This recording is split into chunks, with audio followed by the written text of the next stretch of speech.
caiga un aguacero de yuca y té, del cielo una jarita de queso blanco y al sur una montaña de berro y miel. Oh, oh, oh, oh, ojalá que llueva café.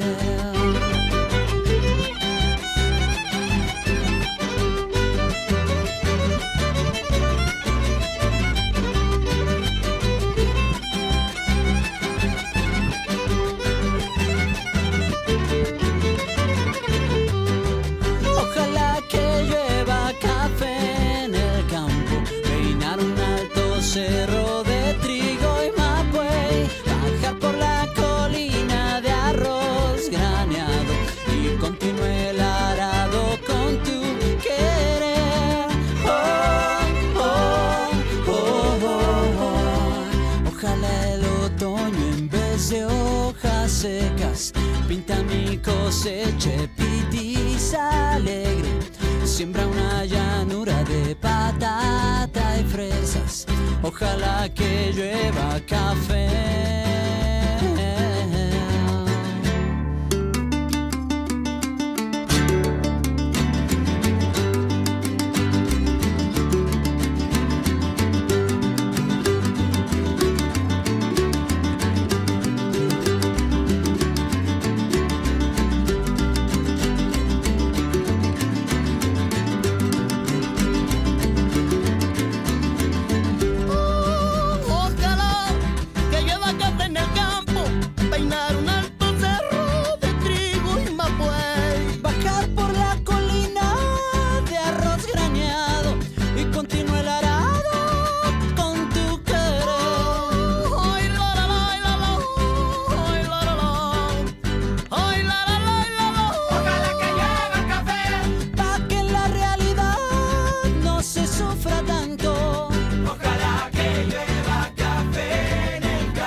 Ya saben, ya saben, ya saben.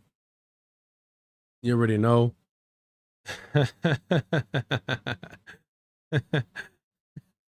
Digital living up to his his username.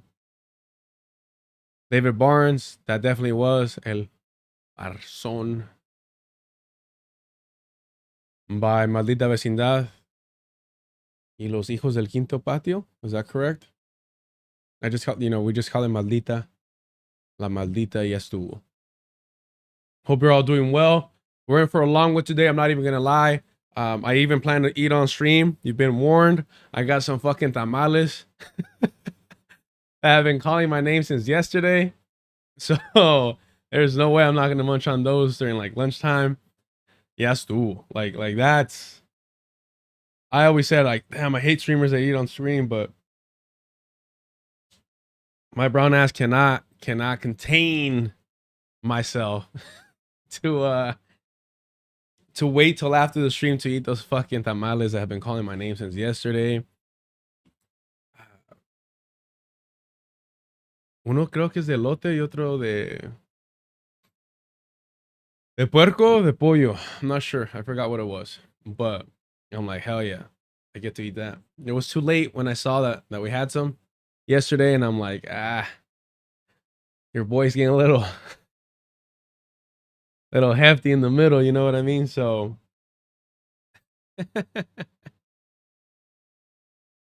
so I was like, let me just wait till tomorrow. and I could pretend I'm gonna work it off at some point.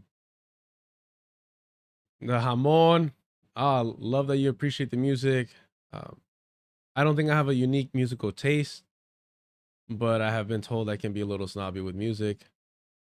Look, man, after yesterday, I'm like, I'm done saying that I don't share shit, because apparently I'm over here spilling the beans. The bean that spills the bean right here. And in middle school, summer going into middle school or something like that, I was introduced to Bob Dylan. And it just fucking, like, I didn't realize. I'm like, oh, like the words that you sing can actually mean something and matter. And I just, man, so we weren't allowed to have backpacks in my middle school. It used to have a bad reputation, and they were trying to clean it up. So they didn't have backpacks. I don't think it was a bad school. Like, that's just that's just me. And because we weren't allowed to have backpacks, everybody had their binders, and you had to carry all your books and stuff. Man, let me tell you why. I find out introduced to Bob Dylan. I put Bob Dylan's fucking face on my binder, like just oosh. And I was just obsessed with everything Dylan. Obsessed, and I read his books. I was obsessed with Bob Dylan. So because of that, moving forward, especially if, if you're a Dylan fan, Dylan could sing. The thing is, especially during his Christian era, Dylan can sing. He just chose not to, because that's not the style of the folk style. And because of that, I was like, I don't care what your voice sounds like. What are you saying? And that's the only real way that I become like a little bit of a music snob, is like, you better be saying something. Or that beat better be fucking crazy. C Mills. What's so bad about Antifa? Genuine question. I'm not. What makes you think that we would think that anything's bad about Antifa over here? It's anti-fascist. It's all good. So yeah, it's gonna be a long stream today. I'm not gonna lie. Let's like I said, if I'm gonna eat on stream, it's gonna be for a long time. Then we're gonna go for a good while. Yeah, it's gotta have a little something. Glad you were able to catch this live. Glad everybody's getting busy on the chat. Let's keep that going, and we're good to go. So let's do this. You know what's funny, man? Like it's interesting that for whatever reason, and when you're critical or when you hold accountable the Democratic Party, people immediately assume that you're either outright or secretly a conservative or reactionary. That's fucking hilarious to me. That's fucking hilarious to me. Because, we know that they're the reactionaries, in fact. And there's like, I gotta make an effort, though, to make sure that I'm rightfully holding and calling out the Trump administration for their actions. So we're going to be going over, their attempt to erase history. But it's awkward because we also know that so-called like liberals or leftists embrace that, trying to whitewash the sins away, or at the very least pander and be performative as a solution instead of actual reparations or any real substantial change in the system. So we'll go over that. Mamdani, man, when I tell you how excited I got that Jorge Ramos, who I grew up watching, has a podcast with his Nepo daughter. This will be the home of roasting, of making fun of embracing in the self-humiliation of Jorge Ramos and his daughter. I'm never even going to say her name, not because I'm a sexist, but because of nepotism. I'm never going to say her actual name. It's the Jorge Ramos podcast with his daughter. All right. So I'm so excited to cover that. And I'm not even going to lie to you. I was a little nervous. I was like, ooh, it's the Trump administration again. Maybe he starts pretending to be, you know, not a fucking anti-communist, anti-socialist mouthpiece for the fucking state. Maybe. And I'm listening to the interview and I'm like, nope, of course not. Ramito would not disappoint me. Little Jorge would not disappoint me. So I was like, fuck yes. Moving forward, we're going to be tuning in to the Jorge Ramos podcast. And shit, man, like, it'd be interesting if they do a Spanish version of it, because I'll cover that in Spanish as well. Yeah, it's going to be a lot of fun. I feel like I got a gift. I got a gift from the streaming gods that they started a podcast together. Because if it just would have been him by himself, it kind of would have been a little dull. If it would have been her by herself, I would not even bother to give it any attention. But the fact that it's Jorge Ramos and his Nepo daughter, para eso vivimos. Para eso vivimos. All right, let's go. Like I said, I'm over here throwing criticism around or constructive critique, and I'm not following myself. So I do want to start off every stream, you know, reading an article, and then we get to the more, you know, the other shit. It's gonna be a long stream because Democracy Now! Did drop a interview with an interpreter that's about 35 minutes. So we'll go over that, as well as other articles and videos. There's also like a 2-hour bad faith conversation between Brianna Joy Gray and those fucking the white men from Due Dissidence. There you go, Due Dissidence.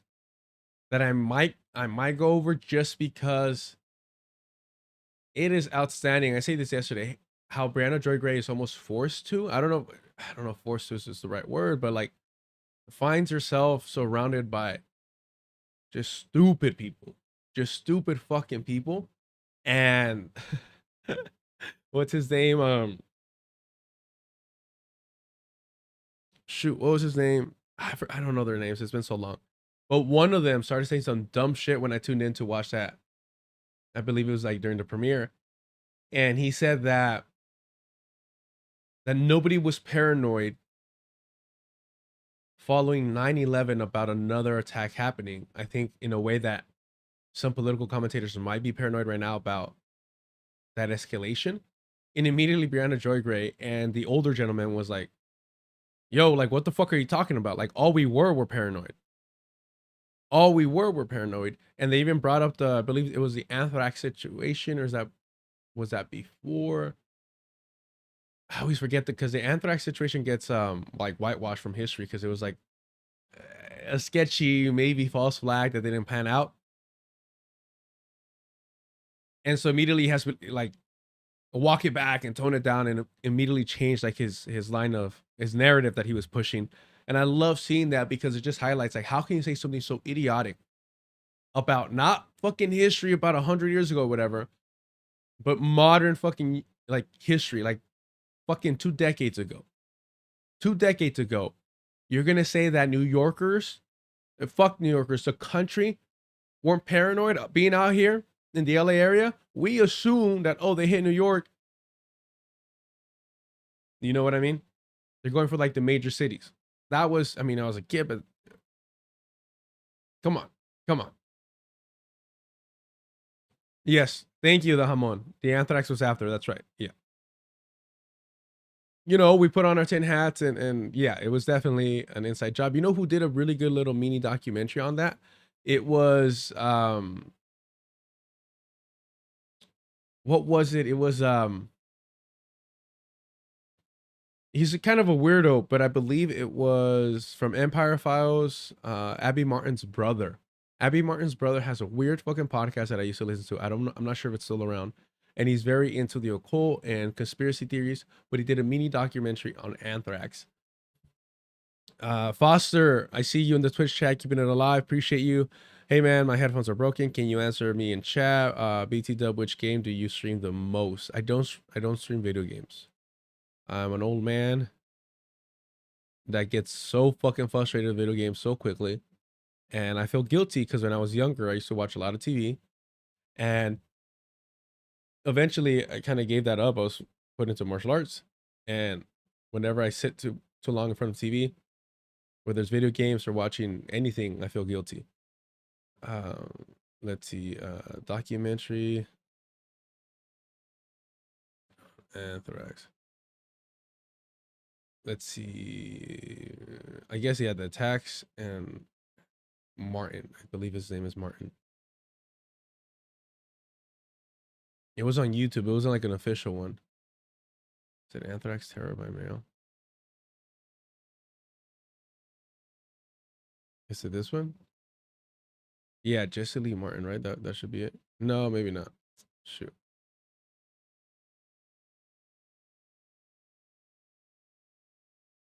Let's see if we can find it. Oh, Robbie Martin. Yeah. Robbie Martin, for sure. That's who it was.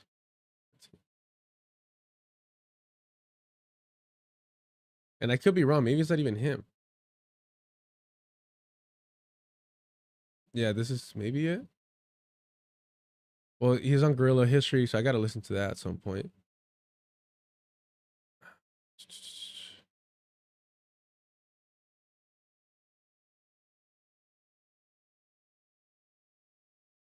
Damn, it's such an obscure documentary too, I think. American Anthrax. Yeah, Media Roots. That's what it was. Just 7 days after the 9/11 terrorist attacks on September 18th, 2001, the weaponized anthrax spores were delivered to prominent figures in the press and U.S. government through the Postal Service.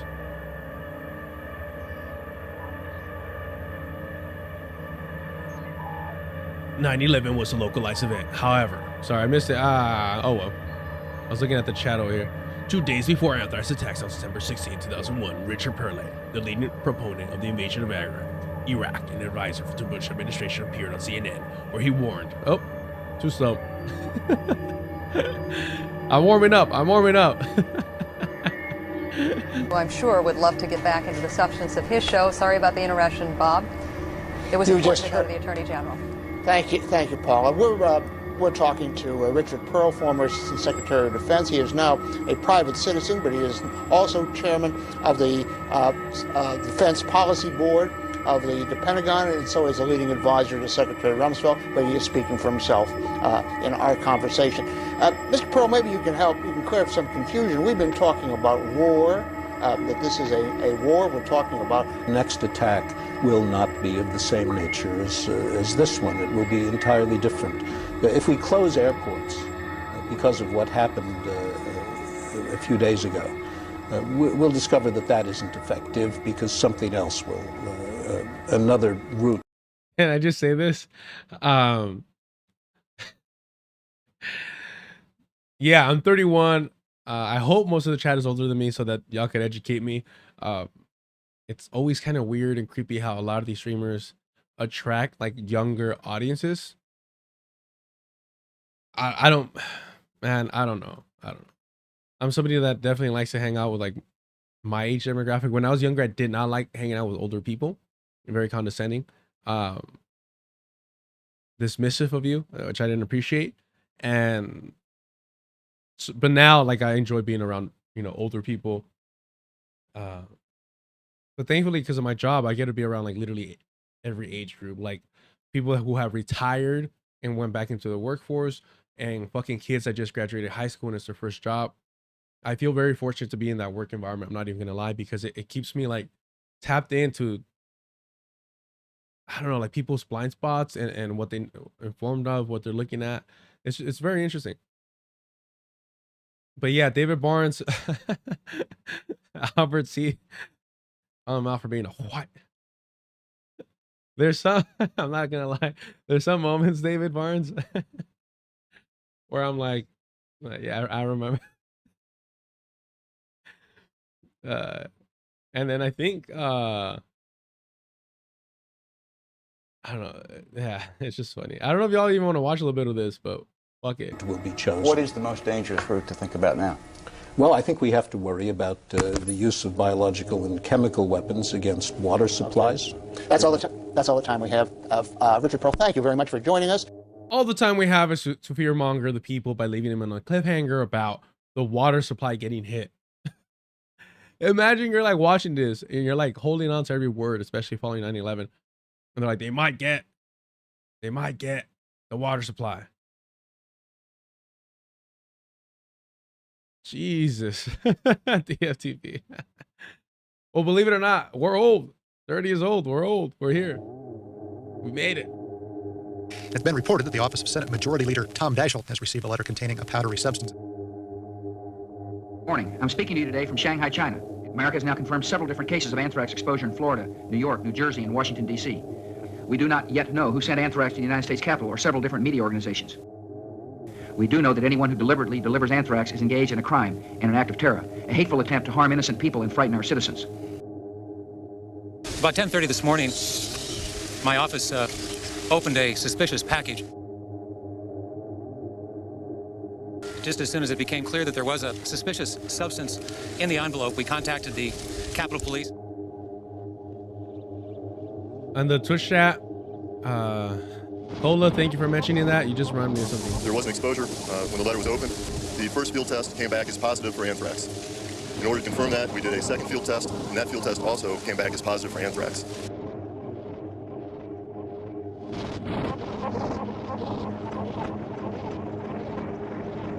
Yeah, shout out to the Twitch chat. Cola saying, I think Richard Pearl did a bunch of book deals. Yeah, about the attacks. Mentioning opportunists, this era was all misinformation. It's a shame, basically shaped our world today. Yeah, a lot of us, especially, I mean, we're in our 30s, like we've normalized this fucking level police state. We have normalized this level police state. And just real quickly before I forget, Biden struggles to cash in presidency or some shit like that.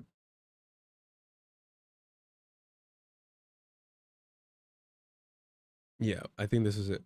I forgot that I wanted to cover that. Senator Patrick Leahy of Vermont and U.S. Capitol Police This is a real fucking thing that everybody discussed forgets. the discovery of anthrax in a letter addressed to Senator Leahy's office. But you know, FBI announced last night that they'd found a second letter in the congressional mail system that was addressed to Senator Leahy. With the letters that were directed to myself, to Senator Daschle, to Mr. Brokaw, to others.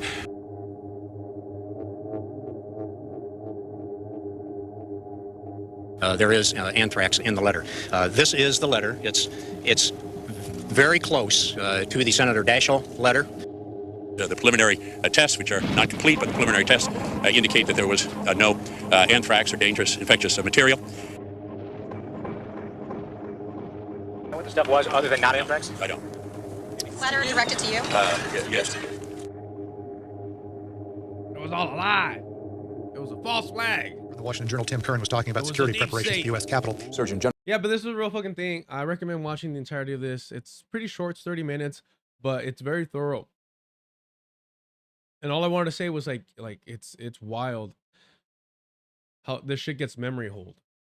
Yeah, the music's all intense, yeah. All right, we're all in our 30s. That's what's up.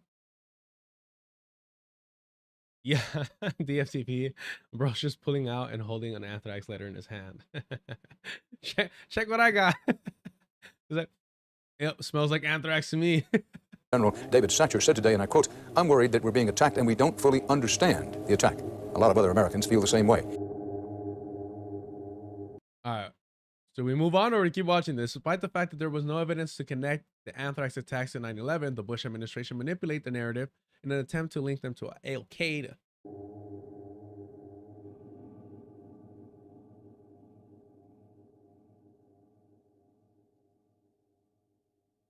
Today, at a remote facility, we detected some anthrax. And the evil ones continue. I understand people are concerned, and they should be, but they need to know. Don't you miss this, guys? Don't you miss the more rational, logical, real patriotic American Republican Party? Don't you miss this? We were able to negotiate with these people. We were able to actually allow government to work, and we were more united as a country. If we were to bring MAGA back into the George W. Bush era Republicans, then democracy can once again succeed, because we would have a healthy Republican and a healthy Democratic Party. And in a democracy, you can't have one state like in North Korea, because North Korea is a police state, and that's bad. And communism kills gajillions. So this era of Republicans are something that we have to aspire to. And we have to remember that the American dream can be revived. Our government is doing everything we possibly can to protect the lives of our citizens, everything. We're waging an aggressive campaign overseas to bring al-Qaeda to justice. Attorney and author Glenn Greenwald. Well, clearly the focus in the initial phases was on trying to link the anthrax attacks to Islamic terrorism and as a second stage of the 9/11 attacks. And in fact, the anthrax attacker or attackers clearly had the same goal in mind. Are you now operating on the assumption that the September 11th attacks and the anthrax attacks, anthrax letters are linked? Well, we don't have any hard evidence, but there's no question that anybody who would mail anthrax with the attempt to harm American citizens is a terrorist.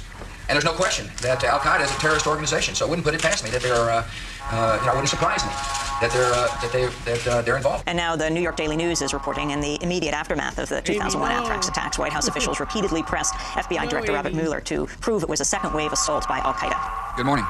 As all Americans and know, these characters, these cats have, like, the bureaucracy, you know, they linger. I'm talking about Robert Mueller right now. Robert fucking Mueller. Come on, like... Dom W, I like to rewatch the clip of Bush getting the shoes thrown at him once a month. I don't know. I mean, I just give him props for being so fucking quick. I don't know if I would have been able to dodge that, especially in a press conference. You're not thinking about that shit. I don't know, man. People make fun of that clip, but motherfucker was like, you know, how can you make fun of him when he dodged that shit? The Twitch chat, Karl Rove still being a contributor to Fox News tells me what I need to know about Bush and about Bush's intentions. Yeah. I mean, everybody likes to scapegoat Dick Cheney. Dick Cheney, yes, he's a devil. Yeah, doesn't even have a real heart, whatever. It downplays George W. Bush, and that's super fucking frustrating. recent weeks have brought a second wave of terrorist attacks upon our country. Deadly anthrax spores sent through the U.S. mail. 4 Americans have died as a result of these acts of terrorism. I mean, the letters, and they said things like, we have anthrax, prepare to die, death to America, death to Israel, Allah is great. And so there was a clear attempt on the part of the attackers themselves to link. Even since then, even back then, they've always have. They always have. When they're fear-mongering, connecting the safety of the United States to the safety of the Zionist entity.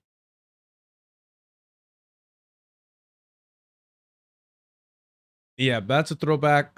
I mean, we're having a good time. I guess we could keep watching a little bit more of this. The attack to Islamic radicalism. I mean, the letters that accompany the anthrax, a lot of people have forgotten, were dated 9/11/01. On September 11th. Bro, they were dated on 9/11. Come on, it was all connected. It's all.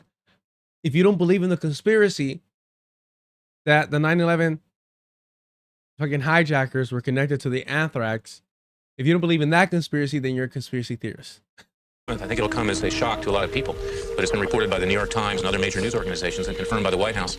The President's office and Vice President's office went on Cipro, the antibiotic that was used to combat anthrax.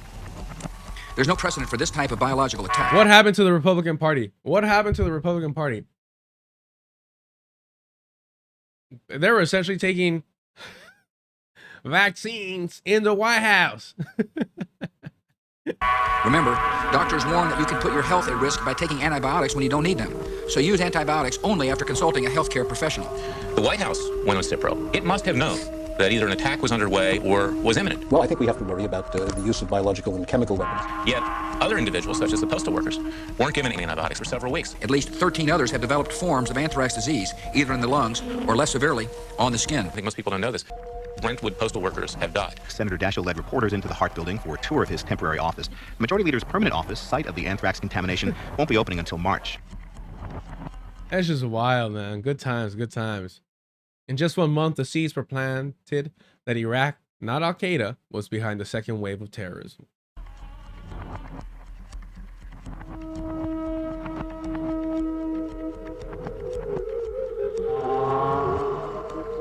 Repeated claims by the mainstream media linking the attack. Yeah, Clay Station, George W. Bush was not wrong about antibiotics, but do please take them if you need them.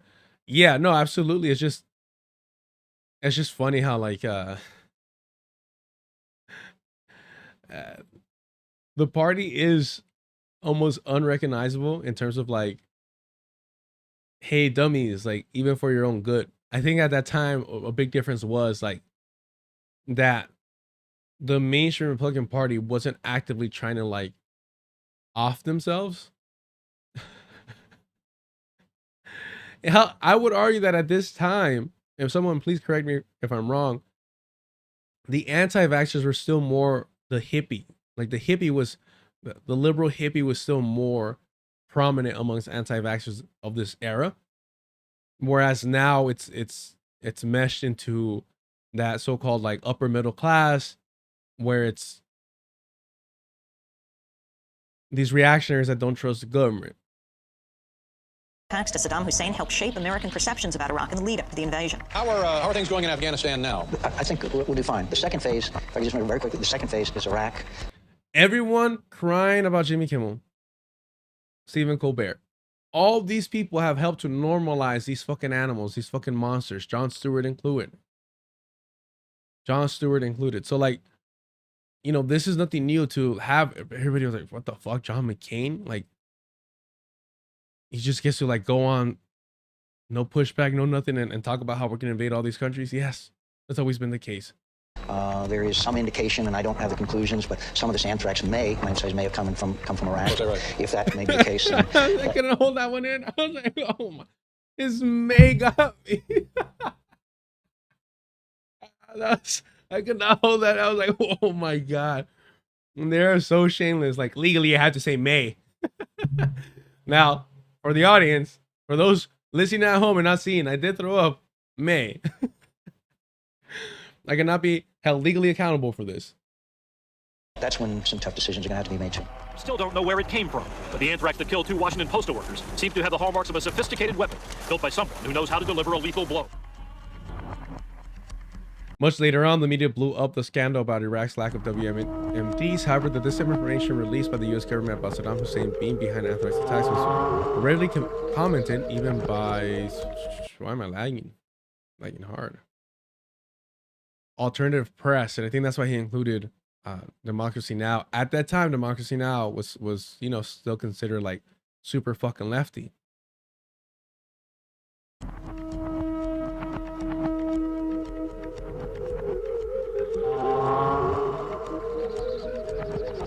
Another unpublicized fact was that several members of the Bush administration, including Vice President Dick Cheney, Secretary of Defense Donald Rumsfeld, and President Bush himself, were taking is it Cipro, the antibiotic used for anthrax infection, 7 days before the initial letter. Ooh, 7 days before the initial letters were postmarked. Dun dun dun. All right. Let's get to it. I don't know how we ended up here. But yeah, I remember watching this a while ago. How old is this? 11 years ago. Fuck, I'm old. Fuck, I was watching this when I was 20. This is where I was at when I was 20. And I remember watching The Collapse. If you haven't seen that documentary with Michael Rupert, who called out the LAPD for smuggling drugs during the crack epidemic. Yeah. Good times. Can y'all just picture for a second how fucking elevated I was watching this shit. Oh man. All right. There's some good old anthrax videos to start the stream. That's how we do it. Got distracted, but here we go. We Are All Antifa Now by Chris Hedges, published, I believe, yesterday. Today's the 19th. Yep. The designation of the amorphous group Antifa as a terrorist organization allows the state to brand all dissidents as supporters of Antifa and prosecute them as terrorists. By the way, going over the anthrax stuff, I guess it connects with the Patriot Act. You know, all this shit that got pushed. Was it even really hard to categorize the left as terrorists if they really wanted to? Even without this? I wonder who drew this. This is pretty gnarly. I like this. Trump's designation of the amorphous group Antifa, which has no formal organization or structure, as a terrorist organization permits the state to charge us all as terrorists. The point is not to go after members of Antifa, short for anti-fascist. It is to go after the last vestiges of dissent. When Barack Obama oversaw the coordinated national campaign to shut down the Occupy encampments, Antifa, so named because they dress in black, obscure their faces, move as a unified mass, and seek physical confrontation with police, was the excuse. Now, someone correct me if I'm wrong, but I'm thinking back on some of Chris Hedges' books. Wasn't he in opposition to the black bloc? Let's see. I could be wrong. Truth out. Let's see. Yes. Chris Hedges, Syndicated Truth, did column, excuse me, Jesus. Blackball, the cancer in Occupy. Printed Tuesday at Truth Out. And elsewhere created quite a stir among members of Occupy Wall Street. Some endorsed the sentiment, among others, including some central organizers who helped plan the action over the summer. The column raised eyebrows and hackles. I compiled what I consider to be the best critiques of the piece that I came across, as well as my own questions, and interviewed Hedges over the phone. I explained at the outset that I, too, had written in Truth Out to urge doctrinal nonviolence, and that I am enormously fond of Hedges' prodigious body of work. Nevertheless, I explained there was a lot about the column that I found that confounded me and made many people I'd heard from, and I asked him to...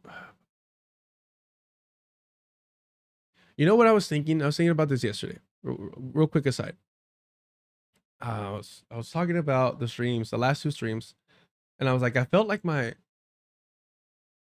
I was reading a whole lot better the last 2 days, and maybe it's just because like I'm getting over this cold. And I'm like, no, it's not that. It's the fact that I was reading two amazing and outstanding fucking writers.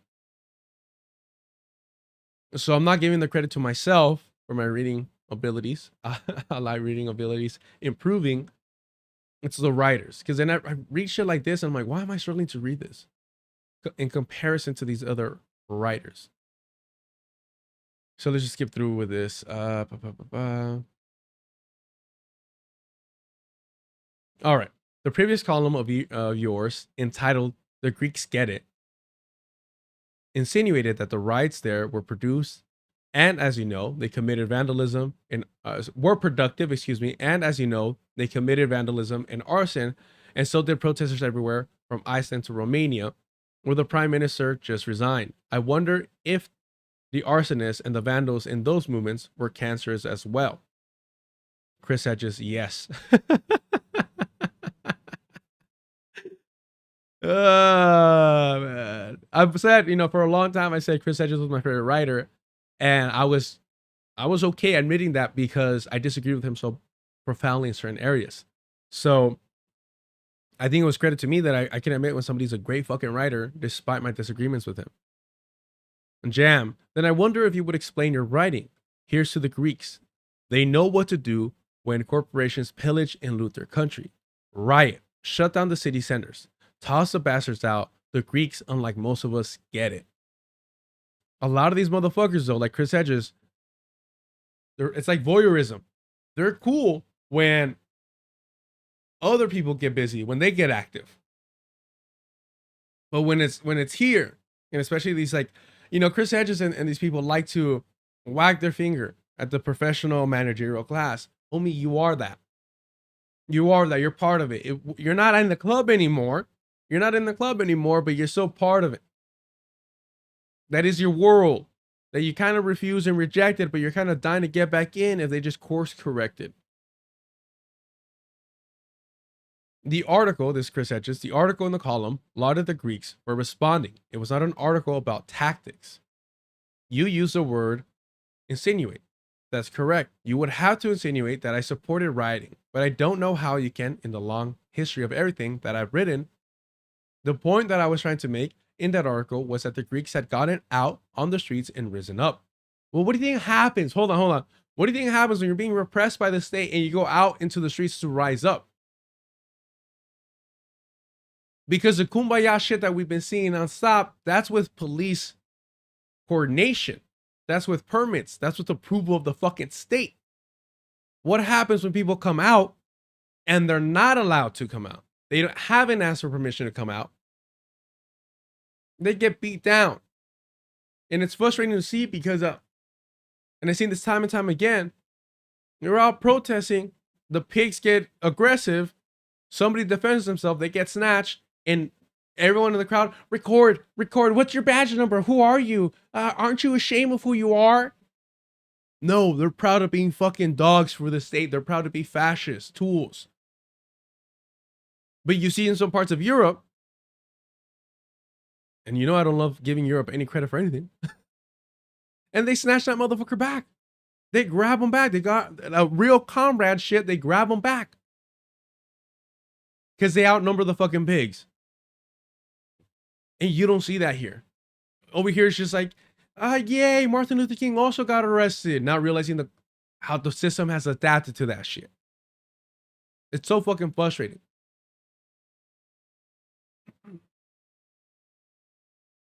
The point I was trying to make in that article was that the Greeks had gotten out on the street and risen up.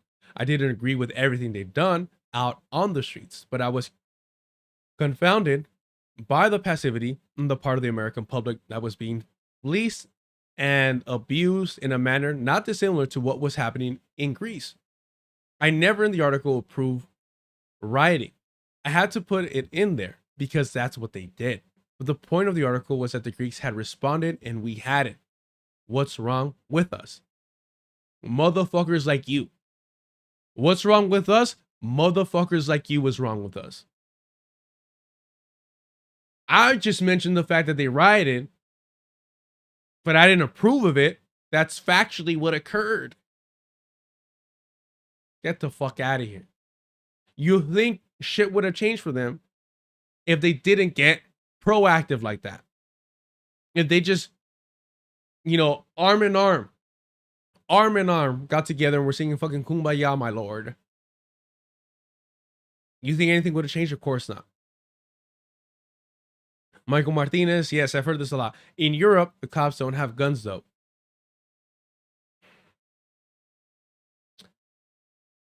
I hate saying shit like this because,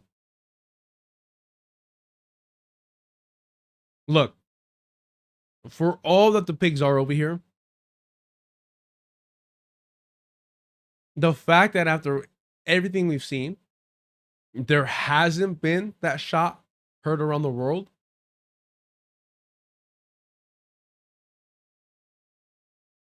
I'm not trying to give them credit. I'm not trying to say that they're behaving themselves. What I'm saying is, it feels like being in the belly of the beast sometimes, we create these excuses. And it's like, bro, how long ago was Kent State? Right? And I'm not talking about dismissing police brutality or police killings. I'm saying is, in these events, we haven't seen them happen. When the state would absolutely defend them, but the state is holding that shit back because they know that's a fucking powder keg. And they know that's a powder keg if they open fire on protesters. But it's almost like that mental prison right there where like, we can't do that because we can't save a comrade from being taken from the state because they might get trigger happy. I don't know, it feels like an excuse sometimes.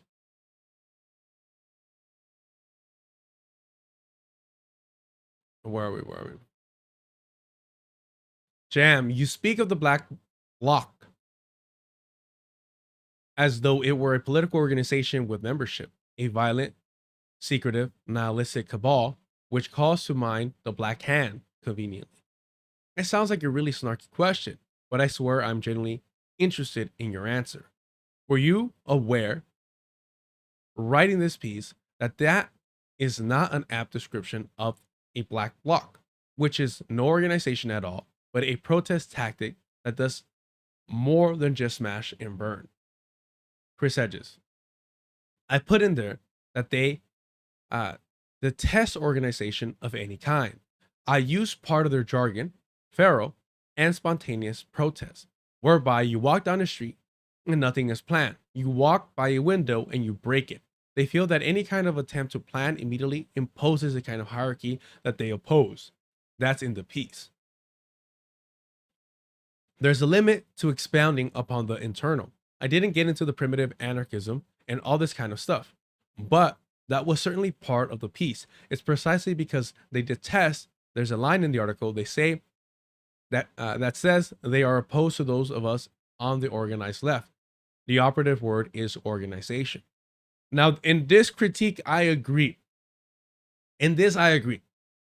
The whole unplanned shit is frustrating.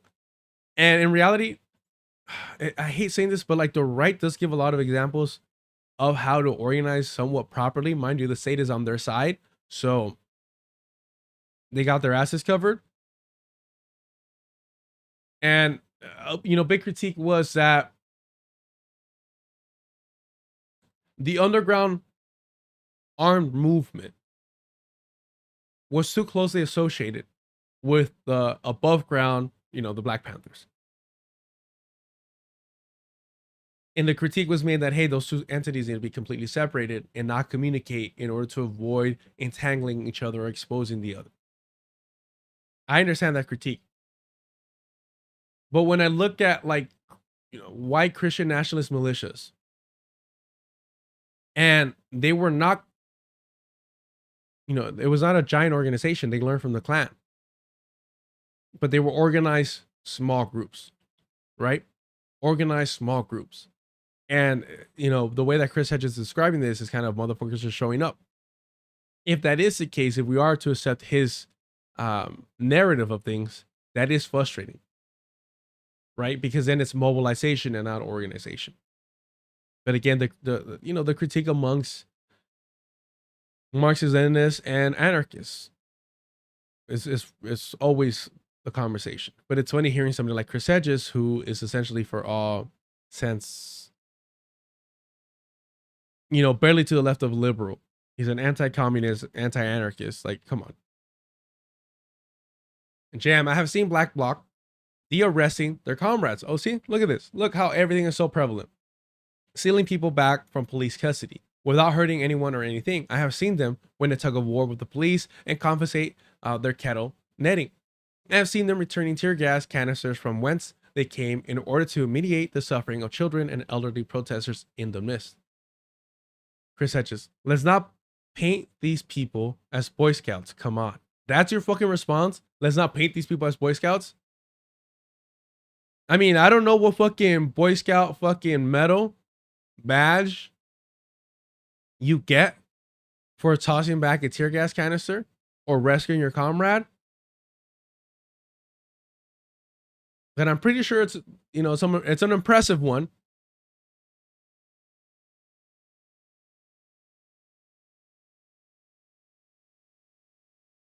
Obviously, there is smashing and burning, but I wonder if taxes like those, which are also part and parcel of Black Bloc protests, are also cancerous. Chris Hedges. First of all, let's be clear. I don't have a problem with anarchism. The problem is they're not tactics I would engage in. I wouldn't classify them as violent. I would classify, sorry, excuse me. He's right. I remember this interview that Chris Hedges just recently did with an Indian lefty outlet. And he does kind of identify more of it as an anarchist because he's so fucking anti-communist. Because he's so fucking anti-communist and obsessed. I would argue that he's more of a libertarian. But he's so obsessed with individual freedoms. He's so obsessed with individual freedoms that he's willing to throw all that shit away for more of an anarchistic Like the parody of what we assume anarchism is. I wouldn't classify them as violent. I would classify violence as a destruction of property and vandalism, the shouting of insulting messages to police, physical confrontations with the police. Those are very clear-cut acts of violence. The issue that you raise are more nebulous and circumstantial.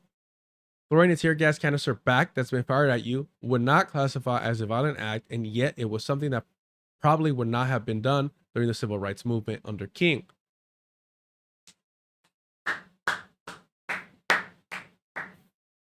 White fucking liberals referencing the civil rights era and Martin Luther King's glorifying the nonviolence shit.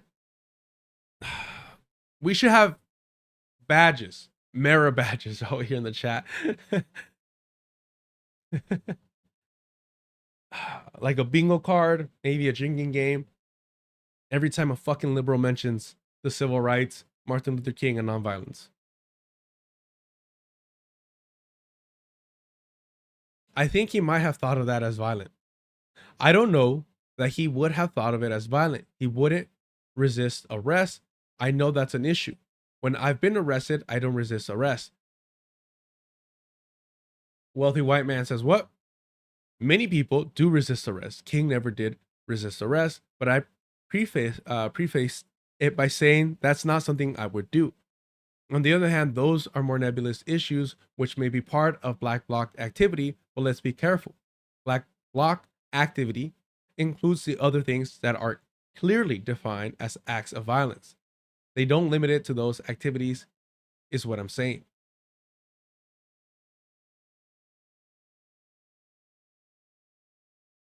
Did you speak to people who had participated in Black Bloc in the compilation of this column? Chris Hedges, no. I've got some assertions you make in the column, and I want to ask you about them. Let's start with the one you mentioned. Black Bloc adherents detest those of us in the organized left and seek quite consciously to take away our tools of empowerment. How did you arrive at that conclusion? Chris Hedges, because of the tactic that they embrace, smashing the window of a coffee shop, which happened in November in Oakland to a local coffee shop owner, and then the coffee shop was looted, is activity that is destructive to Occupy Wall Street, in my view. And it necessarily entailed detesting the organized left and consciously seeking to take away the tools of empowerment? Chris Hedges, if you look at the writings of Black Bloc ideologues, they're very clear. I did listen to several hours of Anarchy Radio before I wrote this, which is out of Eugene. None of that made it into the piece, but I was curious to hear them on the Zapatistas. I will say this, the white anarchist obsession with Zapatistas, despite them telling them we're not anarchists, is infuriating. I'm interested in that because the excerpts I have written out are instances of you describing Black Bloc and their attitudes and their ideology. Chris Hedges, this is a radio program that's run by John Zohran. They're all archived online, plus his publications are online. So I read a lot of the publications and quoted from some of the publications. I listened to probably 4 or 5 hours of the radio broadcast, like I listened to them on Noam Chomsky. I was curious as to what their attitude were on a variety of issues. Okay, cool. All right.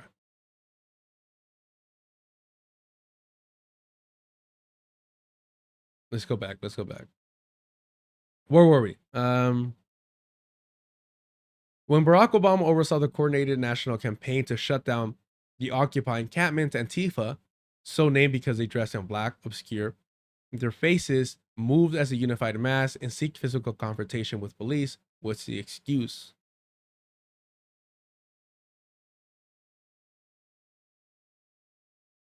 So, Chris Hedges, we are actively saying that Antifa and Black Bloc are one and the same. Okay. All right. So it's so fucking frustrating because it implies that Antifa, Black Bloc was somehow responsible for providing Barack Obama the excuse to crush the Occupy Wall Street movement. When the thing is, without them, it gets crushed by the pigs because the pigs would face no fucking resistance. Jesus fucking Christ. The pigs would pay no fucking resistance. That's so fucking frustrating.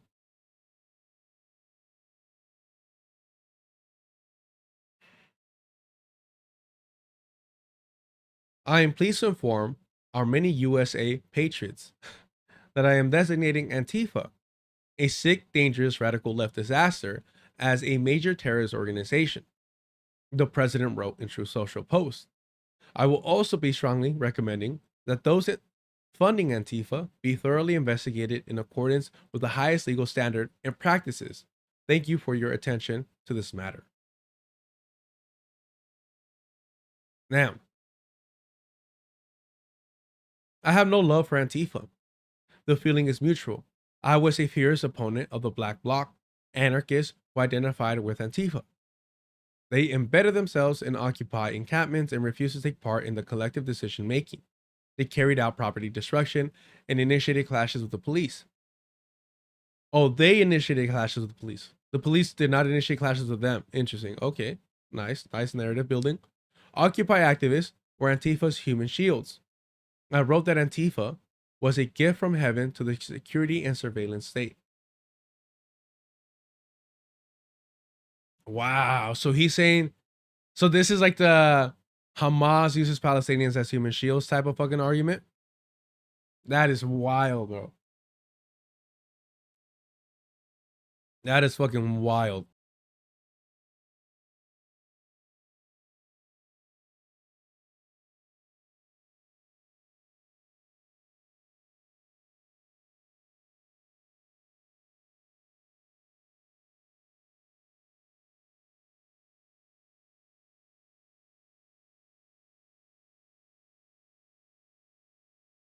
All right. Jesus, excuse me. It's so fucking stupid, bro. I have no love for Antifa and the feeling is mutual. I don't know, Chris. When an anti-fascist group, even decentralized, has no love for you, that should tell you something. That should be a fucking message. Where are we? Here we go. It's always funny when you see the same fucking names nonstop. Jesus.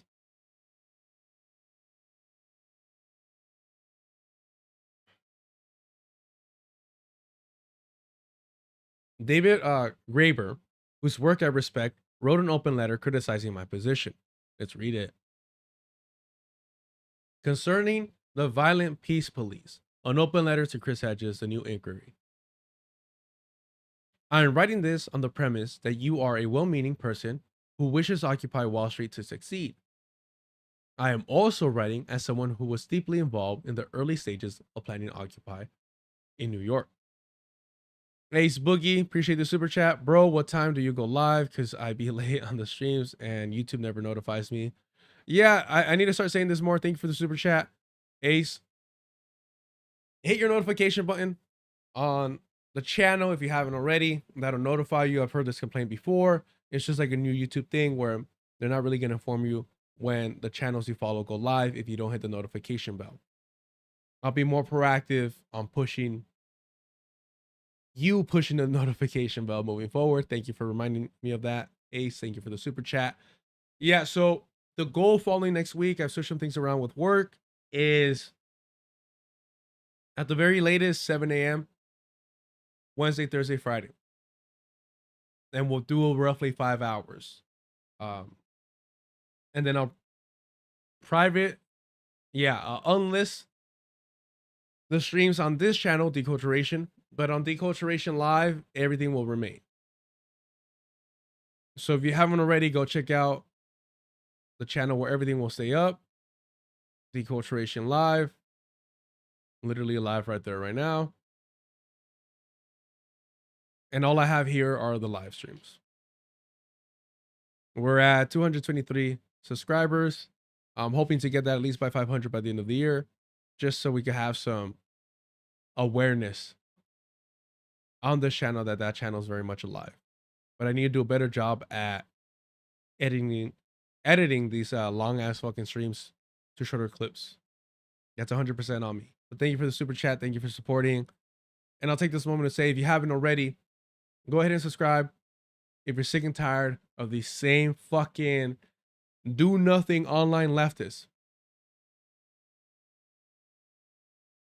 these do nothing online leftists that grew up affluent, are fucking white, refused to organize when they were coming up, and just want to profit off the struggle of everyone else without putting in the work. If you're sick and tired of them, the Sam Cedars, 20 years of nothing, the Emma Vigeland, the intern that sided with Cenk Uygur against the TYT union, Hassan Piker, the Nepo fucking multimillionaire, refuses to organize, but wants to yap his mouth off. If you're sick and tired of these fucking people, you're in the right fucking space. We encourage people organizing and actually get busy and active in their communities and learn, actually fucking learn. By doing, we pray with our feet over here and shit. I'm still a little bit under the weather. Appreciate y'all for being here. Hit the like if you haven't. And yes, hit that notification bell if you want to know when we go live. Yep. 7 a.m. PST. It's going to be on me. I'm a night owl. So I love staying up late by nature. But I wake up every morning about 4:30 a.m. for work. So, you know, it's easier to get up when you have to get a paycheck to pay your fucking bills, student loans, credit cards, and what have you.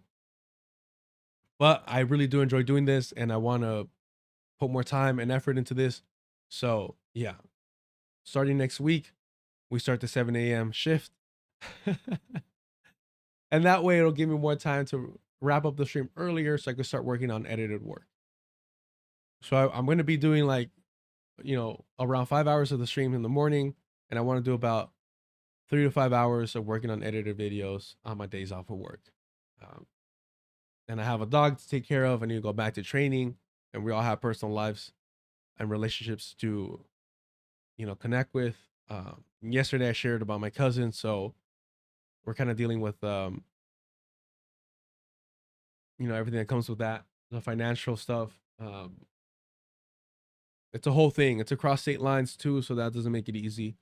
With no excuses, next week, 7 a.m.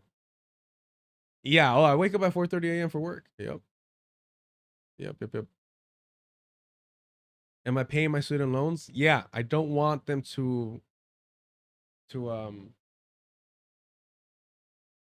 you know, they've been threatening, they've been kind of talking about garnishing wages and stuff like that if you owe too much or whatever, and I just don't want to risk that because I do live paycheck to paycheck, motherfuckers.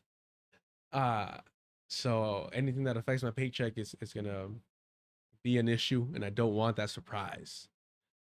Embedded faith. Cuba holds free medical education for the U.S. minority. Spread the word. Cuba is not a dictatorship. Yep, we'll talk about that shortly.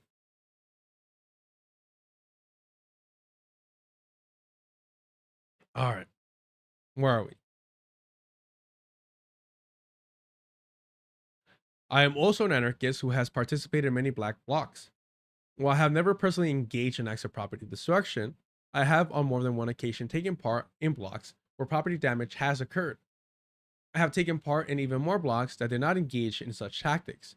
It is a common fallacy that this is what black blocs are all about. It isn't. I was hardly the only black bloc veteran who took part in planning the initial strategy of Occupy Wall Street. In fact, anarchists like myself were the real core of the group that came up with the idea of occupying Zuccotti Park, the 99% slogan, the General Assembly process, and in fact, we collectively decided that we would adopt a strategy of Gandhi, nonviolence, and eschew acts of property damage. Many of us had taken part in black blocs. We just didn't feel that was the appropriate tactic for the situation we were in. This is why I feel compelled to respond to your statement, the cancer in Occupy. This statement is not only factually inaccurate, it is quite literally dangerous. This is the sort of misinformation that really can get people killed. In fact, it is far more likely to do so, in my estimation, than anything done by any black-clad teenager throwing rocks. Yup, when you legitimize the narrative of the state by pointing the fingers at those willing to combat fascism, defend people who are unwilling or incapable of defending themselves, you are justifying the actions of the state.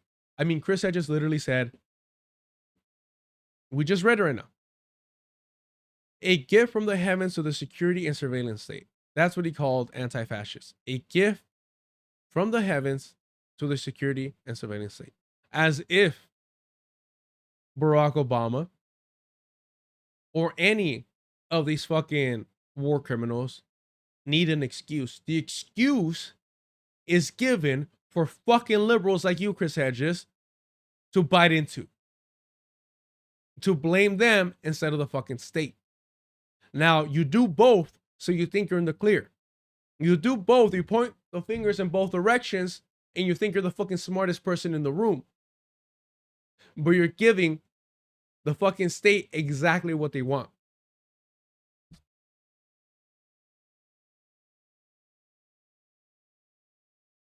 Let me just lay out a few initial facts. Black Bloc is a tactic, not a group. It is a tactic where activists don masks and black clothing, originally leather jackets in Germany, later hoodies in America, as a gesture of anonymity, solidarity, and to indicate to others that they are prepared, if this situation calls for it, or militant action. The very nature of the tactic belies the accusation that they are trying to hijack a movement and endanger others. One of the ideas of having a Black Bloc is that everyone who comes to a protest should know where the people likely to engage in militant action are, and thus easily be able to avoid it if that's what they wish to do. Exactly that, bro. Immediately, and it's always funny when people kind of tell on themselves when they're not outside, when they're not getting active, when they're not showing up. And Chris Hedges is there, and he chooses to smear them anyways. But the distinction when you're out there between the fucking families that are coming out to show support, pushing their fucking kids in strollers in their everyday fucking clothes, and motherfuckers that are wearing 2 fucking layers minimum. You know what I mean? Have umbrellas when it ain't gonna rain. And at the best, you might see their fucking eyes, but even that is usually covered up. There's a distinction immediately drawn. And I would never dream of going outside. This fragile porcelain skin cannot handle the UV rays. So you'll never see me outside, right?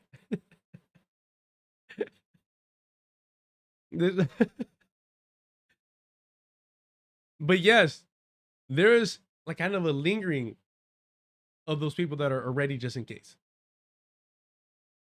There's a little bit of a separation that you start seeing immediately, where they're in the periphery. They're not somewhere where they're going to get other people injured or hurt. It's a literal line of fucking defense.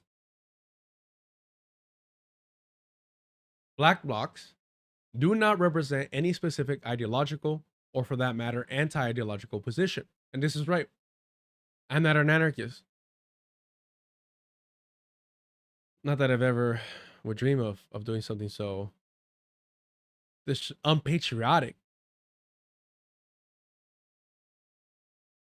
Black blocs have tended in the past to be made up of primarily anarchists, but most contain participants whose politics may vary from Maoism to social democracy. They are not united by ideology or lack of ideology, but merely a common feeling that creating a bloc of people with explicitly revolutionary politics and ready to confront the forces of the order through more militant tactics is required, is, on the particular occasion when they assemble, a useful thing to do. It follows one can no more speak of Black Bloc anarchists as a group with an identifiable ideology than one can speak of sign carrying anarchists or mic checking anarchists. Yeah. Exactly this. Exactly this. And that's what I was saying earlier. Like, we all kind of people that participate in Black Bloc are kind of forced to accept an anarchist style of quote unquote organization. Just by the very nature. Yes, you might be even a social democrat. You might be a Marxist-Leninist, what have you. Well, you're forced to accept this kind of organization style of like, we're just fucking here. We all have an understanding and we're all going to try to do our best to keep people safe without fucking huddling and coming up with a game plan. Chitty Matcha, appreciate it. Procrastination is a key word, and I'm there with you with deadlines. Even if you must select a tiny ultra-radical minority within Black Bloc and pretend their views are representative of anyone who ever put on a hoodie, you could at least be up to date about it. It was back in 1999 that people used to pretend the Black Bloc was made up of nihilist primitive followers of John Zohran, opposed to all forms of organization.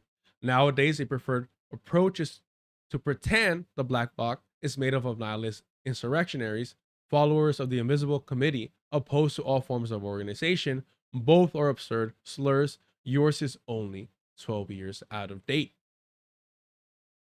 Yeesh. And yeah, the lore, the mythos, and the narrative behind the Black Bloc, anti-fascist, always changes. I mean, for a while, it was like, oh, they're actually infiltrators.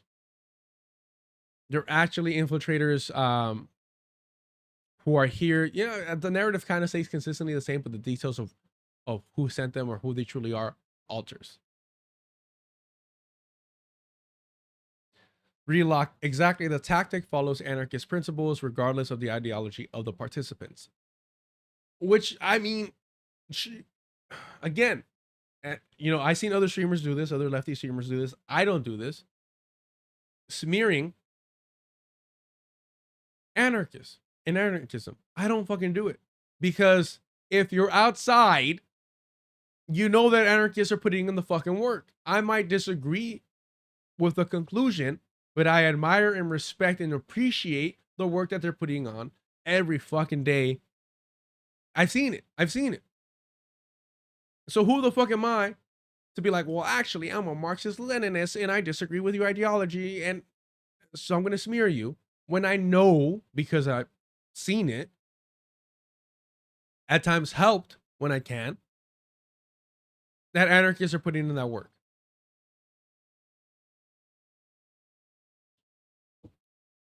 You know, when I finally put up the Patreon and we go over Superman Red Sun, the actual comic book, I'll dive a little bit into this a little further, but seeing Hassan praise that anti-communist book and applaud the portrayal of anarchists through the characterization of Batman is so frustrating, because you know that Hassan Piker does not go outside. You know he's never organized.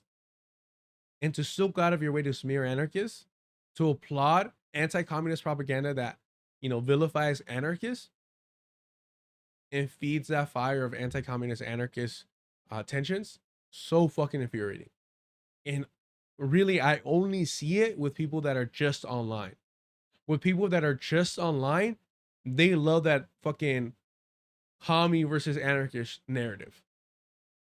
Because if you're out here, hell, you're not even, if you're not, you don't even have to organize. Just go to a fucking book club. And you'll see all these different variations of anarchists and communists are fucking friends, or at the very least friendly to each other.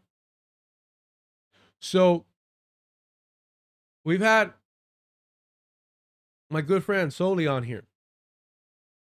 He's an anarchist. That's my brother. I fucking love him to death.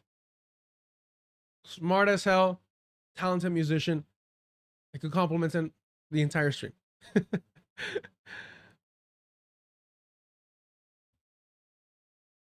He's an anarchist. I'm not. So it's only people that are terminally online, like a some biker, that refuse to get off their ass, that feed into this fucking anti-communist, anti-anarchist narrative of pitting the two against each other.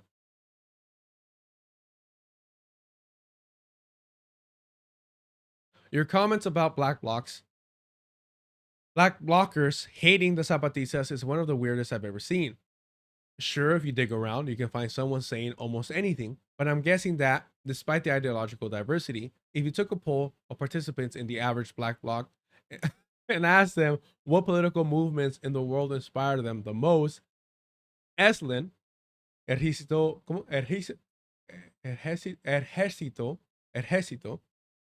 there we go, Ejército, I think. Why am I, dude, my nose is so nasally that I can't say it. Ejército, Jesus. Ejército Zapatista Liberación Nacional, right?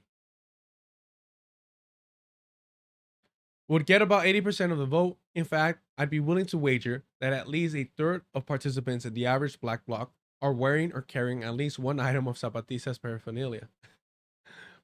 Have you ever actually talked to someone who has taken part in a black bloc, or just to the people who dislike them? Why am I struggling saying that word?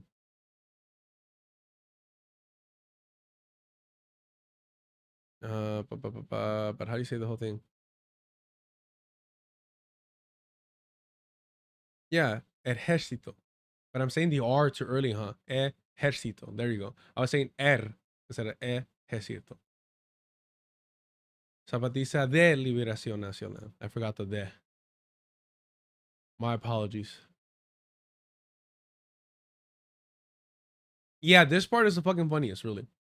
This is the funniest fucking part because, and I said this earlier, white anarchists like adore the Zapatistas. Like they want to be them so fucking bad. To the point that it's fucking disrespectful because the Zapatistas are like, we're not anarchists, bro. Like we predate, or we're not even, we're doing an indigenous style of organizing and subsistence. So stop trying to align us with your ideology. It's a very white savior ass shit to do.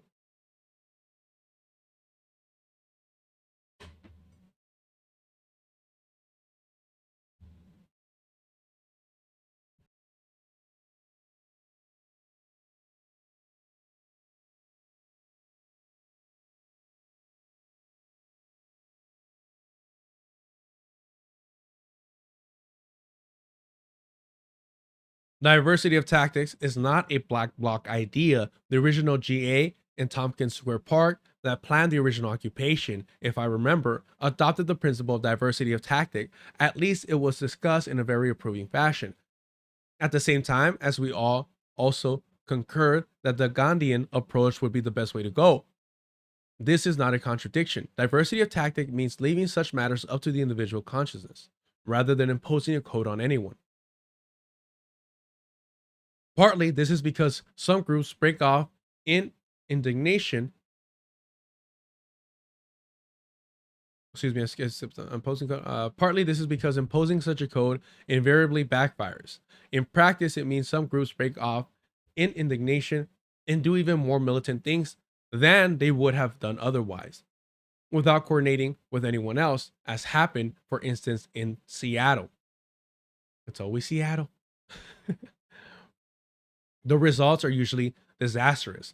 After the fiasco at Seattle of watching some activists actively turning others over to the police, we quickly decided we needed to ensure this never happened again. They will fucking rat you out. There are some fucking people like Chris Hedges they will absolutely rat you out to the state because they believe that you are doing more harm than the state itself. That you're doing so much fucking harm to the resistance of the state that they need to ask the state for assistance.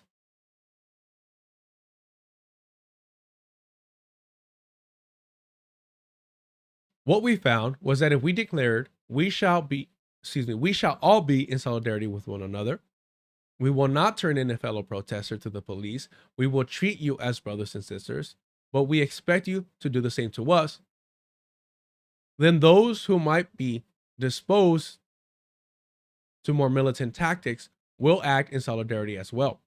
either by not engaging in militant action at all for fear they will endanger others, as in many later global justice actions where black blocs merely help protect their lockdowns, or in Sakati Park, where mostly people didn't block up at all, or doing so in ways that run the least risk of endangering fellow activists.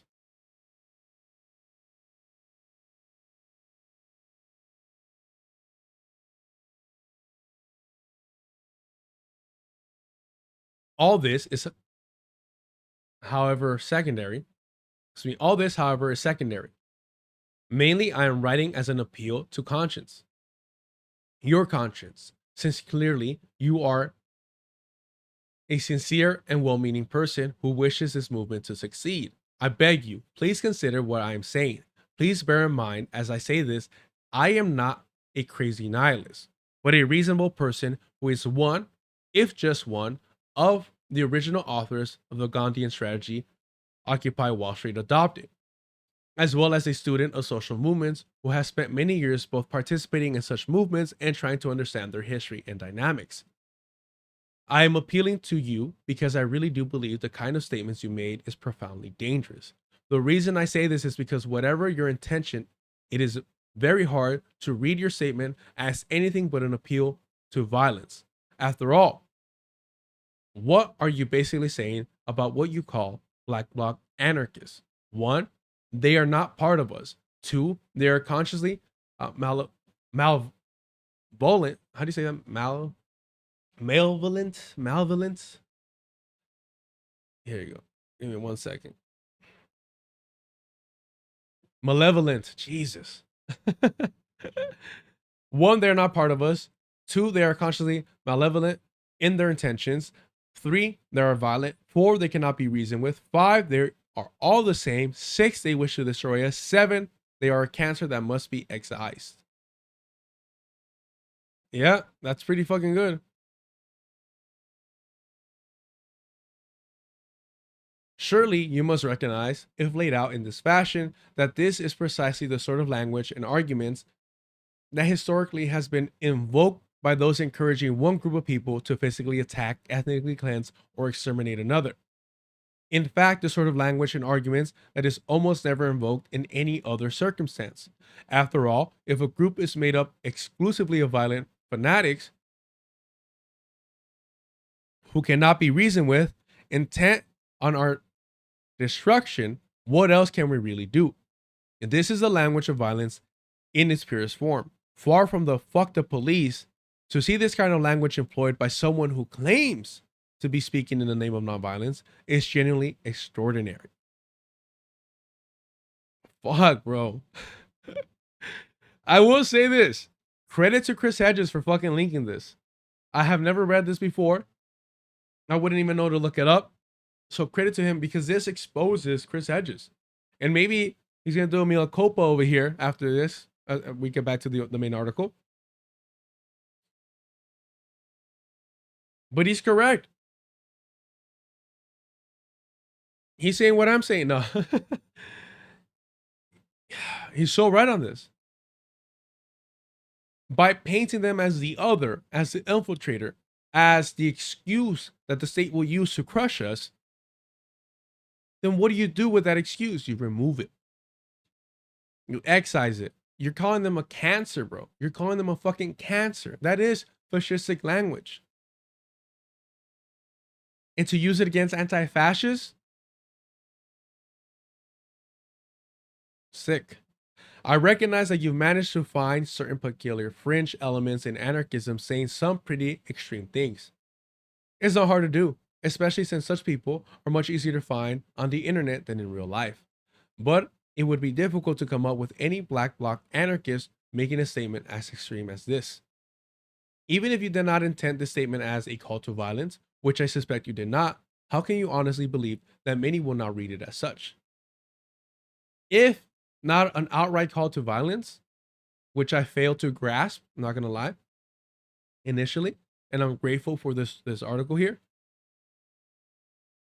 It is a almost like a celebration of when members, anti-fascists, Antifa, Black Bloc, what have you, when they get taken by the state, people like Chris Hedges, whether they do it outwardly or not, are celebrating, are happy when they see you and your comrades get snatched, beat down, and taken by the police. Chris Hedges and people that think like him are clapping, are celebrating this. Because for them, it's like, cool, we got rid of one or a number of people that were dragging us down, that were ruining what we're trying to do here in our perfect little project, our peaceful, perfect project. So they're celebrating that. They're celebrating the state kidnapping you and your comrades. That is celebrating violence. That is approving of violence, if not outright calling for it.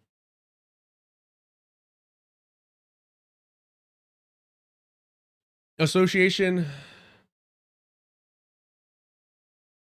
Many seem to be thrill seekers more than anything. Again, some of y'all say things that make me question how outside you are. Because the thrill seekers, and I've seen them, I've seen them from afar, the thrill seekers, they're not suiting up in all black. And maybe the LA area is different, but the thrill seekers look like fucking homies, look like fools who will rush the fucking liquor store. Look like fools that will fucking throw up, hit a quick fucking piece and run off. But there's a distinction between the thrill seekers that are very much there and annoy and frustrate me. But they're funny ass fools, I'm not gonna lie. Because they're just there to fucking cause havoc. But they don't give a fuck.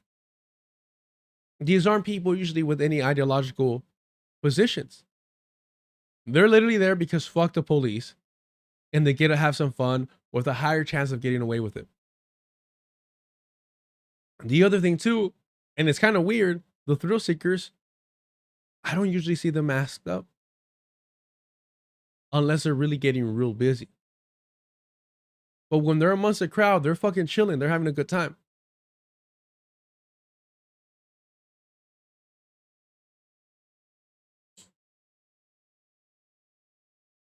Association. Then you know what I mean? Like, I'm sure you were. I'm not saying you weren't. It's easy to type anything. I'm not dismissing you. What I'm getting at is to say a lot of these people seem like thrill seekers. When we're talking about the black bloc, I disagree.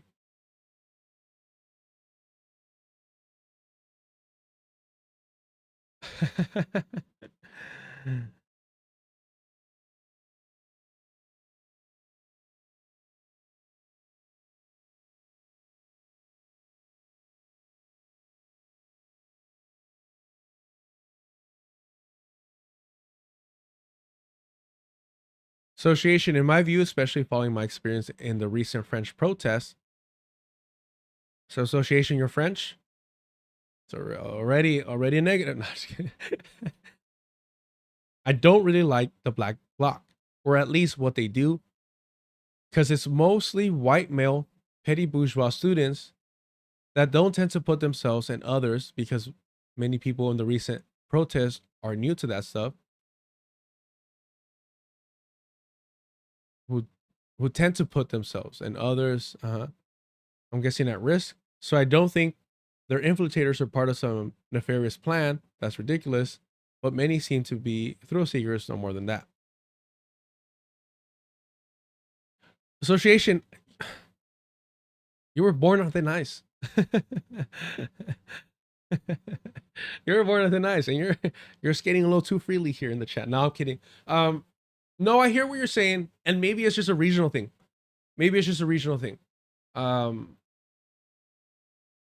what I've seen, and I think it's because anarchists are so active in LA and providing just essential fucking, like, a lot of people make fun of mutual aid.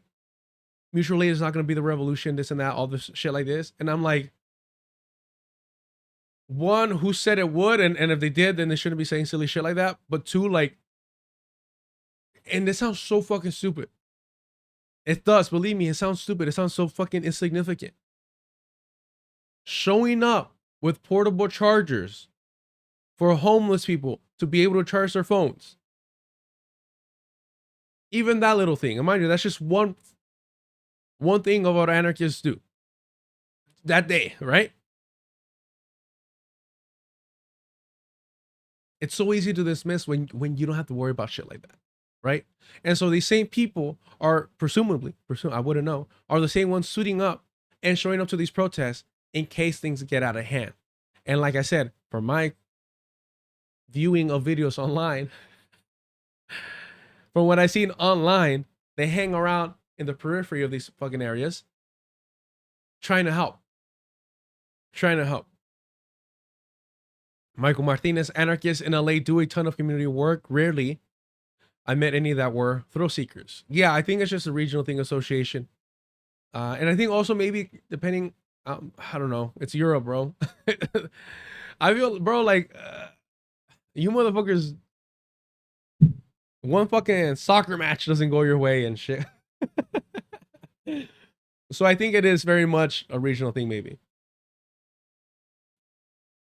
PlayStation, if anything, anarchists can be super pre-organized, especially when it comes to mutual aid, etc. Yeah, man, and that's what I'm saying. I don't want to create a space where I'm like, and I've seen it, bro. Hassan's done it. I've seen it with all these fucking online people who just hate an anarchist because anarchists are the first ones to talk shit on you online. You know, or try to out-left you, whatever. Like, bro, that's because you don't break bread with anyone. That's because you don't help set up with anyone. That's because you don't fucking help pack shit into the car with anyone. That's because you don't fucking know people in real life. And I'm not saying everyone knows me or whatever. No, not at all. But I'm saying even with my limited experience, it's enough for me to appreciate and be grateful for and always try to be kind to anarchists.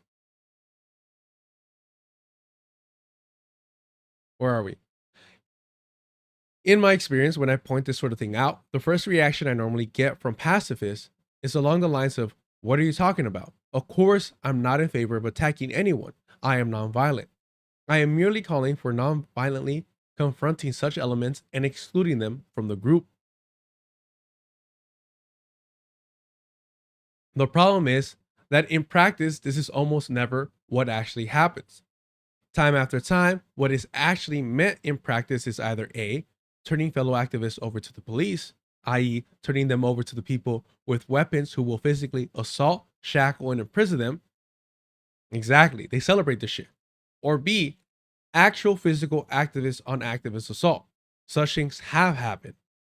There have been physical assaults by activists on other activists, and to my knowledge, they have never been perpetrated by anyone in Black Bloc, but invariably by purported pacifists against those who dare to pull a hood over their heads or a banana over their face, or simply against anarchists who adopt tactics someone else thinks are going too far.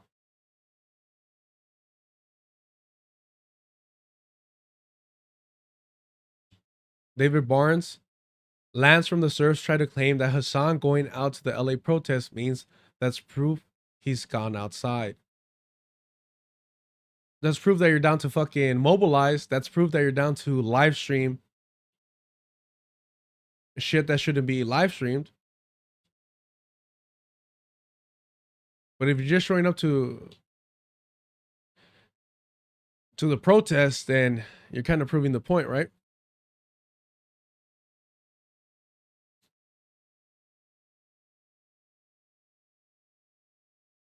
The Soulless King. Hassan jokes that they don't shower, but says that they are always at the forefront of protests, etc.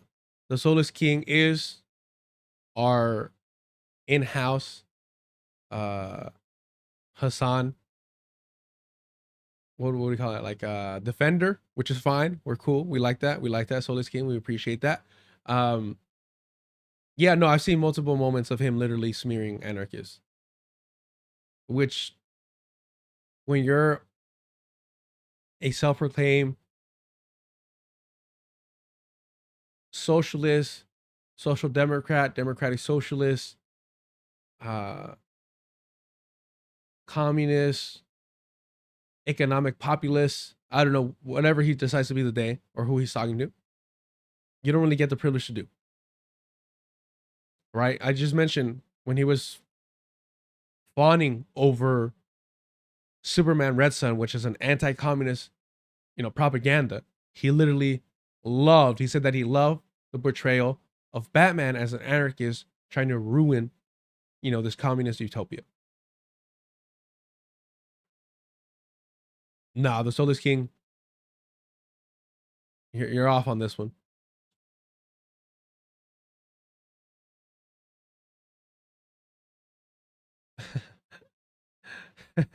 We love the Soulless King, it's fine, but he is a Hassan correspondent and advocate.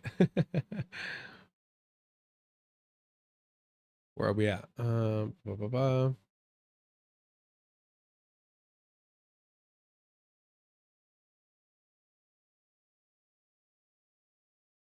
Let's see. Not, I should note, even potentially violent tactics.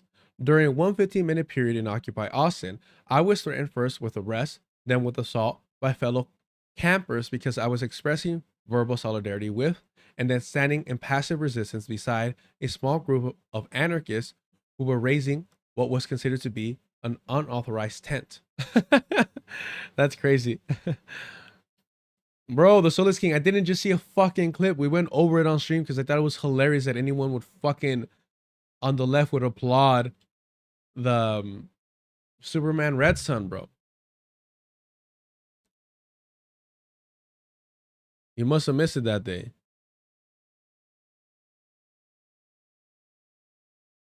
That's 119. No, we want the longer one. 27, maybe? Let's try 27. Incredibly core. Maybe. Where is the transcript?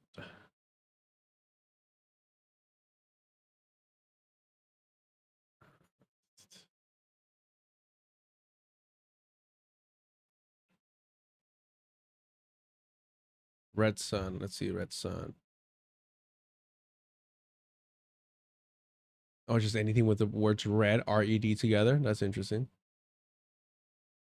Let's see. Maybe it's not in this one.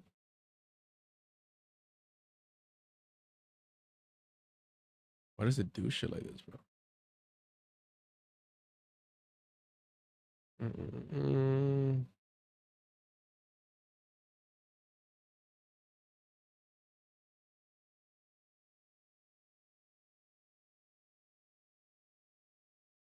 Person, son, person.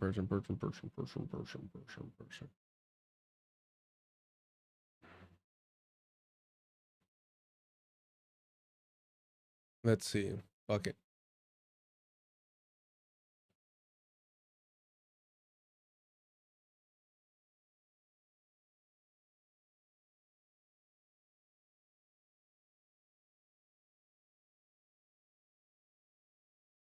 Maybe it is this one. Let me see. Incredibly. This is what we're doing for the Soulless King.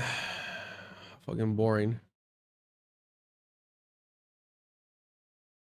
Who's got it where he's praising Superman Red Sun? Who knows where it's at?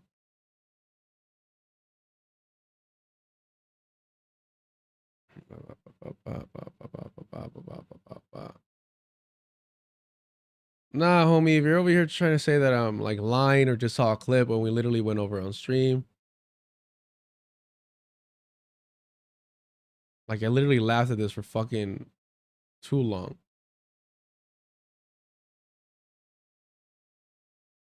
Too fucking long. Version of it, but it's very obvious that there is like basically like whatever the Hamas style, like DC in a way, and the movie itself actually like exists in this unique universe where like there are certain space needs. Oh, you can't be having from their immediate politics. Like that's what is also showcasing as far as like don't change like Superman ball like that. I didn't know you recognize real like that, James Gunn. So fucking stupid too. The war between being unruly. I suspect, dude, I'm sorry. That's crazy, right? disbelief on that, the Israel analog. Yeah, it's supposed to be silly. That her girlfriend exactly essentially really live in dirt. Unfortunately, America, a dark Israel, and Justin Bieber. You're really talking and a worldview that is not like there are good sides and bad sides to both. It's like a typical liberal, almost social democrat approach of like, we need a mixed market. Like, you can't do full communism or you can't do full socialism. Both. Nope. Lex Luthor literally ends with becoming the fucking ruler of the planet. It's the third fucking way. It's a fascist fucking book. End up as failures, like that type of attitude. Ben Shapiro's take on it, on the other hand, is obviously it's purely evil. They make Superman purely evil because he was born in Russia. Of the West, long have you been deceived by the lies of America. This pitiful wall. Dude, he literally liberates Korea and unites it. Get the out of here. At no point do they actually show this as a bad thing.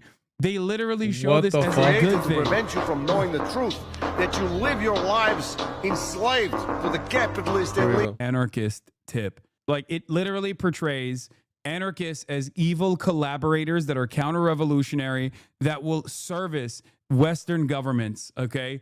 Batman in Superman Red Son is a straightforward maniac terrorist. He is a literal anarchist terrorist who services American empire and every step of the way tries to destroy the developmentary project that is the United Superman-backed Soviet Republic.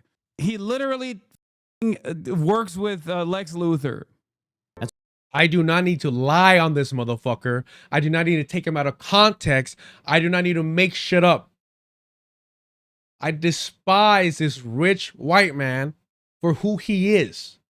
Not for who I pretend he is. Not for how he's portrayed to be. But for who he is.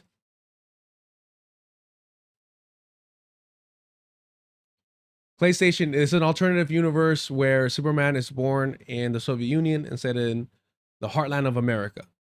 And in the comic book, and we'll go over this, I'll finally set up the Patreon to go over it page by page, because there's so much anti-communist propaganda. He claims that it's a sock them, a liberal view of anarchism, that we need a mixed economy, this shit. No, it's not. It's a straight anti-communist book.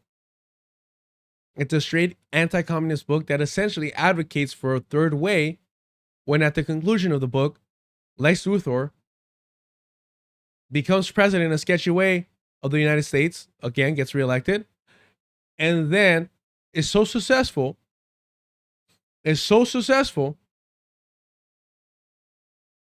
he that he becomes president of the world. No, the Soul is King. We're not talking past each other. I was saying that Hassan Piker has smeared anarchists before, and you claim that he didn't, that he just teases them, makes fun of them not taking showers, but that he, gives them credit for being in the front line, this and that, this and that. What I'm saying is that these motherfuckers celebrate the vilification and the smearing of anarchists and promote Marxist v. anarchists, communists versus anarchists narratives that only help the fucking state, and it creates division among us. When you're actually out here, not just showing up for protests to live stream shit, but when you're actually out here, you recognize that anarchists, communists, all fucking us lefties are just hanging out and trying to fucking learn and trying to do good.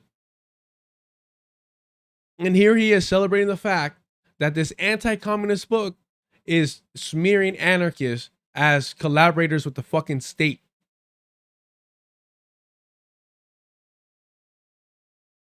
Did you not just hear the words that came out of his mouth? Don't worry, I knew you weren't going to admit it, but it's fine. That actually power the entire fucking state under the guidance of Stalin.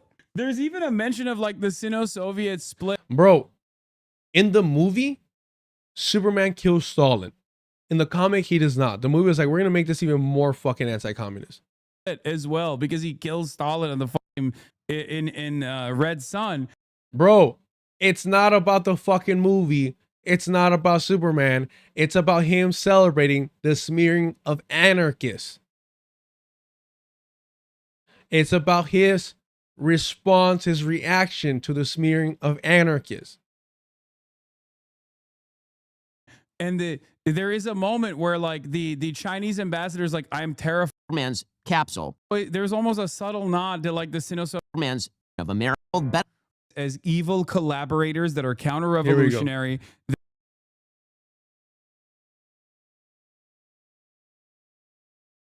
Also, one of the things that I did like about Superman Red Son is that one of the things I did like about Superman Red Son.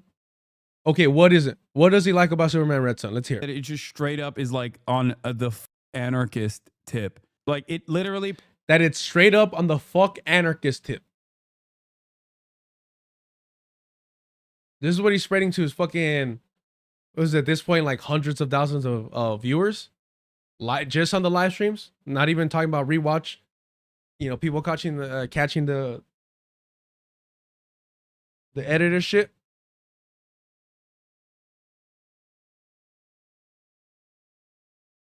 Fucking wild, bro.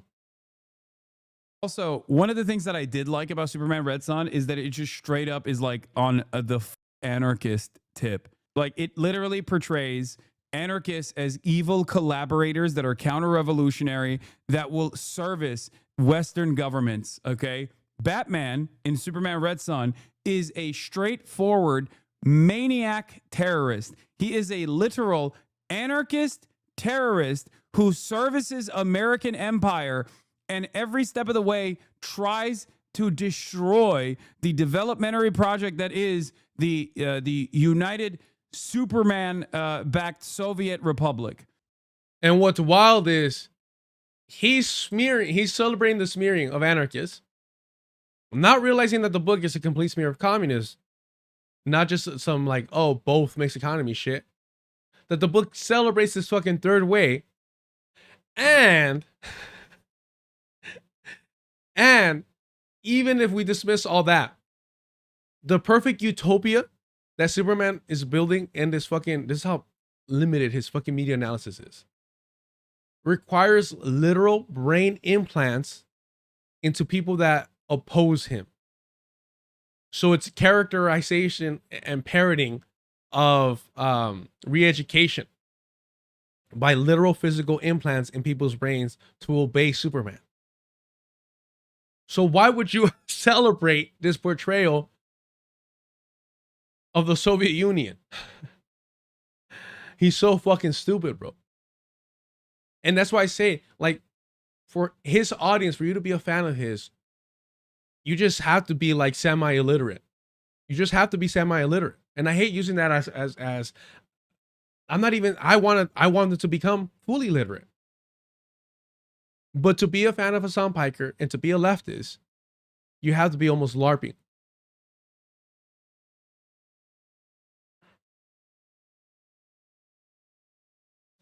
Ejan, dequotration, respect for your content. Just curious, are you leftist? No disrespect. Genuinely wanted to know. All love here, bro.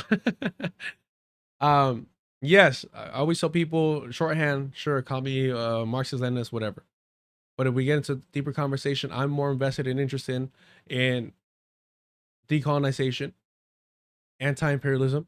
That is what I'm concerned about. I would rather read a text on decolonization. I'd rather read Fanon than Marx, put it that way. I would rather read Fanon than Marx, right?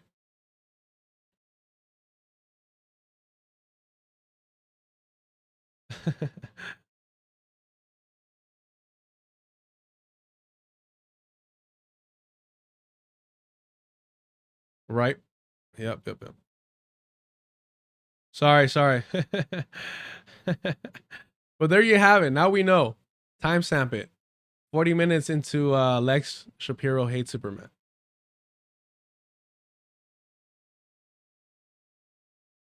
We'll get back to the Chris Hedges part. I just really like this fucking article.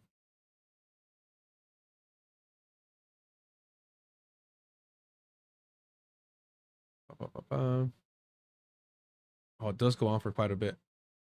All right. We'll get back to the Chris Hedges article. This is a really good fucking article, though. I don't know. What are we saying here, chat? Do we keep reading this? Because this is a great fucking article, or do we get back to Chris Hedges? We're 2 hours into the stream and we just read one fucking thing. The Soulless King got real fucking quiet though. Come on. I don't mind this shit, but you know, don't tap out that quick.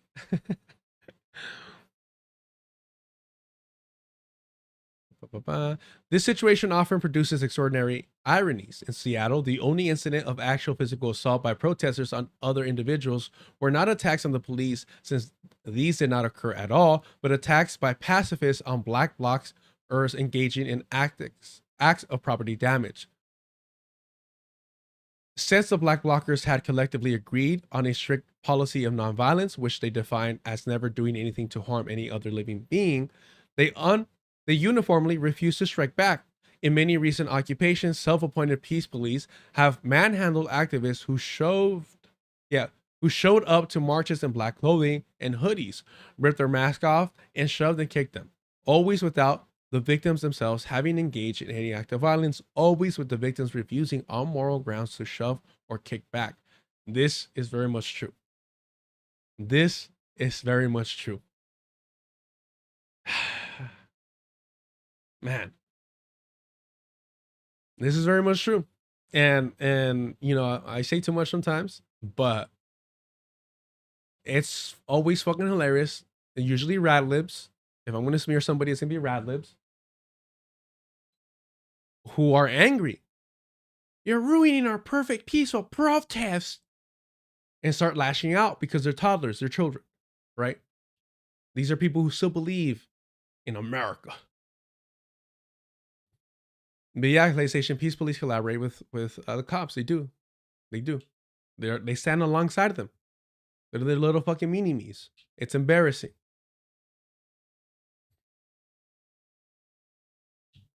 The Soulless King, because I was not speaking about the Superman anarchist stuff. I thought you were speaking about something else. Bro, let the Superman shit go. It's not about... Well, as long as you're stealing company time, motherfucker. As long as at least somebody's getting paid around here. Look, I said that Hassan Piker has smeared anarchists. You said no, he didn't. I said, yes, bro. I was literally seeing him celebrate the portrayal of anarchists in Superman Red Son. That's just an example of how happy he was to see anarchists smeared and portrayed in his mind correctly as anti-communists working with the fucking capitalist elite state. Like Luthor, right? Mind you, again, spoilers for Superman Red Son. The reason why Batman becomes an anarchist is because the fucking secret police kill his parents for daring to question the fucking state. And so they kill his parents. And I believe they shoot him too. And that's why he becomes an anti-fucking communist and wants to see it all burned down. Spoilers.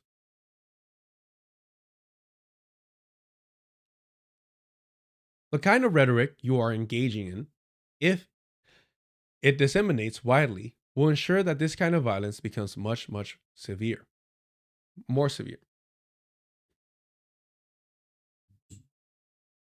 I was speaking on Hassan smearing anarchists.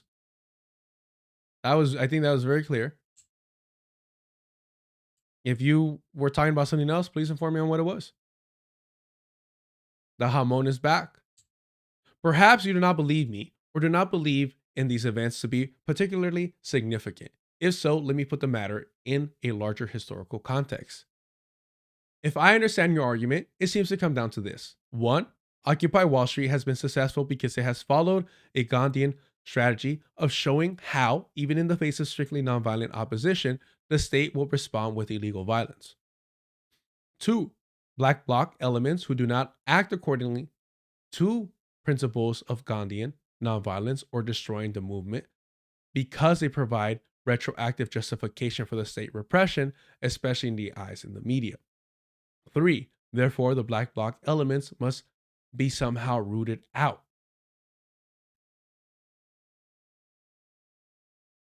One, of the authors of the original Gandhian strategy, excuse me, as one of the original authors of the original, as one of the authors of the original Gandhian strategy, I can recall how well aware we were when we framed this strategy that we were taking an enormous risk. Gandhian strategies have not historically worked in the US.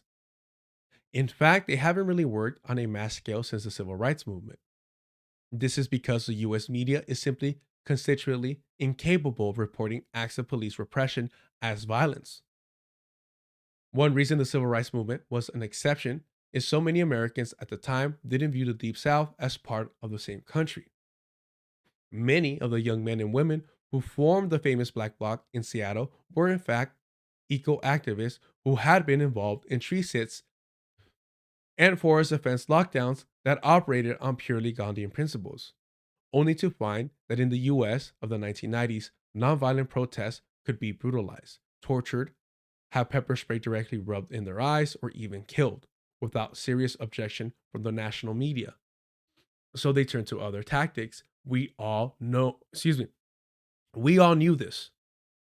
We decided it wasn't worth the risk. We decided it was worth the risk. Damn it, bro. What the fuck is going on?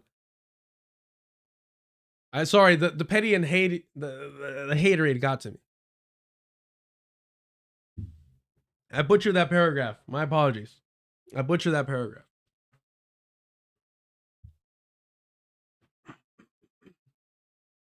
You know, the whole tree sit-in reminded me of Tortuguita. And yeah, I mean, that nonviolent stuff is going to get you hurt. Really, you're going to get hurt either way.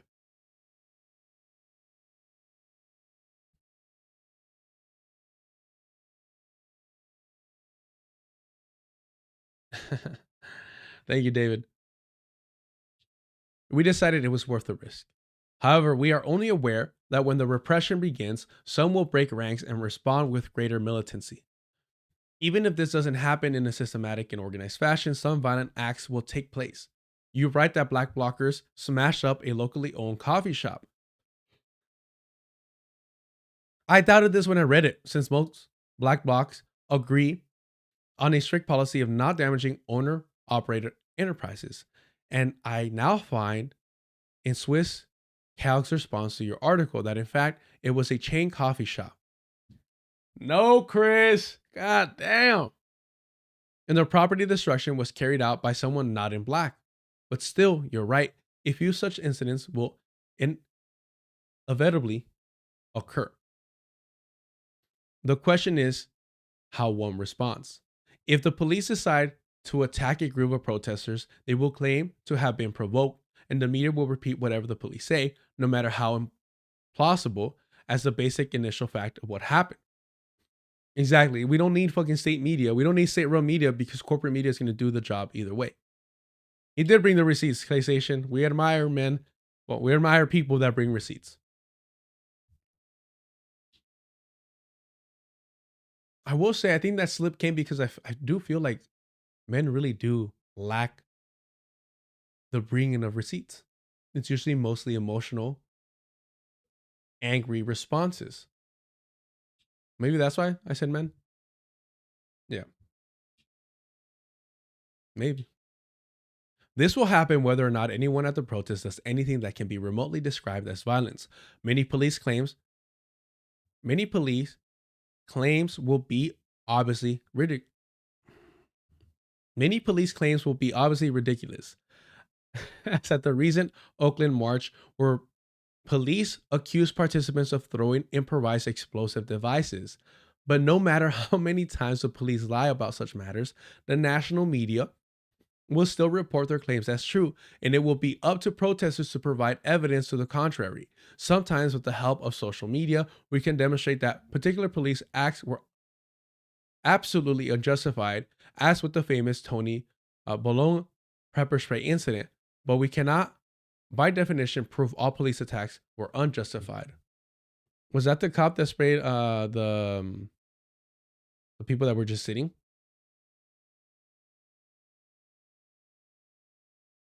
Let's see.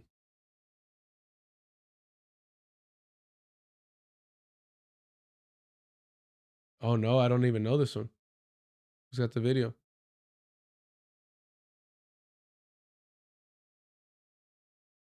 No, that's hilarious. You go fuck yourself. It's either Sam Cedar or David Pakman.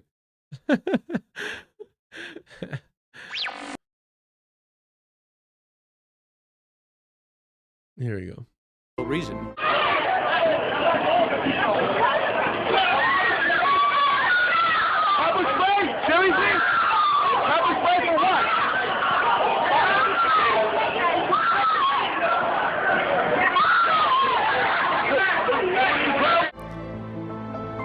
But maybe Tony Baloney.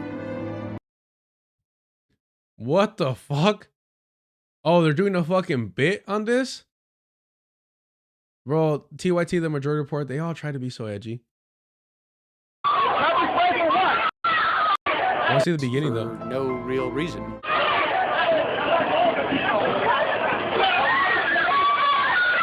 I can't even see where it happened, though. What the fuck? That's kind of hard to look at. I mean, yeah, it's just unprovoked and whatnot, but that's a weird angle. Is there another angle? Real quick.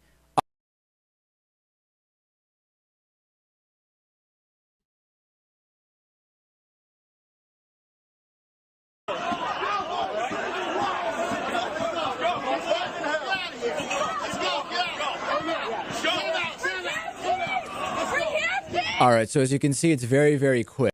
Oh, this dumbass was just nilly-willy fucking... Even... This was pepper spraying like his own fucking pigs. Look.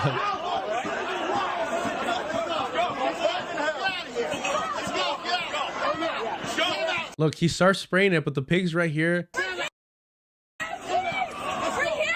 All right, so... Yeah, that's fucking hilarious. What a fucking absolute idiot.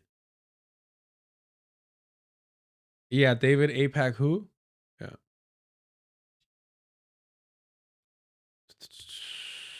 Where's the baloney guy? But we cannot be... but we cannot by yeah, we read that. But we cannot by definition prove all police acts were unjustified, even all attacks at one particular march.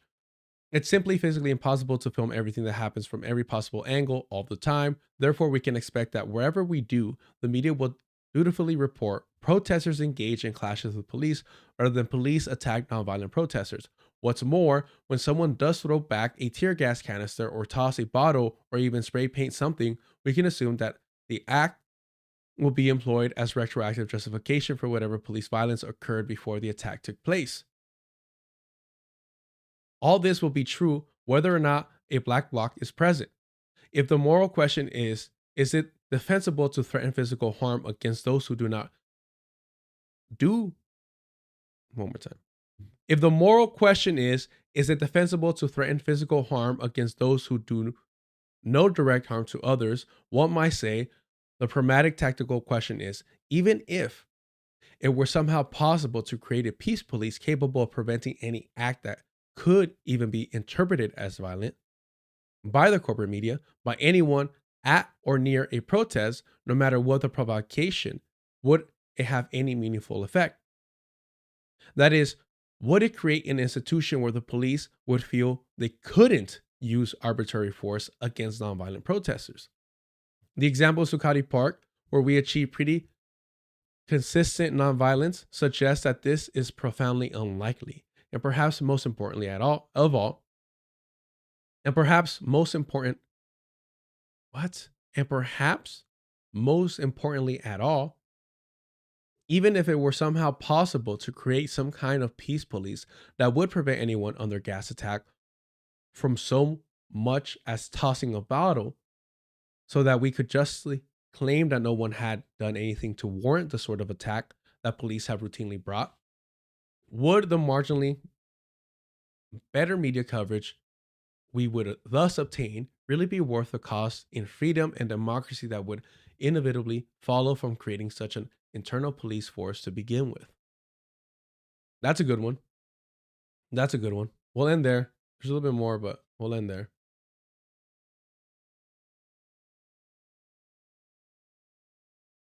Yeah. With that logic, like, hey, like if you want to police things so fucking thoroughly, then you're creating like an internal police state. And Chris Hedges opposes communism because it's authoritarian.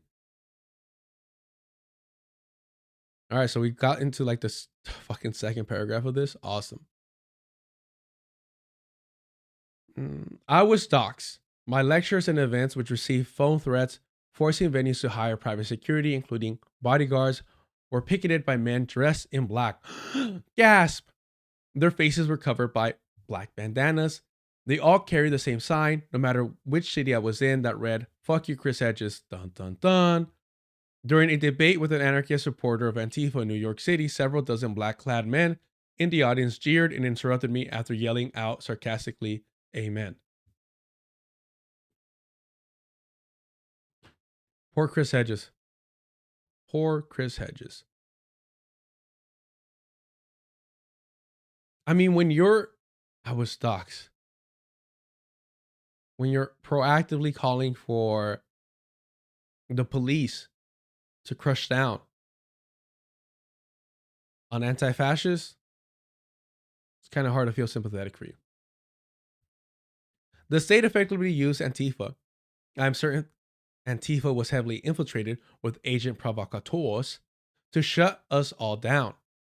The corporate state feared the broad appeal. The corporate state feared the broad appeal of the Occupy movement, including to those within the system of power. The movement was targeted because it articulated a truth about our economic and political system that cut across political and cultural lines. Antifa, let me be clear, is not a terrorist organization. It may confuse acts of petty vandalism and a repellent cynicism with revolution. But its designation as a terrorist organization has no legal justification. Antifa sees any group that seeks to rebuild social structure, especially through nonviolent acts of disobedience, as the enemy. Antifa sees any group that seeks to rebuild social structures. Oh, he's still with the nihilism shit. So Chris Hedges is spewing like Antifa is black-pilled and just are like apocalyptic accelerationists. That's pretty pathetic. Antifa sees any group that seeks to rebuild social structures, especially through nonviolent acts of civil disobedience, as the enemy. They oppose all organized movements, which only ensures their own powerlessness. They are not only obstructionists, but obstructionists to those of us who are also trying to resist. They dismiss anyone who lacks their ideological purity. It does not matter if individuals are part of union organizing, workers and populist movements, or radical intellectuals and environmental activists. These anarchists are an example of what Theodore Roszak, in the making of a counterculture, called progressive adolescentization of the American left. We'll read that some other time. That's so funny that he's still spewing the same shit that David Gaber literally corrected him on, and he's still spewing the same shit. Wow, that is embarrassing. John Zohran, what the still? Wait, what am I reading? Hold on. This was 2012, and this is 2025, and he's still spewing. Does he not expect people to click on this link? Wow. So he learned nothing from that letter. Wow, okay.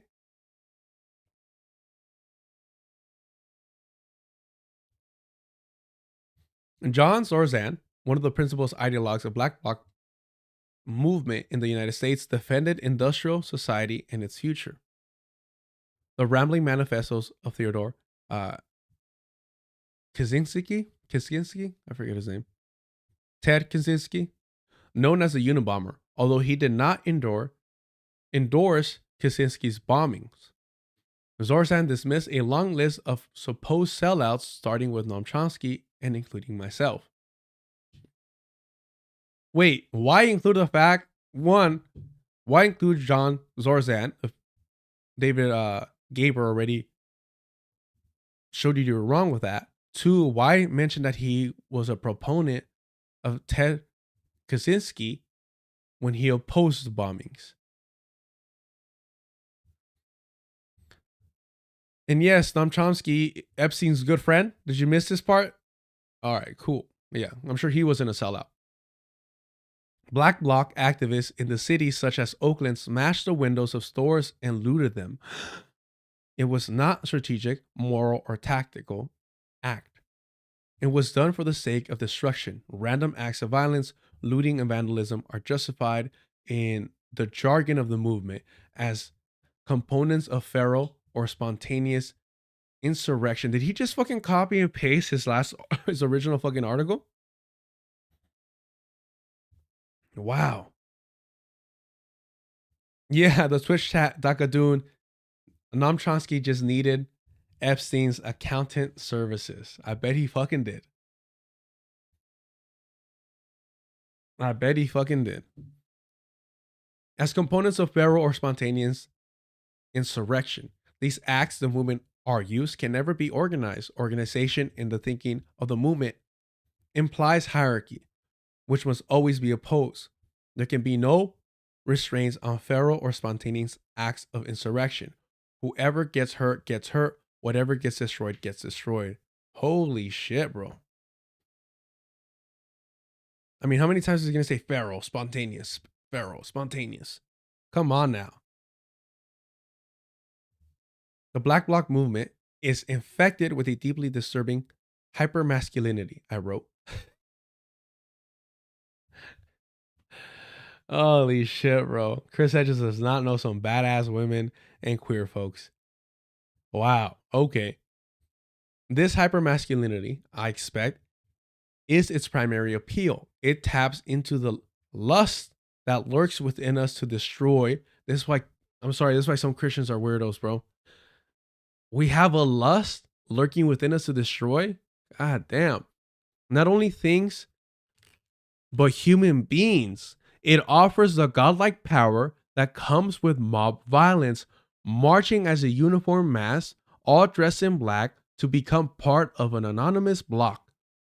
Faces covered temporarily overcomes alienation, feelings of inadequacy, powerlessness, and loneliness.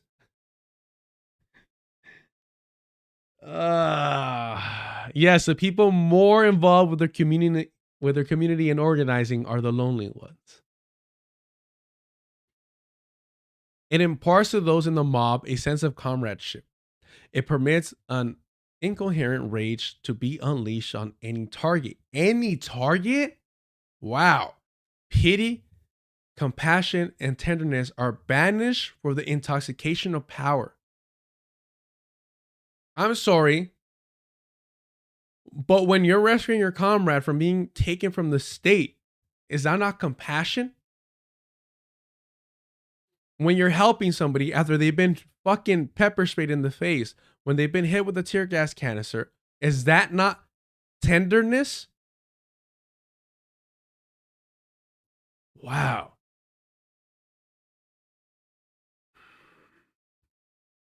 It is the same sickness that fuels the swarm of police who pepper spray and beat peaceful demonstrators. It is the sickness of soldiers in war. It turns human beings into beasts.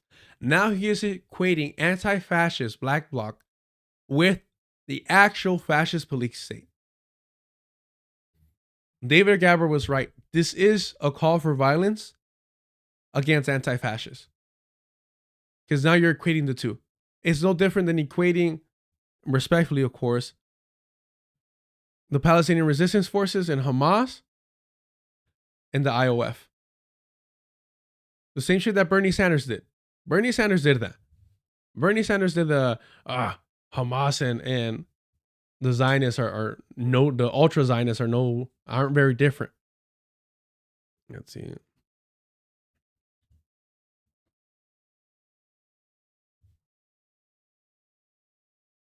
Where's this fucking? He was on Pod Save America. He's done it. I've shown this clip before, but it's so fucking embarrassing. Where you at, Bernie? Where you at? Oh, he's right here. are prepared to pull the trigger and say, you know what? Hey, Mr. Netanyahu, you continue that, you're not getting another nickel. He does it towards the end. In American aid. Why that's so? I guess it has a lot to do with AIPAC. It has a lot to do with the president, I think, who has been deeply emotionally committed to Israel for 40 years.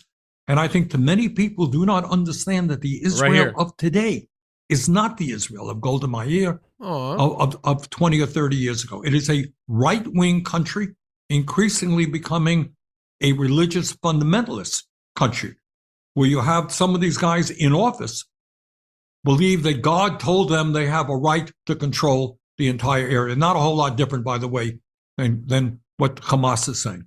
Not a whole lot different, by the way, than what Hamas is saying. Disgusting. PlayStation, can the Antifa lawyers sue Hedges for slander? Exactly.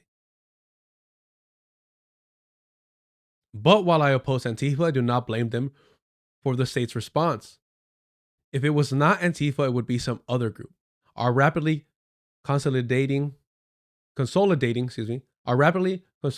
police state will use any mechanism to silence us. It actually welcomes violence.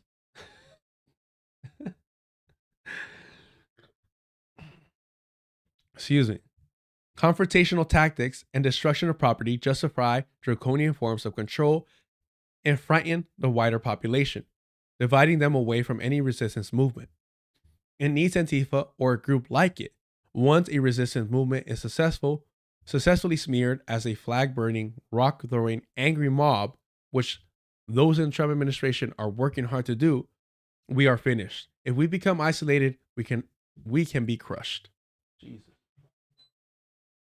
I should have taken more fucking Dayquil. Every other word in my fucking struggling to pronounce with the nasaliness. How much more of this shit? Okay.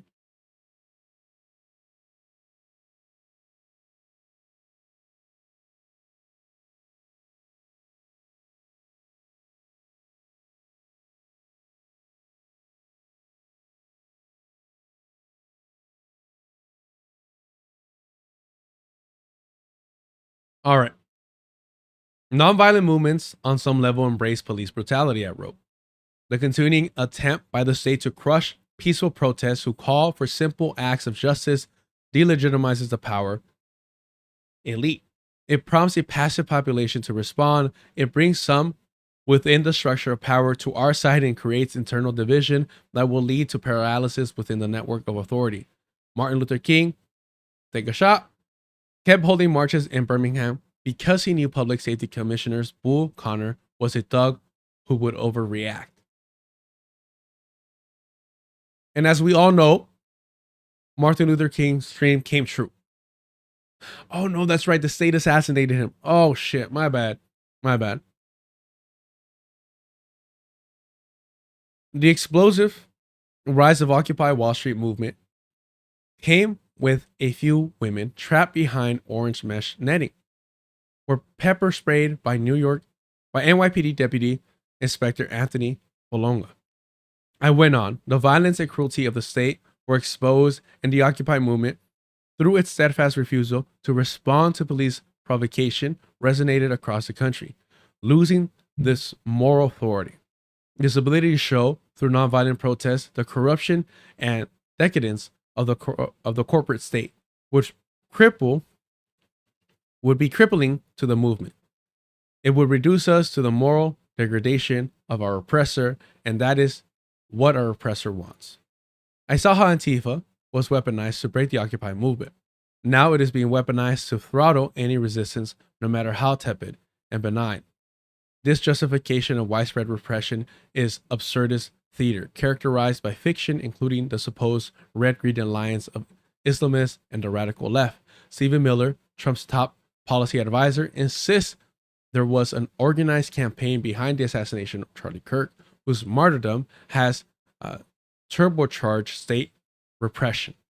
Any Trump opponent, including billionaire financier George Soros and his Open Society Foundation, will soon be caught in the net.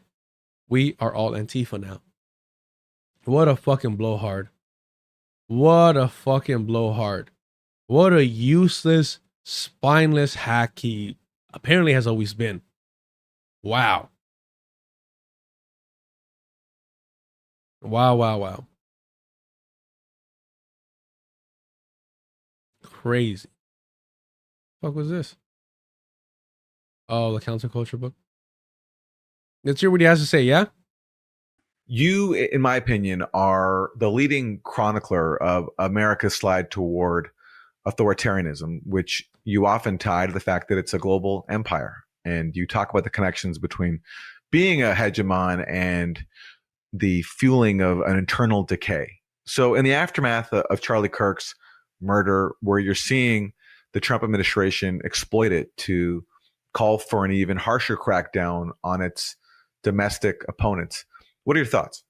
Well, I mean, as you're well aware, I spent 20 years covering disintegrating societies all over the globe. El Salvador, 7 years in the Middle East, countries like Iraq, of course, the war in the former Yugoslavia, not to mention the apartheid state of Israel. So that kind of deterioration and disintegration is intimately familiar to me. And so, of course, as soon as Kirk was assassinated, he was elevated within the canon of his movement to the status of a martyr. That was instant. I mean, even before they had apprehended Robinson as the suspect, you had Trump declare him a martyr. You had flags lowered at half-mast. He was given the Presidential Medal of Freedom instantly. And I've watched this before in other conflicts, and it's very dangerous because the martyr is really the lifeblood of radical movements in this sense. They use the martyr. Everyone does. You know, there was a very famous Russian revolutionary who was killed in the 1905. The Tsarist regime managed to crush it. It was kind of the dress rehearsal for the 1917 revolution. I forget his name, but he became the martyr in the same way that this Nazi thug host Wiesel became, and then you had the host Wiesel song. But that's true in everywhere. It was true in Yugoslavia. It's true everywhere. True in El Salvador. So I knew instantly what was happening. And the martyr is any.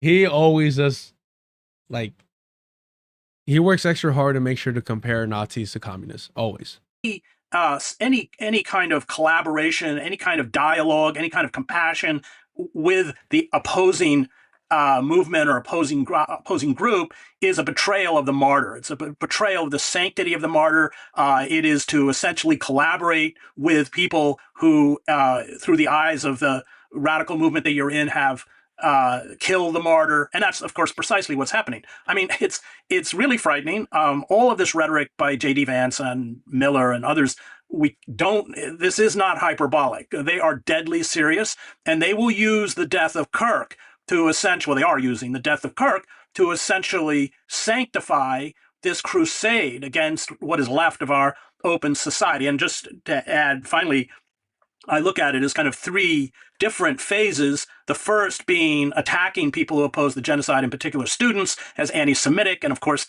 you know, just anecdotally, 20 or 30% of them are Jewish, to shut down free speech. And the universities completely capitulated. Then you saw the demonization of migrants, of undocumented people as criminals. I mean, of course, it's insane. These people work 14 hours a day and earn about $12,000 a year. And I mean, but that became the mechanism to create ICE, which, if anyone thinks that these detention centers that will soon dot the American landscape are there exclusively for migrants or undocumented, they're extremely naive. It is normalizing a secret police force. I mean, when I saw that, remember that Tufts student who was snatched, and let's be clear, she was here legally, snatched for writing an op-ed piece in her university newspaper. That I saw that in Pinochet's Chile. I was in demonstrations opposing the dictatorship, and these cars, unmarked cars, would come up. These guys would jump out with the balaclava, their faces covered, didn't identify themselves, would grab people in the crowd, push them in the car, and who knows where they were held or where they went, or, you know, in some cases, if they, you know, you never saw them again. I also lived, by the way, and at the end of the dirty war. What's wild about that is Chris, if anybody would have resisted that, you would have been angry at them. If anyone would have slashed the tires of those trucks, of those vans, kidnapping those people, and fought for their freedom, you would have opposed that, right? Is that not what Chris has been saying, writing? That when you stoop down to the level of violence that the state is perpetrating, that you excuse and justify their actions? War in Argentina. So, and then this final phase is we're blaming primarily liberal. When they talk about left, you know, it's they really mean liberal institutions, although, of course, those of us on the left are not going to be immune. There isn't much. I don't know, homie. The way, you know, how much of the left can you proclaim when you're out here smearing anti-fascist? And apparently you've been doing it for quite some time. I mean, I knew about it, but I didn't know how far he went with it. And I still continue to lie. Much of a left, of course, in the United States, but they will be demonized. Well, they are being demonized for the killing of Kirk, and they will be shut down. And so in each case, you have this fantasy peddled, anti-Semitism, you know, rampant crime by undocumented or migrants, and then the empowering of people to carry out hate crimes, like the hate crime that was carried out against Kirk. So I've seen it all before, and that's what's so chilling. Did he just call it a hate crime? What happened to Charlie Kirk? Did he just call it a hate crime? What the fuck? What are we doing? And I think other people who come out of collapsing societies also see it. And all of us are just really spooked.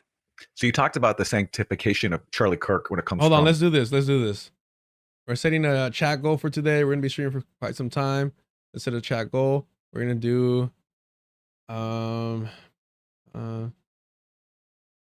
what are we doing? We're doing... I'm so fucking dumb. We're gonna buy Chris Hedges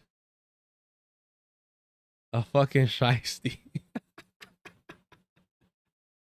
We're gonna buy Chris Hedges his own balaclava. If you want to support the channel, go ahead and drop a super chat, and we will get Chris Hedges a custom fitted balaclava just for him.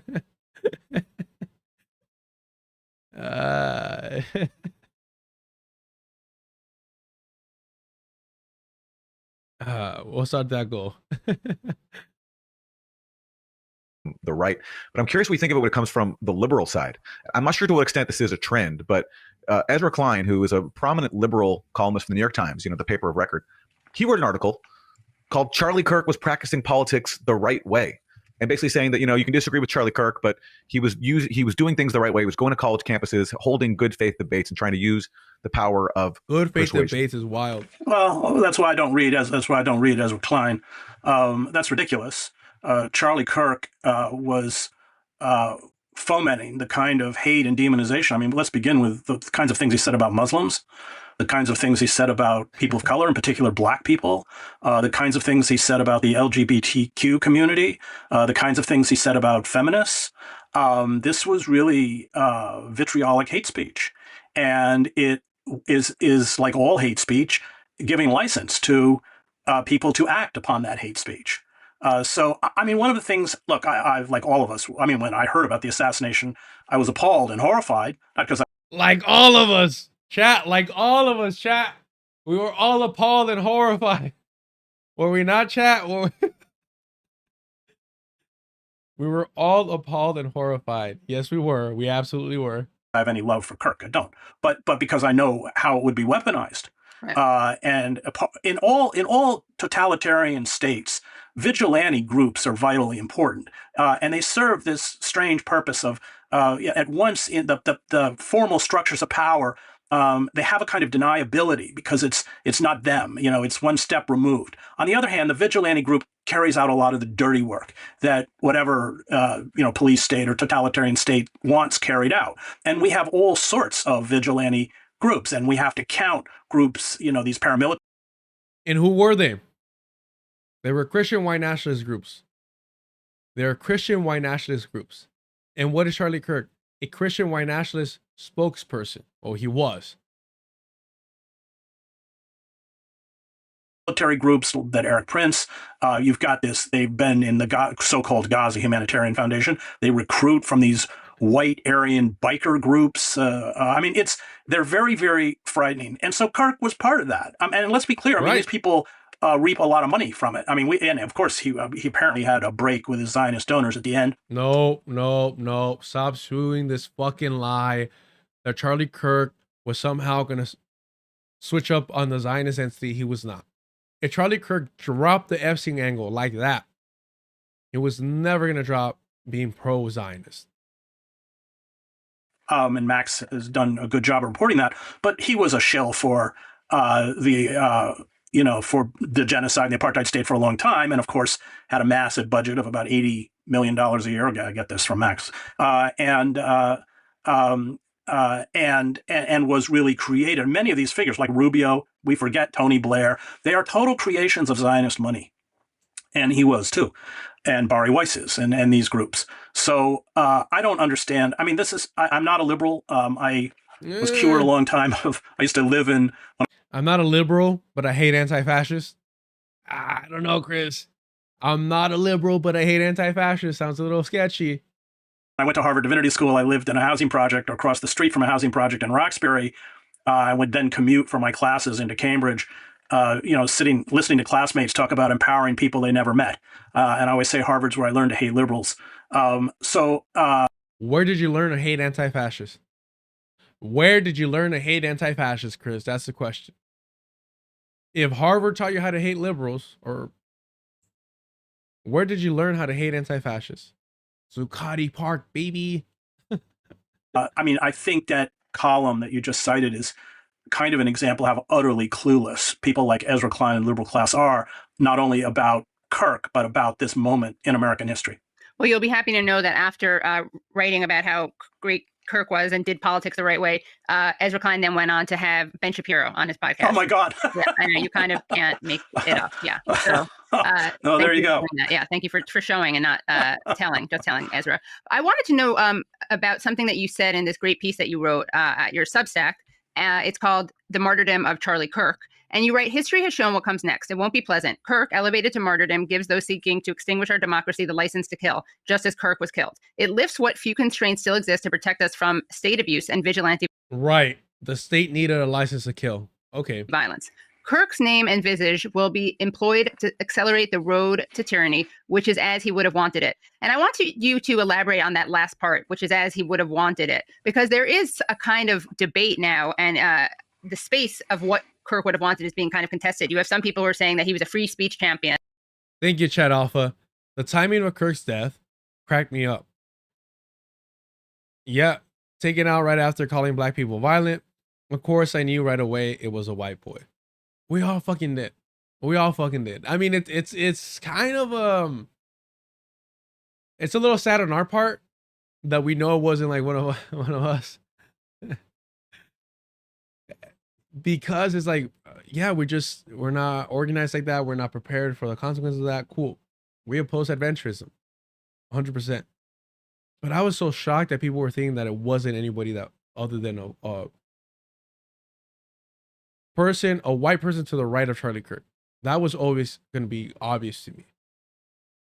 And then you have some people saying that, no, he wasn't, and he wanted crackdowns on speech. And then you have some people who are saying, well, he was just a hypocrite and all over the place. So can you talk about this side of him that you say would have been happy with what's happening right now in response to his killing? Well, I find this effort to promote him as a free speech champion just ridiculous. He had Professor Watch and City Council Watch. This was about outing, and he worked closely with the Canary Mission, which of course doxes all sorts of people on college campuses. No, I mean, he definitely was not about liberty and not about free speech. He comes out of this cabal like Miller and Vance and others. So no, he was not a champion of free speech. He did his little dog and pony show where he'd go around to campuses and people would come up to supposedly debate him. I don't consider those debates. And then, he would take clips of it if he did well and ignore the clips when he didn't. That's show business. I mean, and many of these people are in show business. I spent 2 years covering the Christian right, spent a lot of time in these mega churches, and these people are just... Great book. Anti-communist comments throughout it, but great book, American Fascists. And the rise of the evangelical right, or the war of the evangelical right against America or some bullshit. Updated versions of P.T. Barnum, which is really what he was, what he is, was. So, yeah, I think that's just a complete misreading of his own. He's a very public figure. I mean, the statements are very public. But the idea that he was engaged in free speech. I mean, totalitarian movements, Hannah Arendt writes about this, are always happy to play by the Aaron Wright is a fucking anti-communist. It should not be taken serious. system until they don't have to. They'll play by the system, and then when they have enough power, they'll flick the switch, and the system will go dark, which is exactly the moment we're in. And you just mentioned earlier in this conversation, you said that Charlie Kirk was the victim of a hate crime. Yeah. Can you elaborate on that Well, point? okay, we don't know the motive, but I mean, I consider killing anyone. Yo, Katie Halper, the Zionist herself, actually asking a good fucking question. Nice. For their political beliefs, a hate crime. Let's put it that way. I find such a white thing to say. I consider anyone getting attacked for their political beliefs a hate crime. And you just mentioned earlier in this conversation, you said that Charlie Kirk was the victim of a hate crime. Can you elaborate on that point? Okay, we don't know the motive, but I mean, I consider killing anyone for their political beliefs a hate crime. Let's put it that way. I find everything he stood for repugnant, of course, and I've spent my whole life fighting against it and the positions he espoused and people like him who espouse it. You weren't fighting against it. You were peacefully protesting against it. But political assassination, no matter who carries it out, is a hate crime. And what do you make of the fallout on the right now when it comes to the issue of Israel? You mentioned Max Blumenthal's reporting at the Gray Zone. He spoke to a number of sources who told him that Charlie Kirk was shifting a little bit on Israel, that he had had some unpleasant experiences with pro-Israel donors, including... Fuck Max Blumenthal for pushing this fucking lie, this narrative that Charlie was going to become an anti-Zionist. Fuck that fool, bro. Bill Ackman, pressuring him to essentially stop platforming people like Tucker Carlson, who have been critical of Israel. And Charlie Kirk was insisting that he was going to keep on giving space to people like Tucker Carlson. And there's been some buzz now around, the issue of Israel on the right and how, the Trump administration is so completely beholden to the Israeli agenda, and how, Charlie Kirk, whether it's accurate or not, is being upheld now as sort of a voice of dissent on that. And there's been a lot of debate over it. Like, what do you make of that? It's funny because Max Blumenthal is doing literally what Chris Hedges is being critical of the right, of creating this martyr. By Max Blumenthal lying that Charlie Kirk was going to become anti-Zionist and spreading the conspiracy theory that it was a Mossad hit or whatever the fuck they're saying now, is also glorifying him. It's adding to the legend of Charlie Kirk, of making him something that he wasn't.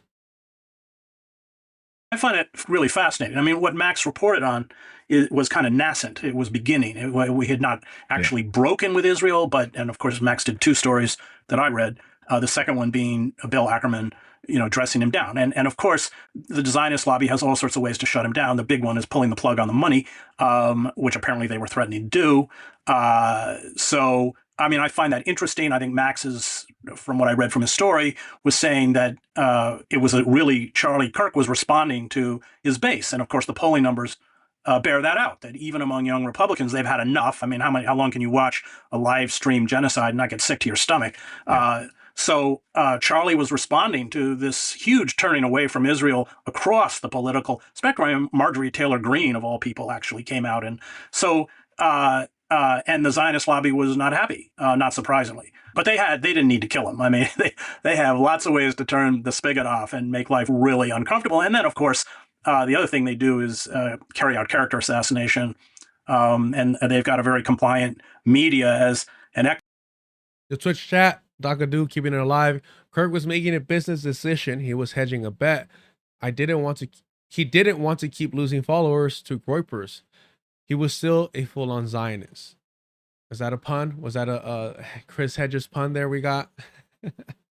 Yeah, I mean, that's, that would be the best argument in support of him becoming anti-Zionist publicly. But that fool was, Charlie Kirk seemed to be like a true believer in Christian white nationalism. And that Christian nationalism kind of requires you to support the Zionist entity. echo chamber. I am good friends with Norman Finkelstein. His entire academic career has been characterized by this sustained assault by the Zionist lobby against him. And they are just unrelenting. So, but yeah, I found that really, really fascinating point. So let's actually play 2 clips featuring Charlie Kirk, and you'll see some evolution on the issue of Israel. Here he is speaking at an event in Arizona. They're useful idiots are pushing this narrative too. Wow. Making a very disgusting joke about gay people in Gaza. So, you know, it's funny. I used to say that, hey, if you as a gay person would go to Gaza, they'd throw you off of tall buildings, right? Now they don't have any tall buildings left, so I don't.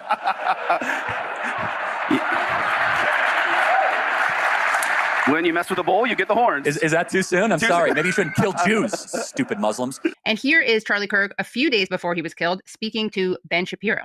Charlie, we push back against the media on COVID, on lockdowns, on Ukraine, on the border. So like, maybe we should also ask a question. Is the media totally presenting the truth when it comes to Israel? Just a question, you know, that maybe we shouldn't believe everything the media says, because I know I've been conditioned to ask a lot more critical questions over the last couple of years. So Ben, some people would accuse Israel of wanting to ethnically cleanse. Some people in the Israeli government are saying, again, it's all over the place, right? You have.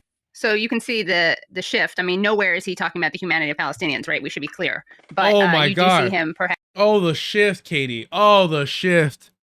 Oh my goodness. Standing ovation, applause for Charlie Kirk and the shift. He was playing up for the audience in the first one. They have a live audience. So he's trying to, you know, feed him some fucking red meat. In here, he's talking to Ben Shapiro. Also playing up to the audience that hey, I'm not controlled by these people. Okay. And now Ben Shapiro scooping up TV USA. It's hilarious. Perhaps catering to a base that is not happy with the alleged America First president being so beholden to Israel. Yeah, he's at the same time, he's not condemning the genocide. So, of course, right. Yeah, exactly. so let's be clear. I mean, but so Max Blumenthal and these people are fucking idiots. Let's be clear. It is a shift, and I'm sure for Zionists and their support. How is that a shift? How is that a shift? How is that shit? It was a very frightening shift. As you can see in the, I don't know if you guys noticed, but Ben Shapiro's eyebrows go up about 5 feet when he mentions that. I can guarantee you that they have poured a lot of money into making sure that Ben Shapiro is in the running to replace Charlie Kirk. Right. It is amazing watching people so overtly weaponize. Like his body isn't even cold, and they're so overtly weaponizing his death. Well, you know, as Max pointed out, Netanyahu has tweeted 6 different times about Kirk, which is kind of overkill. I mean, there's something happening there. Yeah. Well, now that he's dead, he gets to pretend that that's why he's not visiting Israel, right? So I remember the first day I went into the post office and saw a stamp with Malcolm X on it. I almost fell over. Right. Once you're dead, they own you. Yeah, exactly. You know, I teach in a prison, and they have Malcolm X quotes on the wall in the prison classrooms, but all of them are like, you know, the equivalent of education is good or something. Right. Yeah.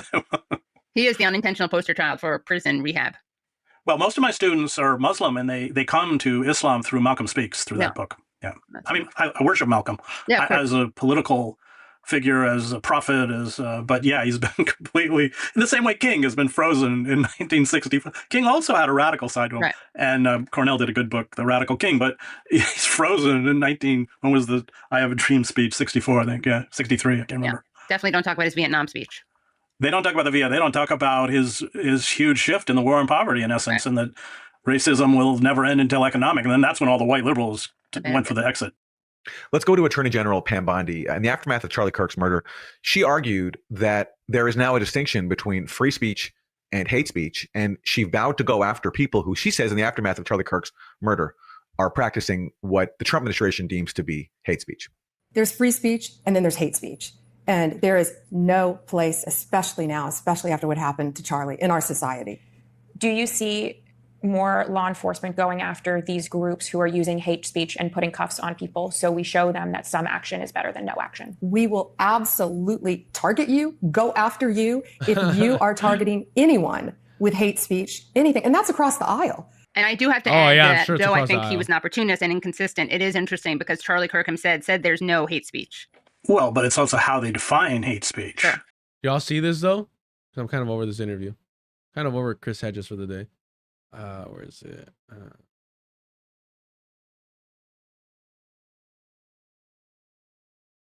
This shit made me laugh.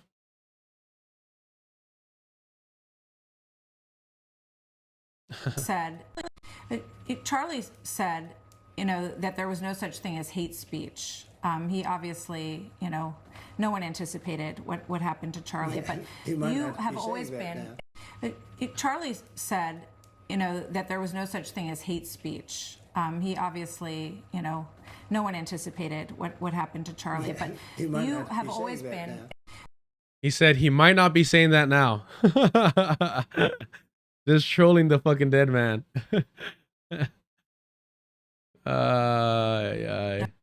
Charlie said, that there was no such thing as hate speech. He obviously, no one anticipated what happened to Charlie, but you have always been. He's so fucking funny, bro. He's so fucking funny. He's so fucking hilarious. And, we gotta hate him for it, but god damn, he's funny. It's so frustrating because these fucking liberals and rad-libs will tell you that, Trump is a fascist, this and that. Trump's ideology is himself. He's a narcissist. He believes solely in himself. A true fascist would be using this fucking moment like crazy. Like, this interview would be a fascist, like, crying and yelling for it, and at the very least, if not crying, like red in anger for Charlie. And this motherfucker's like, yeah, I bet he's not saying that shit anymore. And it's like, you look around and you're like, what the fuck? When the reporters were asking him, how you doing? How you feeling after Charlie, your good friend, died? And he goes, yeah, good. Anywho, I'm rebuilding this. Any real fascist would be like holding court.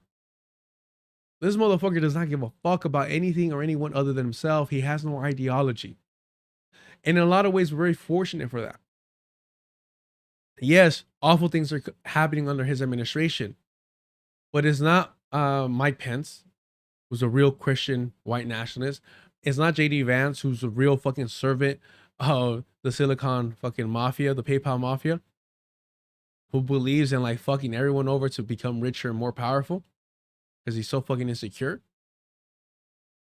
He probably doesn't have an ideology other than being a fucking lapdog to these fucking bastards. These fucking billionaires. Trump is just about Trump. That's all he cares about. Let me post this over here and then we'll I gotta use the bathroom real quick, y'all. So many people still live with severe PTSD as a result of the war. And even the years before the war, I mean, people always think that the war began in 1981 when El Salvador, if you think about its history, if you really dive into its history, it's been in a state of war even before its independence, right? Because then you ask yourself the question, independence for whom and from who? So many things to think about, right? Why I say historic memory, or really analyzing our historic memory is so important for understanding the current moment of El Salvador. Yeah, I'm gonna continue saying like thank you for that, because yeah, and some of that is so like chilling too, because it's not talked about enough and it's still occurring. So so yeah, your parents are really strong, and it's beautiful to hear that your mom todavía le sigue, and it's totally understandable. Like you mentioned, that trauma that your father still struggles with. It's real, and yeah, thank you for that. This is the first time we meet. Soy chillón. This stuff hits me. Like, I'm like, damn, man. So it gets me. And yeah, and so, okay, so you mentioned Bukele. Let's kind of start, going that road. From my understanding, El Salvador since 2022 has been in a state of, the constitution has been essentially like quote unquote exception, I think they call it. And then this January, state of exception. Yeah, there's always these like these fancy language to say like it's complete fascistic rule, but It was like the 35th time that they just extended this January, right? And they, from my understanding, gave basically no legitimate reason. They just continue to extend this. Can you tell us how things are right now from shout out. Thank you so much for to Carla. All right, where we at? We read a lot. Let's get a little palate cleanser going right here. Where we at? Yeah, we'll do this. Listen to this dumb shit. Actually afford their day-to-day life in the city. So you're saying ideology is not that important. I think Hold on. Where's the question, Jose? to deliver for work about $252 billion, give or take. There's an immense amount of money. Now, when Andrew Cuomo wanted to spend $959... Where are we at, Jose?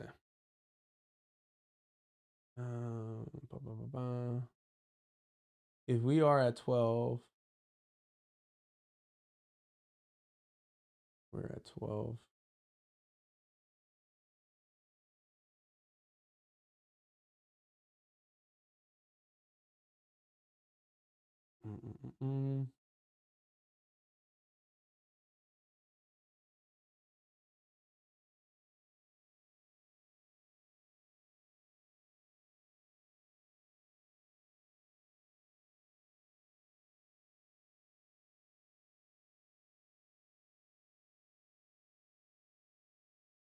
All right, yeah, we should be fine here.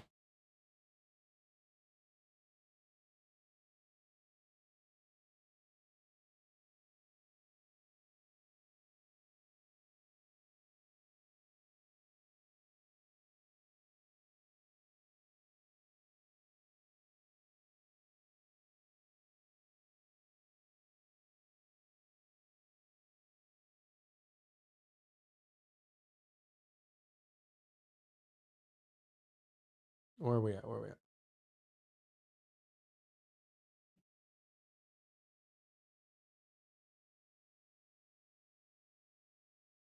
When Andrew Cuomo wanted to spend $959 million to give tax break to Elon Musk, people did not question whether it was realistic. But when we want to spend less money than that to make every bus free in New York City, we're told that it's an agenda that is too ambitious. You mean you need more taxes? I've spoken about the need to increase revenue. I've said there are two ways I think that are the most productive. One is raising the state's top corporate tax rate to match that of New Jersey.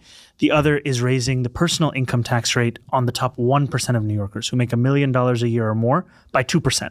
So if you're making $1 million, that would just be an additional $20,000 in taxes. So you're running on raising taxes? Yes, I've said that what I'm running on is an agenda to deliver for working class New Yorkers and an honesty as to how we will raise the money in order to do so. And not taxes on the rich. Knowing that amidst that plan of raising revenue, there's also the real opportunity to look at the way we spend our money now and ask the hard questions to ensure that every single dollar is going towards the intended outcome of making the city more affordable. So despite that, what are your chances of winning? Do you think today you're going to win? I feel quite confident. He's laughing, which means that you feel confident. I do. I feel confident. She's a body language expert. The fucking nepotism, bro. He's laughing, so I think, Dad, I think that means he thinks he's gonna win. Yeah, no fucking shit, bro. And I smile because, today we got the news that Eric Adams and Curtis Sliwa are being considered for jobs in the Trump administration. And oftentimes this kind of news is framed in the context of how it impacts the race. And I feel just as confident as I did yesterday. Okay, so this is Jorge Ramos. He is Jorge Ramos. Es mexicano, no? Or is this for Argentinian too?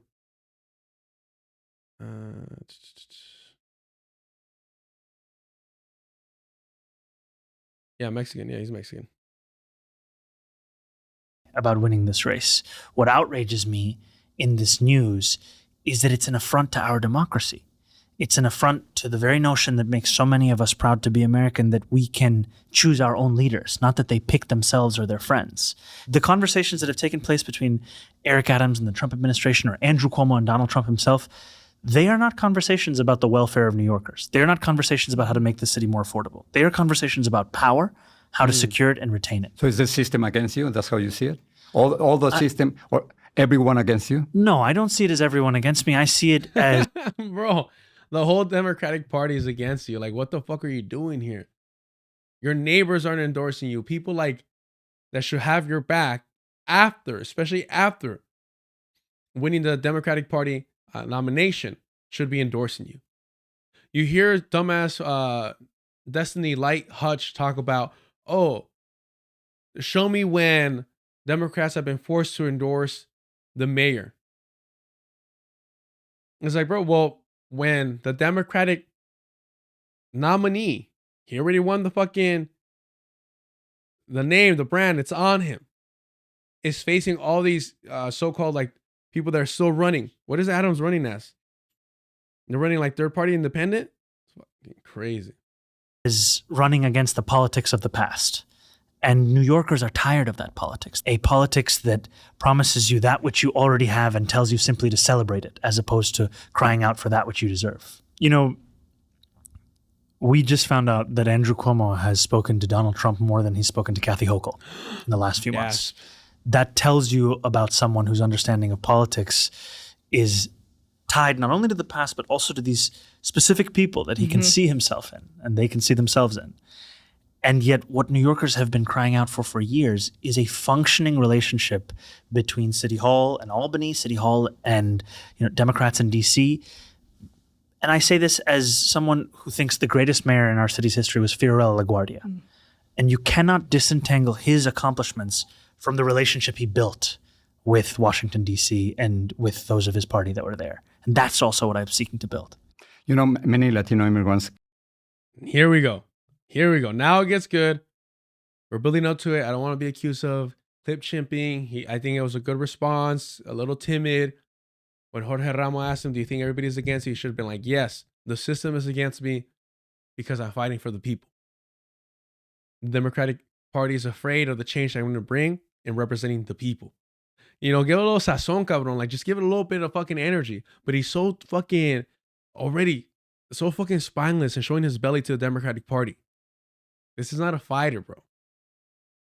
Came to New York City from living under socialist regimes. So when you say that you are un socialista, democratic socialist, many of them are. He's got to say it in Spanish so anybody tuning in can be like, oh cielos, un socialista. Oh no.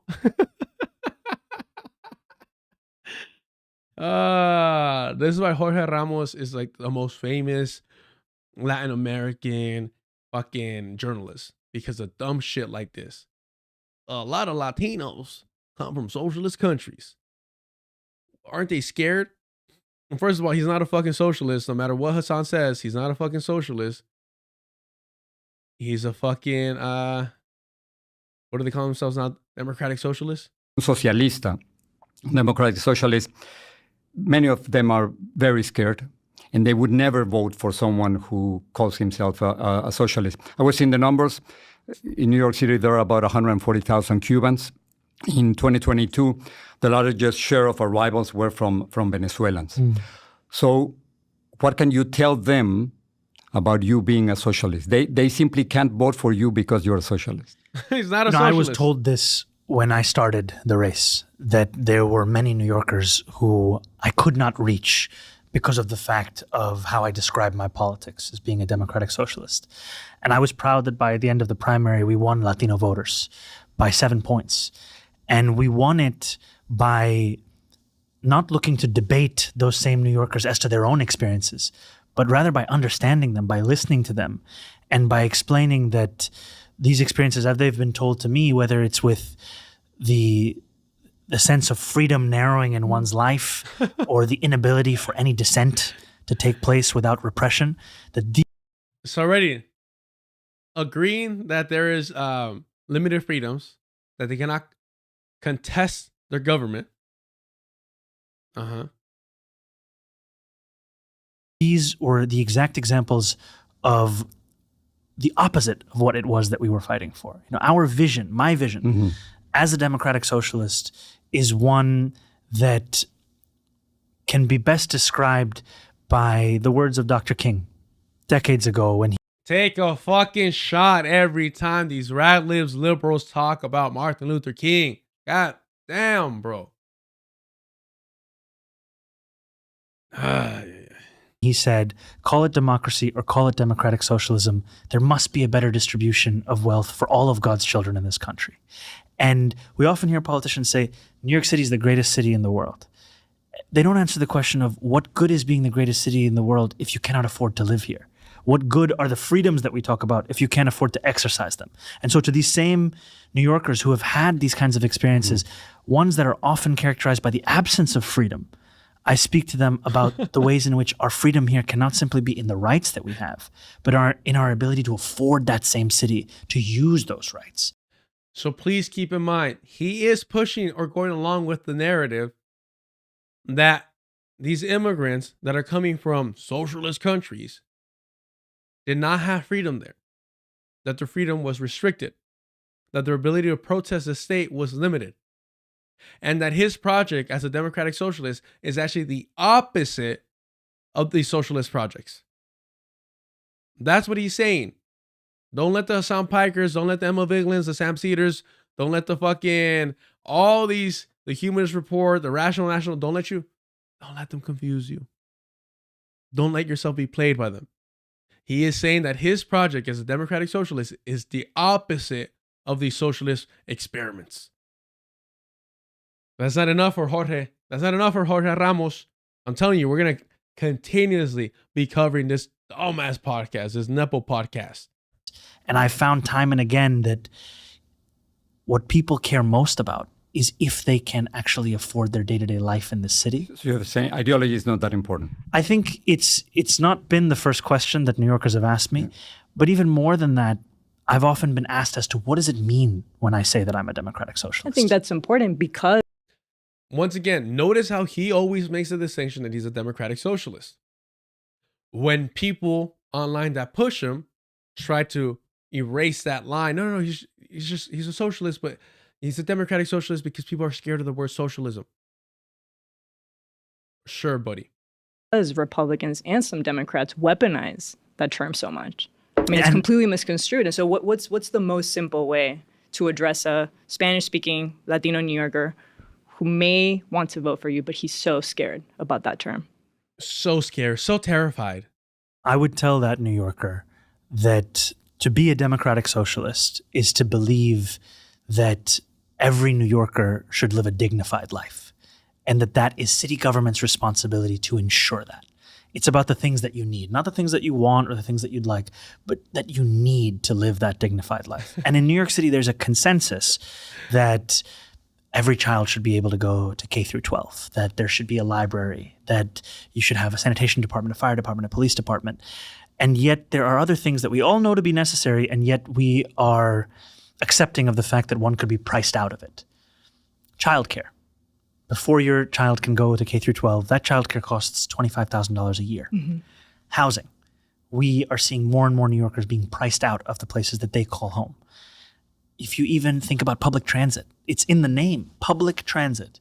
It costs $2.90 per ride, but 1 in 5 New Yorkers can't afford that anymore. Mm-hmm. And so it's applying that consensus to that which is needed and necessary. That's what drives this vision of a city that's affordable, a city that freezes the rent for rent-stabilized tenants, makes the slowest buses fast and free, and delivers universal childcare for each and every New Yorker.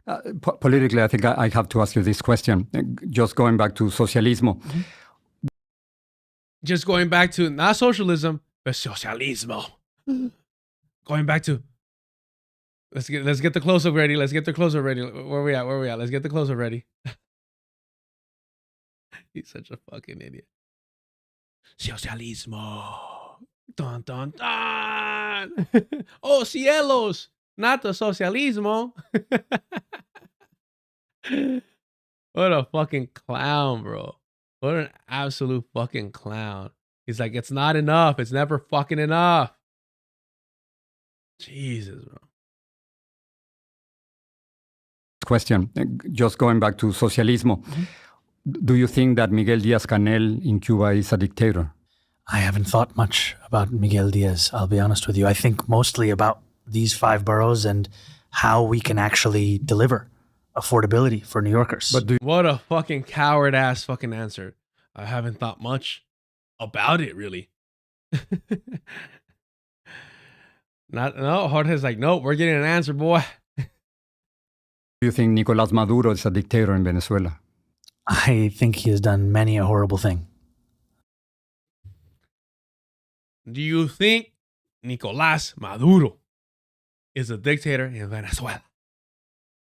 What is his response? What is Zohran Mamdani's, the democratic socialist? What is his response? What is his fucking response? For New Yorkers. But do you think Nicolás Maduro is a dictator in Venezuela? I think he has done many a horrible thing.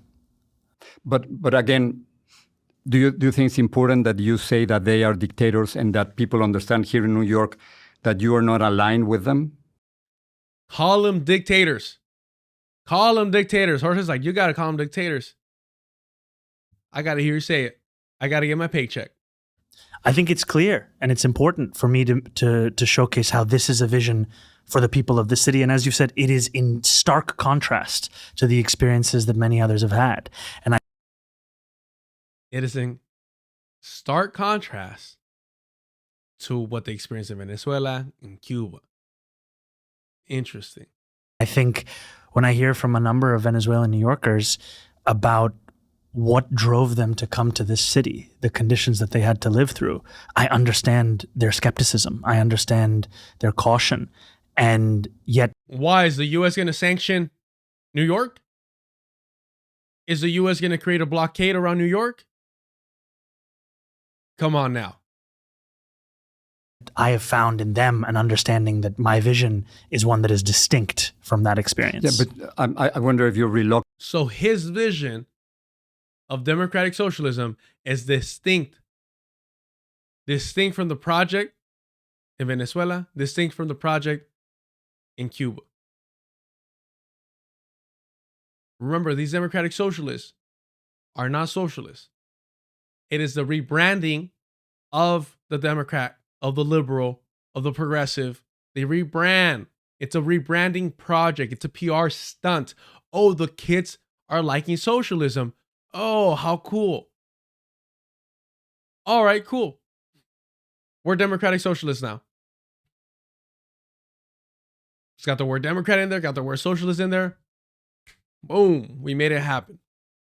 And you have these mouthpieces like Hassan Piker, who is a mouthpiece for the Democratic Party despite his criticism. He's there to be just like AOC in the party, the furthest, left you can go without ever actually betraying the Democratic Party, still voting for them in California, mind you.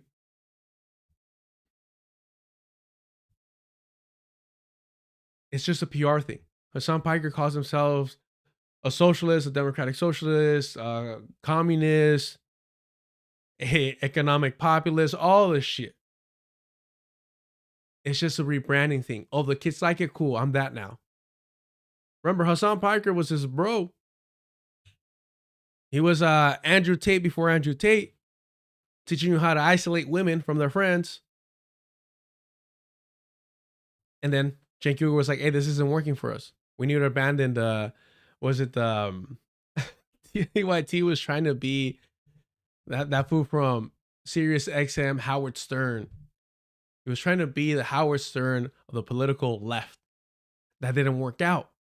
And the Kasparian had to stop making fun of upskirt photos of Britney Spears and trans people and pretend to be a feminist. Cenk Uygur toned it down. And so the TYT switched angles. Hassan, being a few steps behind, kept trying to push the dude bro angle, the sex tourist, which he is. And then Cenk told him, no. We got to be the lefty MSNBC, and you got to go a little bit further to the left to have an appeal. And that's what happened. That's what agitprop was part of that whole process. It's all an image thing. It's all image. Look at this. It's all an image thing.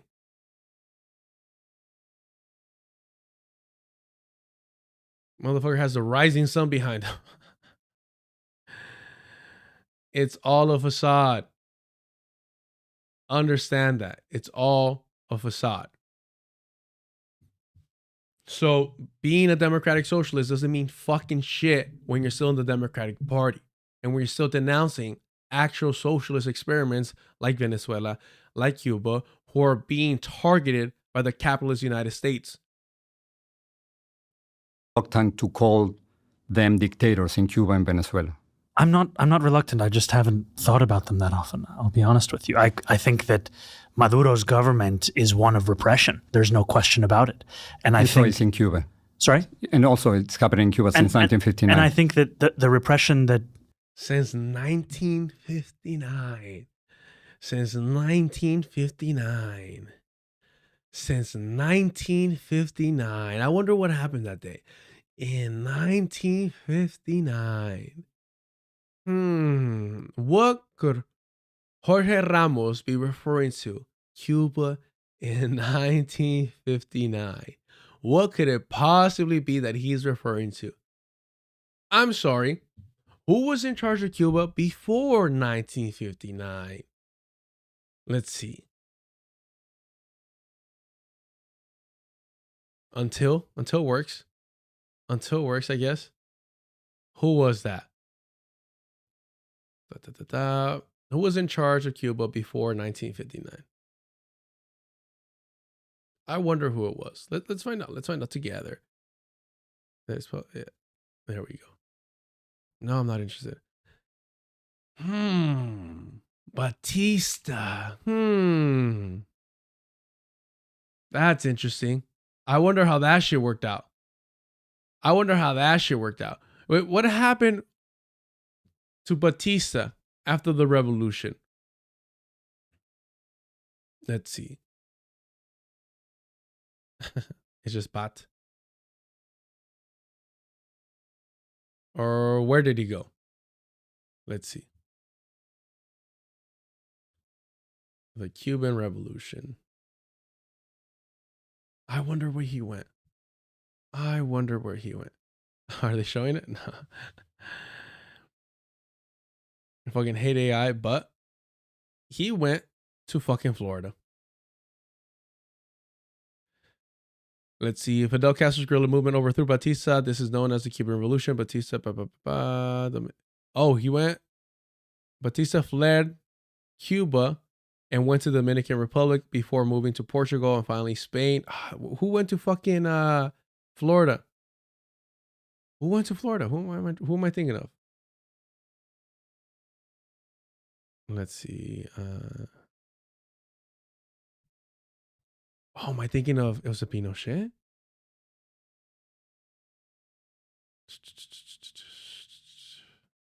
Oh, he owned a home in Daytona, Florida.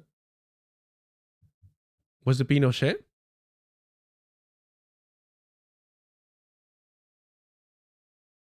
Let's see.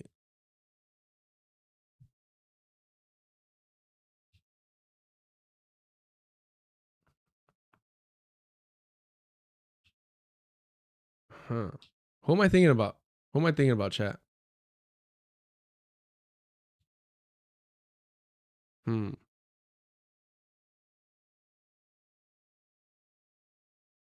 Yeah, so it is Pinochet. Okay.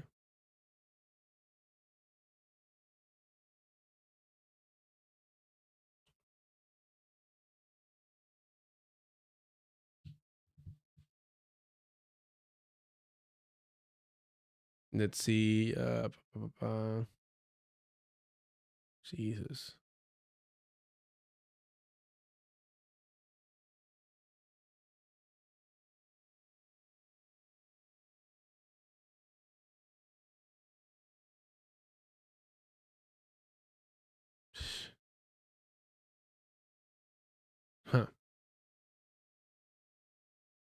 Whether we're speaking about Cuban New Yorkers or Venezuelan New Yorkers that they have had to live through, is a repression that stands in a clear and contrast from what our vision is here. Someone that you do think a lot about is Andrew Cuomo. So one of his main lines of attack against you, he loves to remind voters that you once stated that you wanted to defund the police. He also likes to remind people that you once also stated that you implied that NYPD was racist. Some people are genuinely concerned about that, right? Because as he's framing you, he wants some people to think that you don't understand public safety. So how do you address those accusations? You know, Andrew Cuomo, I was saying, is a politician of the past.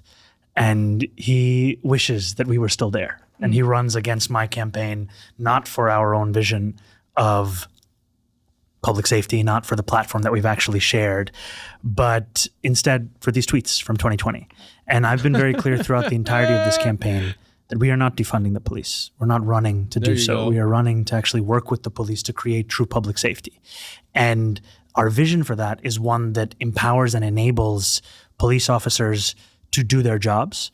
And part of that is a recognition that by putting the responsibility of responding to nearly every single failure of the social safety net on them, we are making it impossible for them to actually respond to those shootings and those murders by asking them to respond to 200,000 mental health calls a year. And so our vision is one that says we need to create a Department of Community Safety that will be tasked with the responsibility, whether it's a mental health crisis or homelessness, and that we should ensure that we bring an end to this exodus of officers from the department that when I started running was about 200 officers a month, now is about 300, 350 officers a month.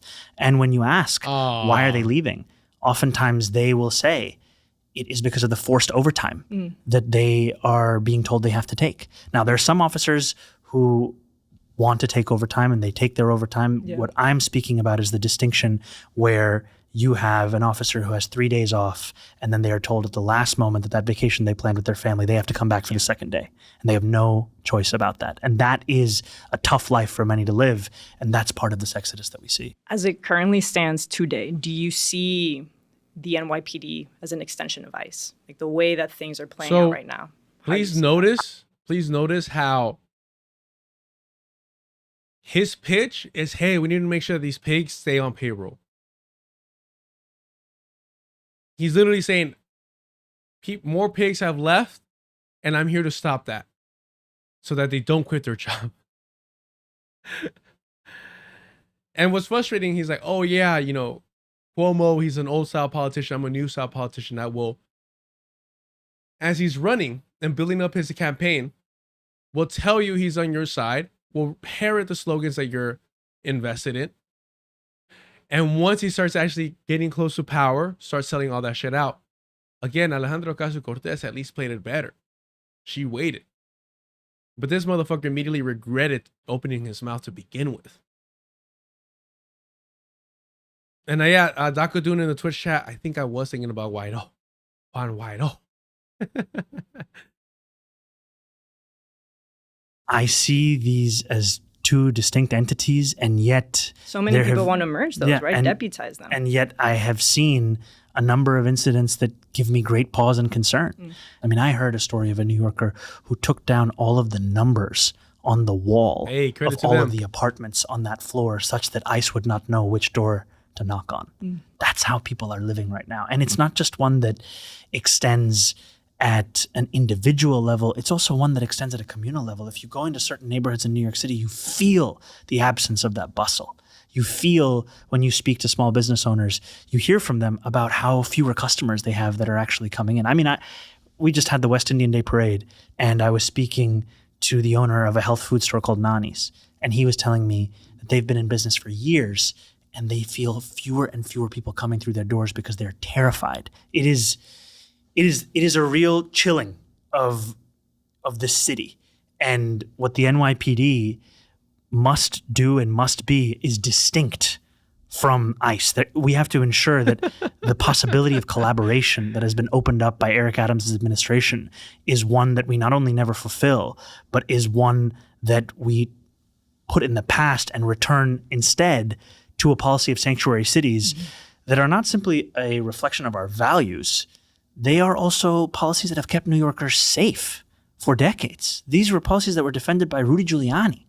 And now we are looking at them as if they are an example of a city that is in crisis, when in fact, this is part of how we made this city safe. Yeah, also, whenever people want to give people like Zohran Mamdani credit for saying things like this, he told you all right now, this isn't radical. This isn't standing up to the reactionaries. When Giuliani was down with this shit too. Can I jump in really quick, just because before we get into immigration, I just want to stick with this idea of the police because, and I'll tell you why. Please. I think what Trump has done very well is reimagine the role of the police. Now, what he does.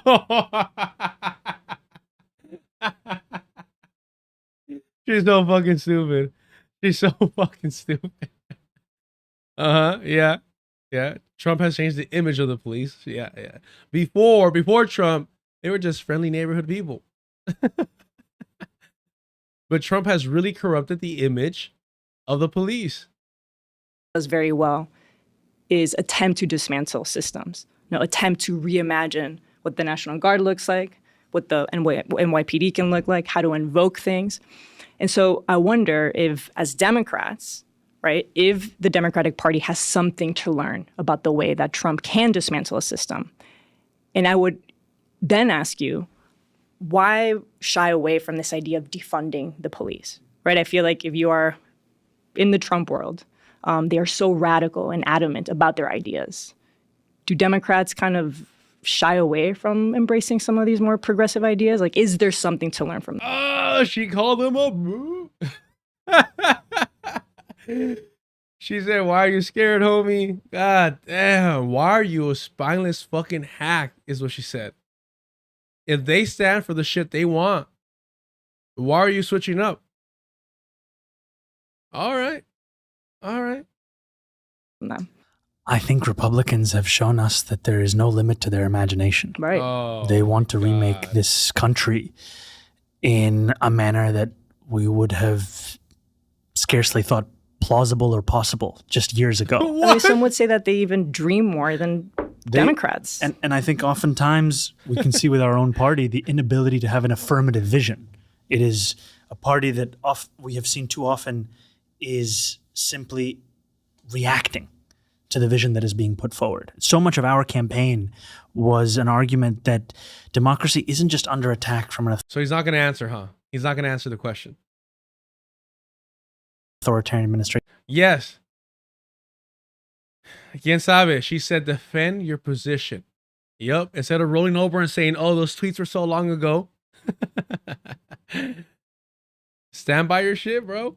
From the outside, it's also under attack from a withering belief in its ability to deliver on the inside. And while Republicans say that there is no limit to their imagination, Democrats are so often constructing an ever-lowering ceiling to what we think is possible. Ever feel like you have to compromise? I mean, like as it's a lower ceiling. It's not just a lowering of the ceiling, but it's moving to the right. It's not just a lowering of the ceiling, but it's also moving to the right. As a true democratic socialist, like, do you feel like you have to compromise? To win. To win, yeah. I don't feel that way, and I think I've shown that you don't in fact have to do that.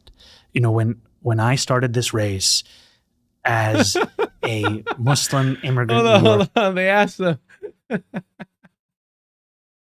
about compromising. He goes, no. As he's about to go kiss the ass of the NYPD that he called racist, as he called misogynist and homophobic. That is wild.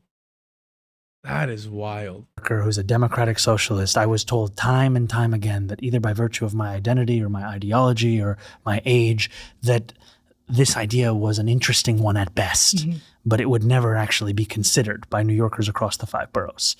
And what we saw is not only did we win this race, we won it by a margin of 13 points. We won it with the support of close to 600,000 New Yorkers' votes. So why continue to pander to the right? If you have the support of the people, if you beat out the establishment, why do you continue to grovel for them? The most votes of any primary winner in New York City history. And that shows what's possible when you actually are willing to fight for something you believe in. And it's not to say that every single New Yorker agrees with me on every single issue, But I shared many a time in this race about the words of Ed Koch, who said, if you agree with me on 9 out of 12 issues, vote for me. 12 out of 12, see a psychiatrist. Because that's what it means to live in this city. It means to know that tension and disagreement is a natural part of living in a place together. And that as long as there is a central theme that we can agree on, that we can fight for together, and that being affordability, then anything is possible. Let me talk about immigration. Many Latinos are living in fear in New York City right now. This is supposed to be a sanctuary city. Regardless of that, they still feel so much fear. So what would be concrete steps that you would take in order just to protect those immigrants?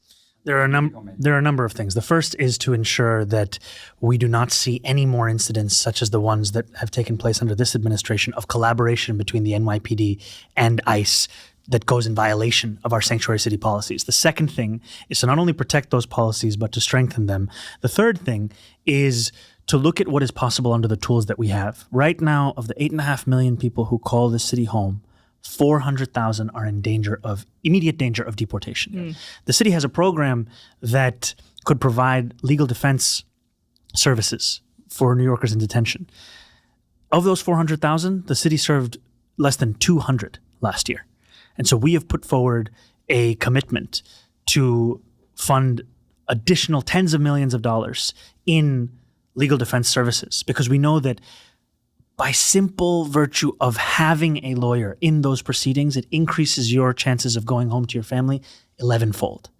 And that's our responsibility, to do everything in our power to make sure that we're keeping families. Look, all hater shit aside, like this I do support. This I do think is essential. This should be a priority.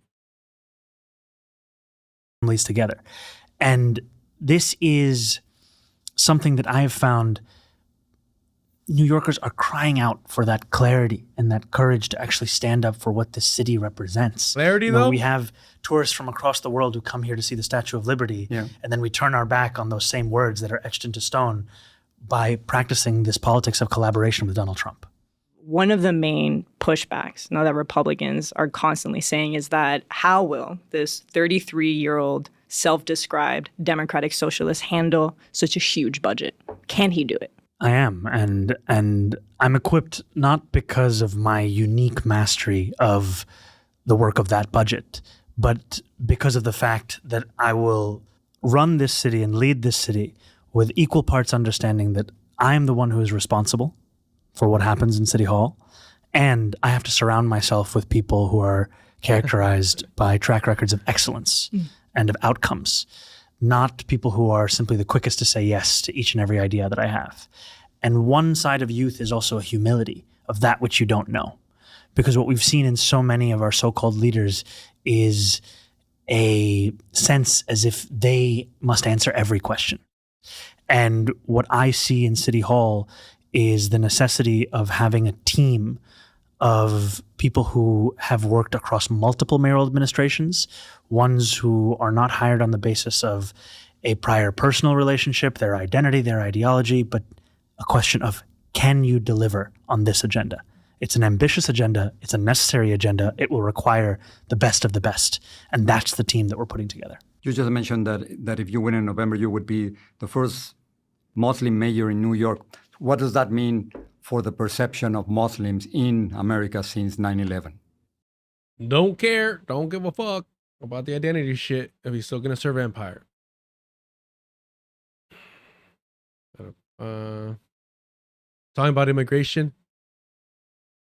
More than 10,000 people held in solitary immigration. Wow. More than 10,000 people held in solitary immigration confinement by ICE in a year.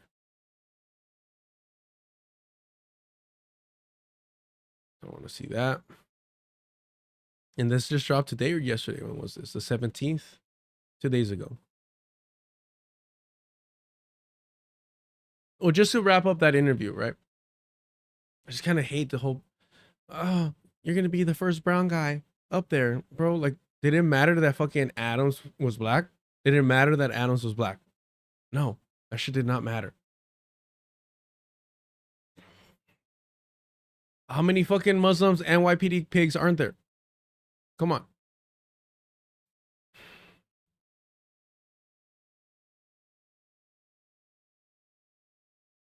But I just wanted to highlight Jorge Ramos being the snake that he's always been.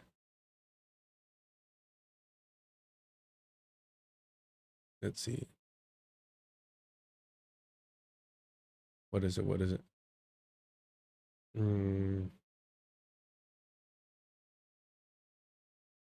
in Spanish, so. You know, you are not the legitimate president. So, what do I call you? To them, you are a dictator. Do you recognize what this is? Sure, of course. The Constitution. The Constitution. You have to call me what the Constitution says. My name is Nicholas. I have only one name, Nicholas Maduro. Who did this auto dubbing, bro? I don't want this. Oh, jeez. What the fuck?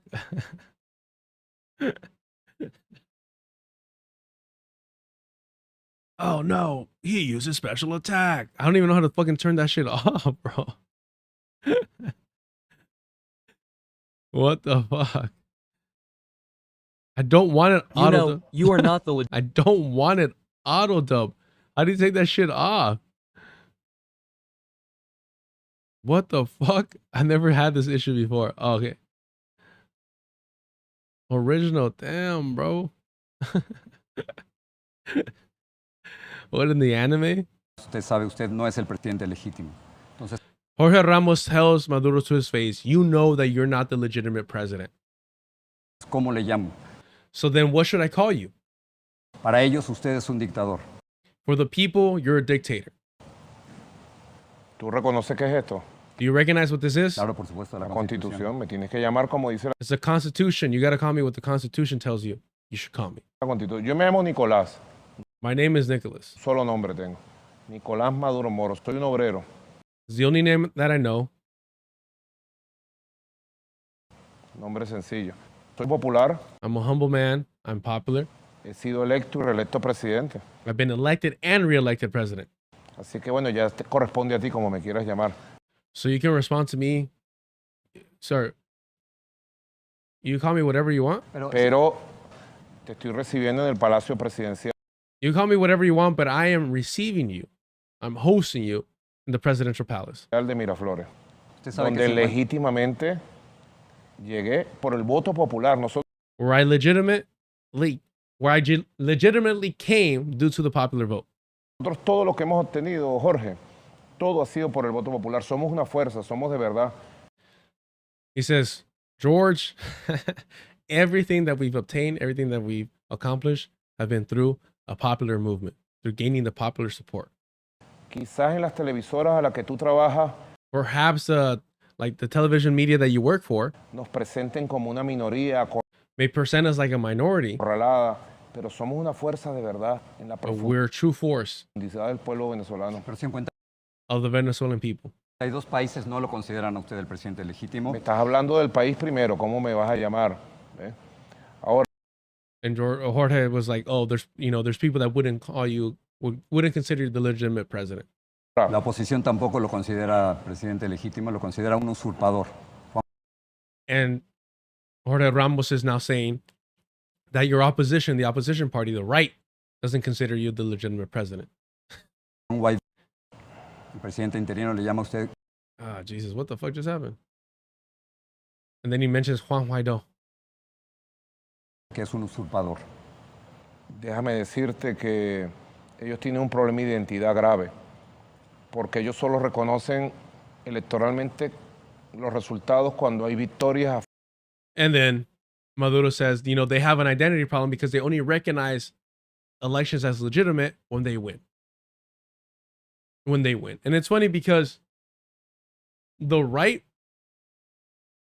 in Venezuela can act and behave in the same way as MAGA and be crying about stolen elections, this and that.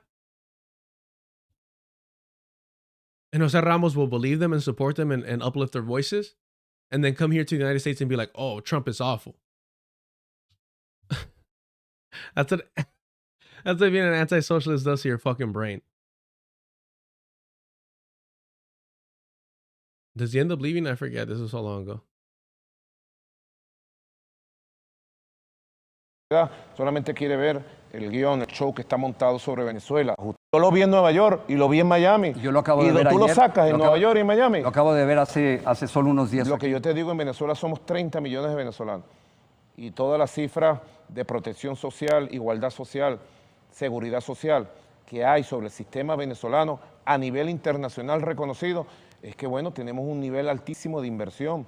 Su revolución ha fracasado terriblemente. And then, you know, Maduro is just saying, bro, like, what I'm telling you is that what we're doing here is essentially fighting for the people and implementing programs that will help the people of Venezuela for Venezuelans. And Jorge Ramos, like, the Bolivarian revolution has failed, essentially. Sorry, that was just humoring myself. Thank you. Thank you there. So Jorge Ramos, you know, he's a fraud. He's a brown face over here that plays the game, that supposedly pushes and questions power. But when they send him abroad, he smears legitimate socialist countries like Venezuela and Cuba. He knows where his bread is buttered. U.S. Immigration and Customs Enforcement put more than 10,500 people in solitary confinement between April 2024 and May 2025. The use of practice has quickly increased under Donald Trump's administration, according to new research. A report from Physicians for Human Rights, the Pillar Immigration Lab, and Harvard Law School experts published on Wednesday sheds light on what's happening inside U.S. immigration detention facilities and how increasing numbers of vulnerable people are being subjected to solitary confinement for longer periods of time. The United Nations has found that solitary confinement, which is defined with the report as keeping people in small cells without meaningful human contact for at least 22 hours a day, amounts to psychological torture when such placements last longer than 15 days. The report spans a period of time that includes the Biden and the second Trump administration. The Biden and the second Trump administration. What was that first part, chat? What was the first part, chat? The Biden administration. Don't let these fucking liberals bullshit you.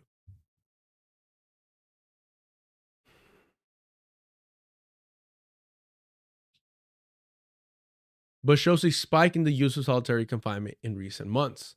It comes as the president enacts his mass deportation agenda and rapidly expands U.S. immigration enforcement activities and detention facilities.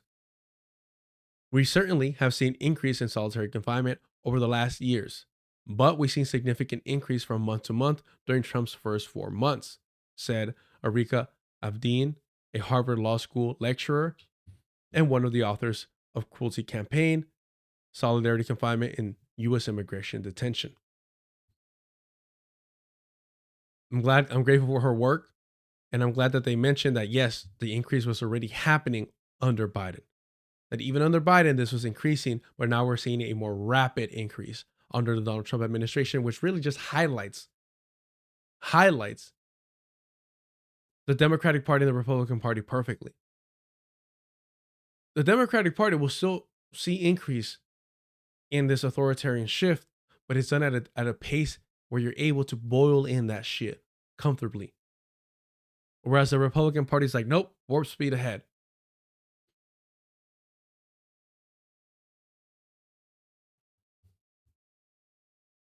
The research reveals that the last 4 months of Trump's second term, the use of solitary confinement grew by an average of 6.5% each month, more than 6 times the average monthly increase seen during the final months of Joe Biden's administration.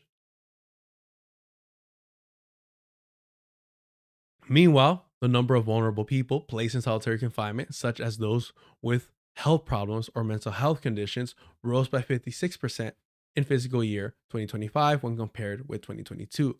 People with vulnerabilities, placement lasted more than twice as long they did in the first fiscal quarter of 2022. Perhaps one of the worst findings was that people with vulnerabilities are being placed in solidarity confinement twice as long as they would be placed when I started providing this data back in 2021.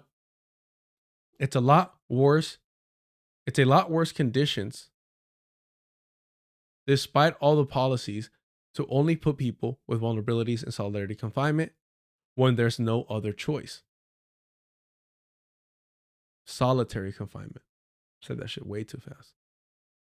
Since Trump took office in January, authorities have arrested more than 210,000 people and deported more than 216,000, according to data from Immigration and Customs Enforcement and Customs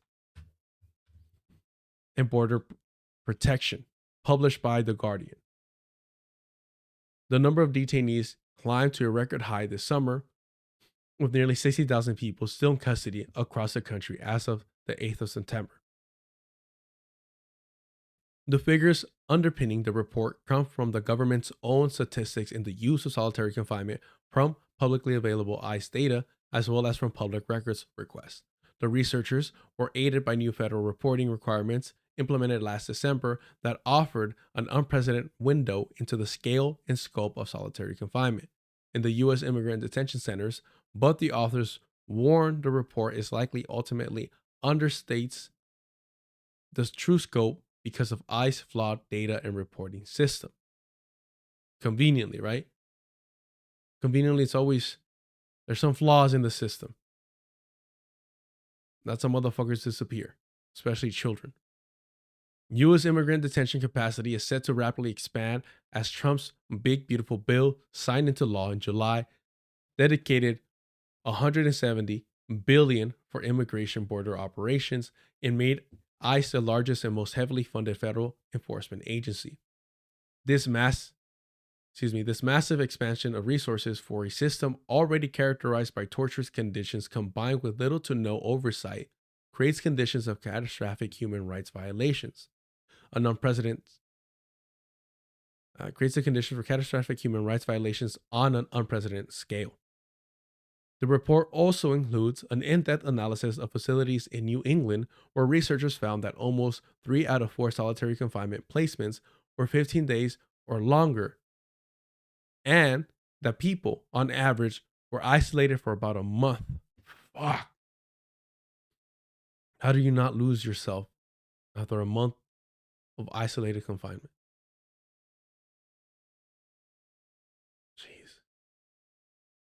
The analysis of the individual cases found the systemic use of solitary confinement for arbitrary and retaliatory purposes, such as punishing people who had filed grievances or reported sexual assault and requested basic needs such as showers.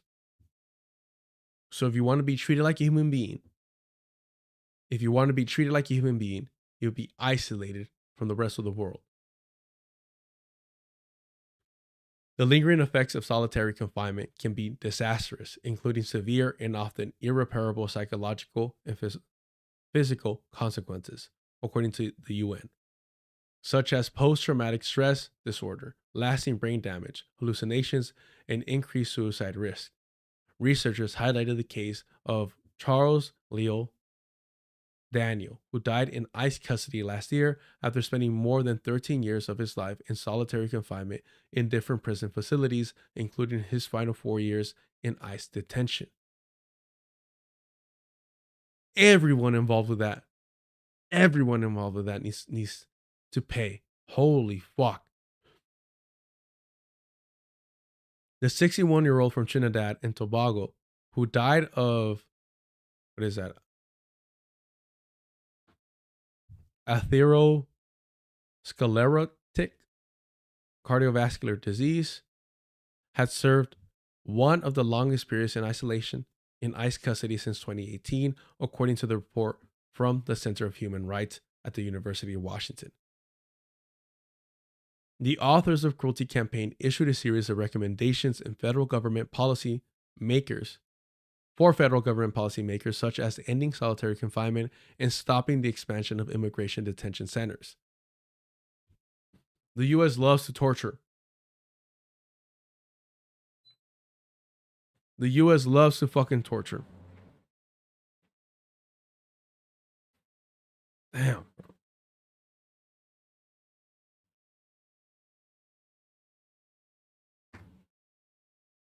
The issue is not, said Catherine Peeler, a medical advisor for the Physicians for Human Rights and one of the report's authors. The issue is not new, but it is getting worse in terms of numbers and the callousness and impunity in which it's being carried out, while protections are being rolled back. I just hope the public understands the duality of worsening policies and procedures and actions in context of decreased oversight. Peeler said, these are people who are coming to our country, seeking help, or contributing to our economy, who are our neighbors, who play soccer with our kids, and it's important to recognize that humanity and treat people accordingly. Nah, these colonizers aren't humans, and they have no humanity left in them. In a lengthy statement to The Guardian, the Department of Homeland Security, which oversees ICE, pushed back against the report and said, ensuring the safety, security, and well-being of individuals in our custody is top priority. Bull fucking shit. They do this on purpose to try and scare people from coming into the country, from trying to, seek refuge, from quite often, more often than not, the acts of the United States abroad. Any allegation that ICE is weaponizing solitary confinement against illegal aliens is disgusting and false, said Tricia McLaughlin, the DHS Assistant Secretary. When will Physicians for Human Rights compile a report on all the innocent lives taken by criminal illegal aliens? Jesus fucking shit. I mean, that confirms it. Illegal aliens are placed into disciplinary custody only after they are found guilty by a disciplinary hearing panel. The average illegal alien gets far more due process than most Americans. ICE is regularly audited and inspected by external agencies to ensure that all ICE facilities comply with performance-based national detention standards. This article was updated on the 18th of September 2025 to include a statement from the U.S. Department of Homeland Security and to amend a quote to clarify data was provided by ICE. Wow. Fucking disgusting. Essentially just confirms it here at the end. Talking about, oh, they get treated better than Americans.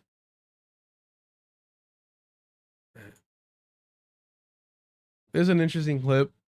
It's only 7 minutes. It's about it's about Charlie Kirk and Nick Fuentes. Fuck. Actually, where are we at? We're at 4 hours. Yeah, fuck it.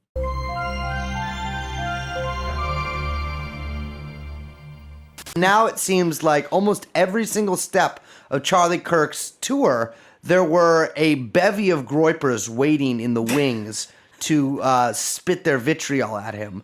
They come. But this was known. This was a thing that was known. What's funny is spell their fucking names. It's Charlie Kirk. Analogy Nature, thank you for the super chat. In a non-parasocial way, can I ask what shampoo conditioner you use? Yeah, I don't know the name of it. I'll grab it right now. I'll check. I'll take a look right now. I forget the name. It's basically all black bottle. It was on sale though. It was on sale. Q&A though. There's a Q&A with this. I hate when this shit gets bombarded.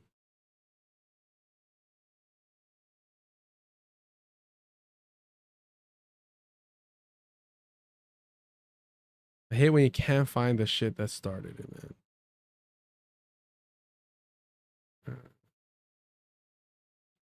It was like Q&A. You know, funny enough, the majority report covered it. I remember that very clearly.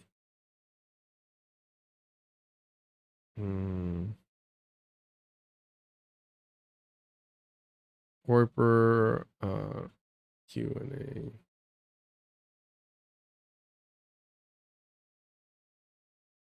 God damn, it's so fucking hard to find. Maybe Twitter, I guess.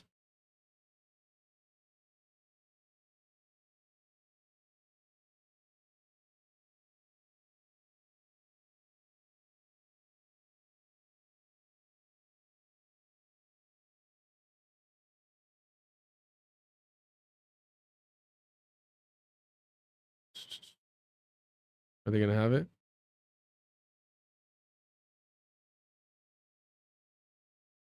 Jesus.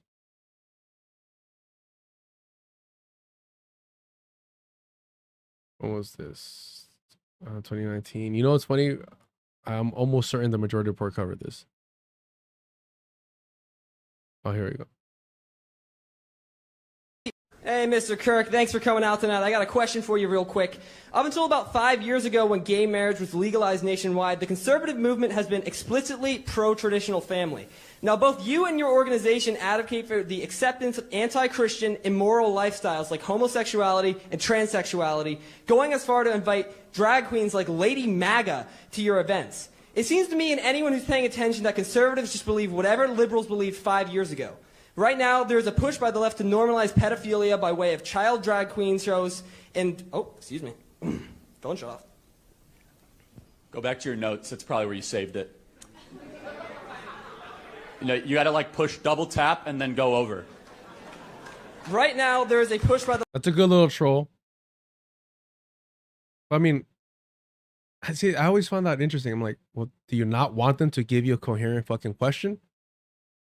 He is rambling, though. That is annoying. The left to normalize pedophilia by way of child drag queen shows and rebranding pedophiles as minor attracted persons.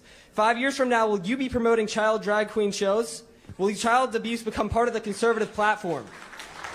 Boy, that's a slippery slope fallacy if I've ever seen one. First of all, I've never invited a drag queen to come to any Turning Point USA event. I was at Politicon, and an individual by the name of Lady MAGA came up, and I took a picture, and she walked away. Secondly, let me ask you a question. Are you a Trump supporter? Yes, sir. So are you a proud Trump supporter? Of course. So are you sickened that he had a gay man speak at his convention? Yes. Then you're not a Trump supporter, my friend. Thank you very much. And that was the fucking issue. That was the fucking problem. That was a fucking issue. That was a problem there.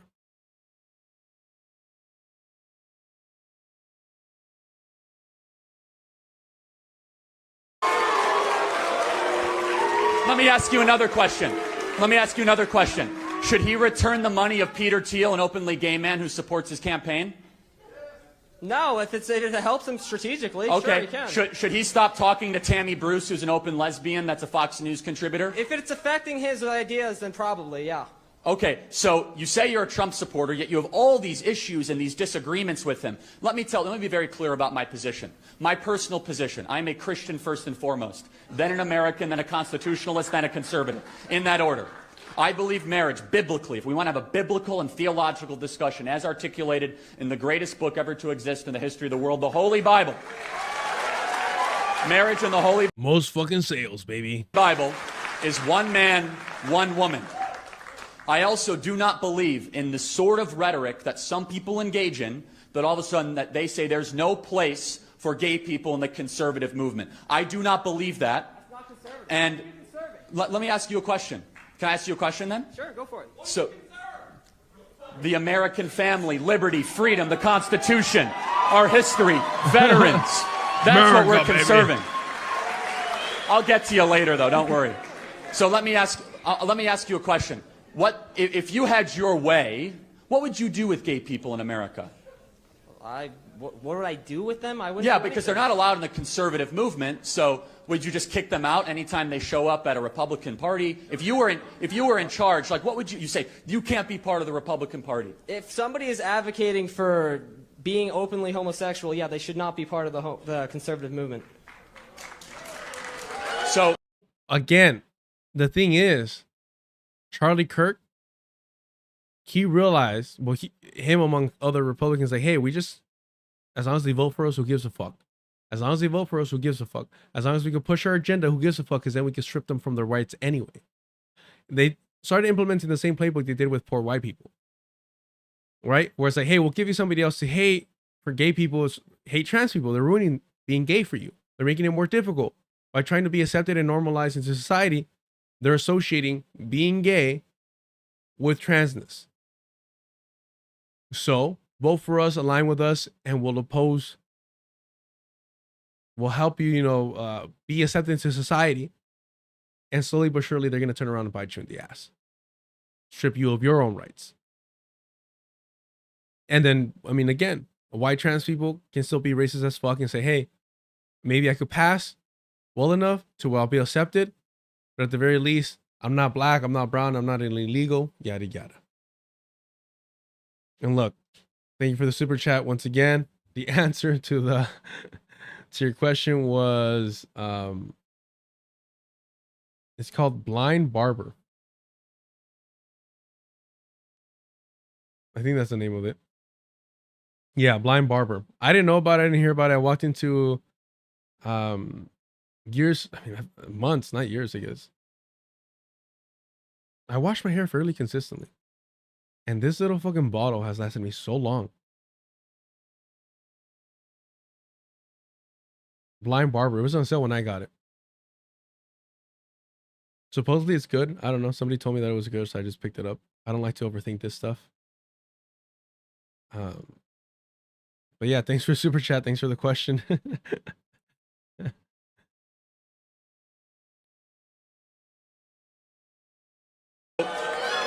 So I just want to go through the list. Guy Benson, no place in the conservative movement. Dave Rubin, no place in the conservative movement. Peter Thiel, no place in the conservative movement. So that just to go down the list. If they are supporting open homosexuality. So I'm going to ask a very respectful question, as respectfully as I can. What does what they do in their private life concern you so much that you have to go up in front of a crowd? And it is against God. That is. So let me ask you. This is crazy because George W. Bush era kind of conservatism, Republican Party advocates, they did care. And they were proud of that shit. But again, they need the fucking votes. They need the fucking votes. Are you a Christian or not? Do we live in a theocracy, yes or no? No, do we live in a theocracy? You said you're a Christian. I am a Christian. And do you know what? And guess what? I will say this. Part of being a Christian is appropriately interpreting what the theological says for the individual. It also means to be long-suffering and patient and loving and kind. Jesus Christ talked to all people. Jesus Christ went and did his ministry through Judea and Samaria, and he had dinner with tax collectors. If you're wondering what he's getting at right here, Charlie Kirk is saying he is just like Jesus Christ. Just like Jesus Christ. Where's Charlie Kirk, Church and State?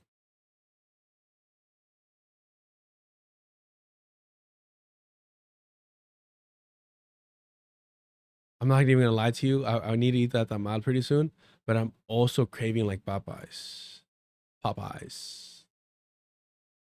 Where is that clip where he's like church and state? And again, there is no separation of church. Oh, here you go.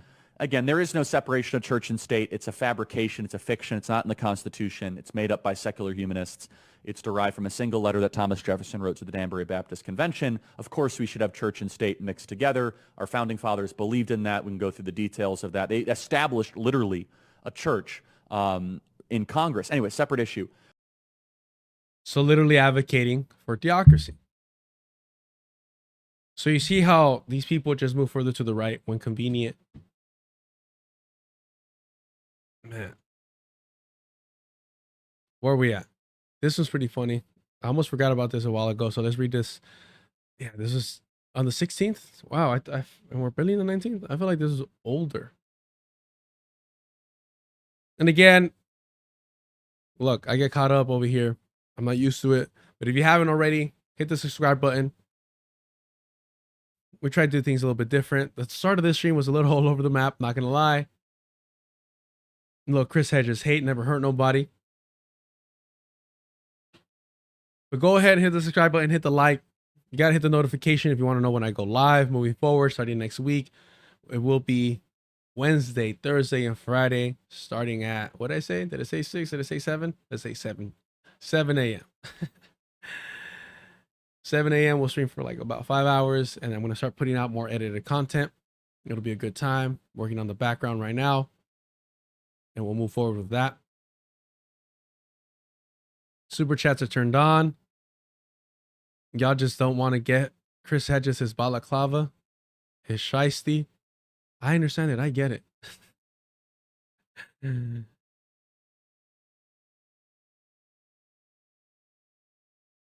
Let's go. Past presidents have hit a financial windfall after leaving office. Biden is struggling to find work. I mean, he can't say a fucking... He can't read a speech. You know what I mean? Like, don't think that this is about Palestine. He can't read a fucking speech. Former President Joe Biden is reportedly struggling to cash in on his years of public service. And we thank him for it. We thank him. We Democratic voters thank him for his public service. Unlike other former commanders-in-chief, with fewer lucrative speaking gigs and a smaller advice on his memoir. Advance, Jesus. In the modern post-presidency, many profit off of their time in office by charging hundreds of thousands of dollars for speaking engagements, earning millions from must-read memoirs, establishing nonprofits, or going back into business. But at 82 years old, coming off an unpopular presidency, combined with concerns about President Donald Trump seeking retribution against companies that show allyship towards Biden, the former president is struggling with money-making ventures, according to the Wall Street Journal. Biden has had speaking engagements since leaving office, for which he charges anywhere from $300,000 to $500,000, but he's only had a handful. He's only received a $10 million advance. Oh, no, Joey. No, Genocide Joe. Only 10 million? Only a 10 million? All right. Here we go. New goal. Since y'all didn't fuck with Chris Hedges, which I understand, I get it. Here's the new goal. Help Joe Biden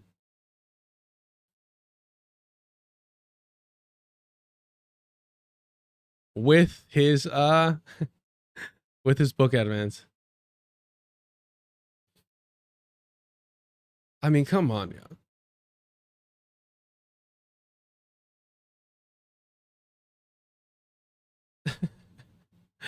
Relocked. That's the first one with the super chat. Appreciate you so much for the super chat. Thank you for helping out the channel. Appreciate it. It's been a wild one today, not gonna lie.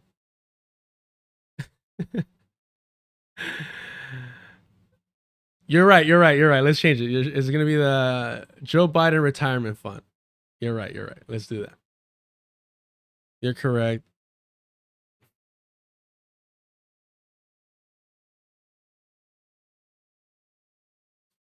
How about that? I probably misspelled retirement though.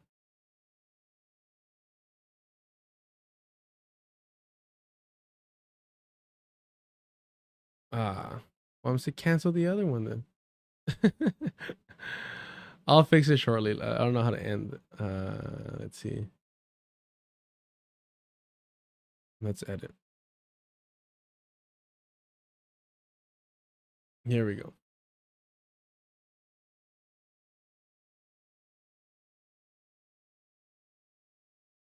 There we go.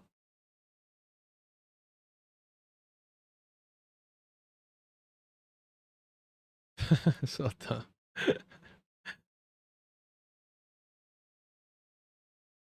He's only received a $10 million advance for his upcoming memoir about his time in office. It's a significant amount, but far less than the reported $60 million former President Barack Obama and First Lady Michelle Obama received for their memoirs. Biden's days of flying private appears to have been left. With Air Force One, the former president has been spotted in first-class cabin in commercial flights or taking Amtrak. Oh my goodness, that is disgusting. What country am I living in where Genocide Joe has to fly first class on commercial flights? Where he has to take the Amtrak? The Independent has asked a Biden spokesperson for comment. President received a pension after leaving office that is adjusted annually in 2024. That was approximately $246,400, according to the National Taxpayer Union Foundation. But Biden is also eligible for an additional pension worth around $166,374, given to members of Congress since he served in the Senate for 36 years and as vice president for 8 years. Though that's more than $400,000, it may not be enough to sustain the Biden lifestyle. It's a lifestyle thing. Pay off debts and leave money for their 2 living children and 7 grandchildren, which Biden wants to do according to the Journal. What fucking debts does he have, bro? Shortly after leaving office in January, Biden reportedly confided in those close to him that he intended to pay off around $800,000 in personal debt. Bro, you should not be that much in debt and be allowed to be president. The Bidens have liabilities in the form of a home equity loan secured in 2022 for the couple's beach house and a mortgage obtained in 2013, according to financial disclosure. 2 of Biden's children have also recently confronted expensive legal woes. Hunter Biden has publicly expressed financial troubles after his high-profile federal gun trial last year. Hunter recently asked a judge to dismiss a civil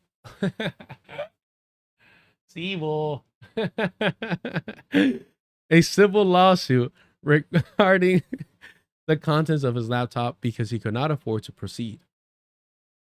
Ashley Biden, meanwhile, recently filed for divorce from her husband after 13 years. In addition to those financial costs, Biden is battling an aggressive form of prostate cancer. Hold on. Both Ashley Biden and Hunter Biden are like old ass adults, like in their fucking 40s, right?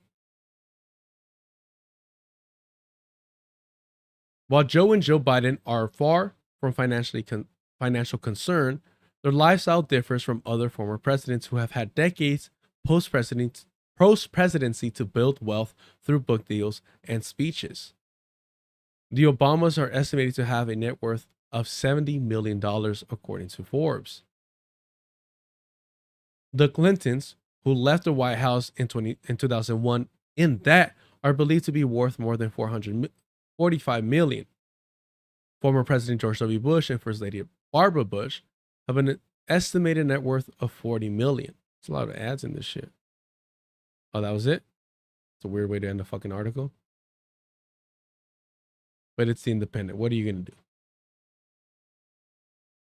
Damn, bro. Yeah, they're definitely older too. That's a big problem. We're definitely not hitting that today.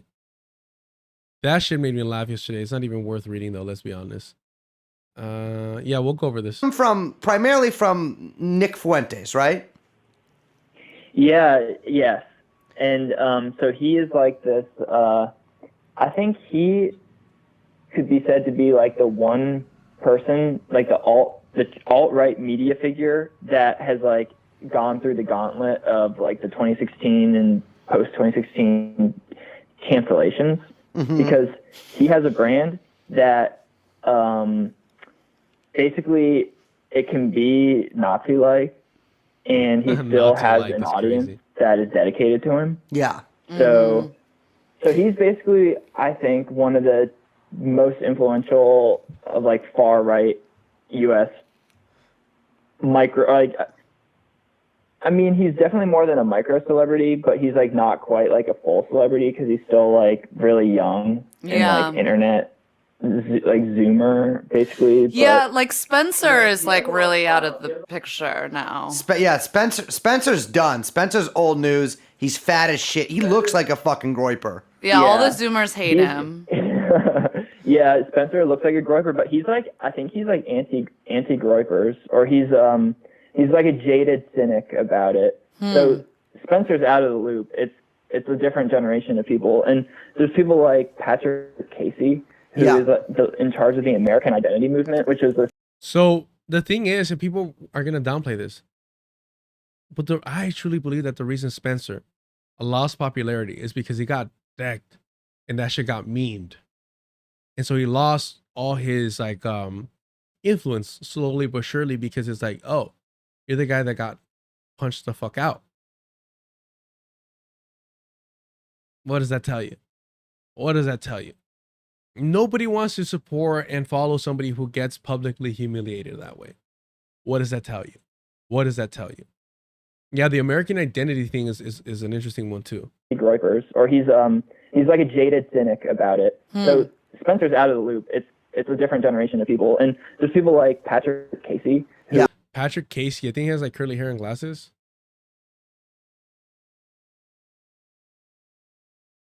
Oh no, I don't even know who the fuck this is.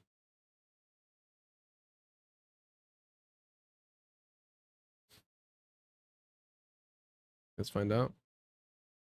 White nationalist leader is plotting to take over the GOP. When was this? 2018. God, get the fuck out of here. Well, actually, no. Let's see this real quick.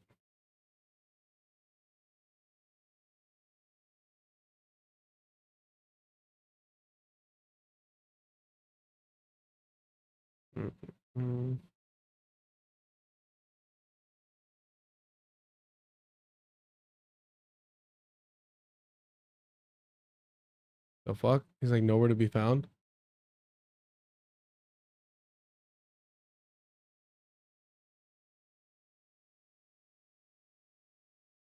What the fuck is this?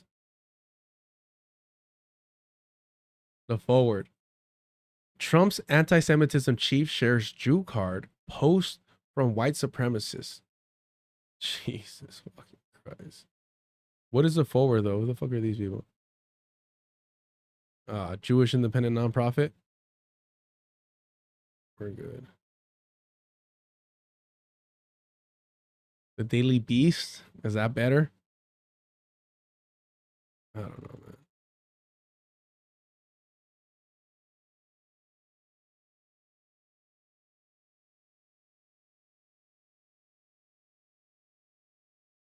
The fuck, bro?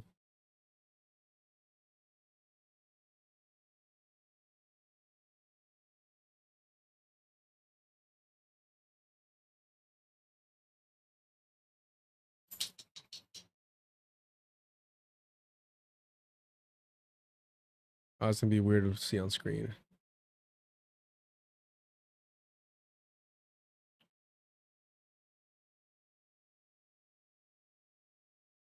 Nah, couldn't find it.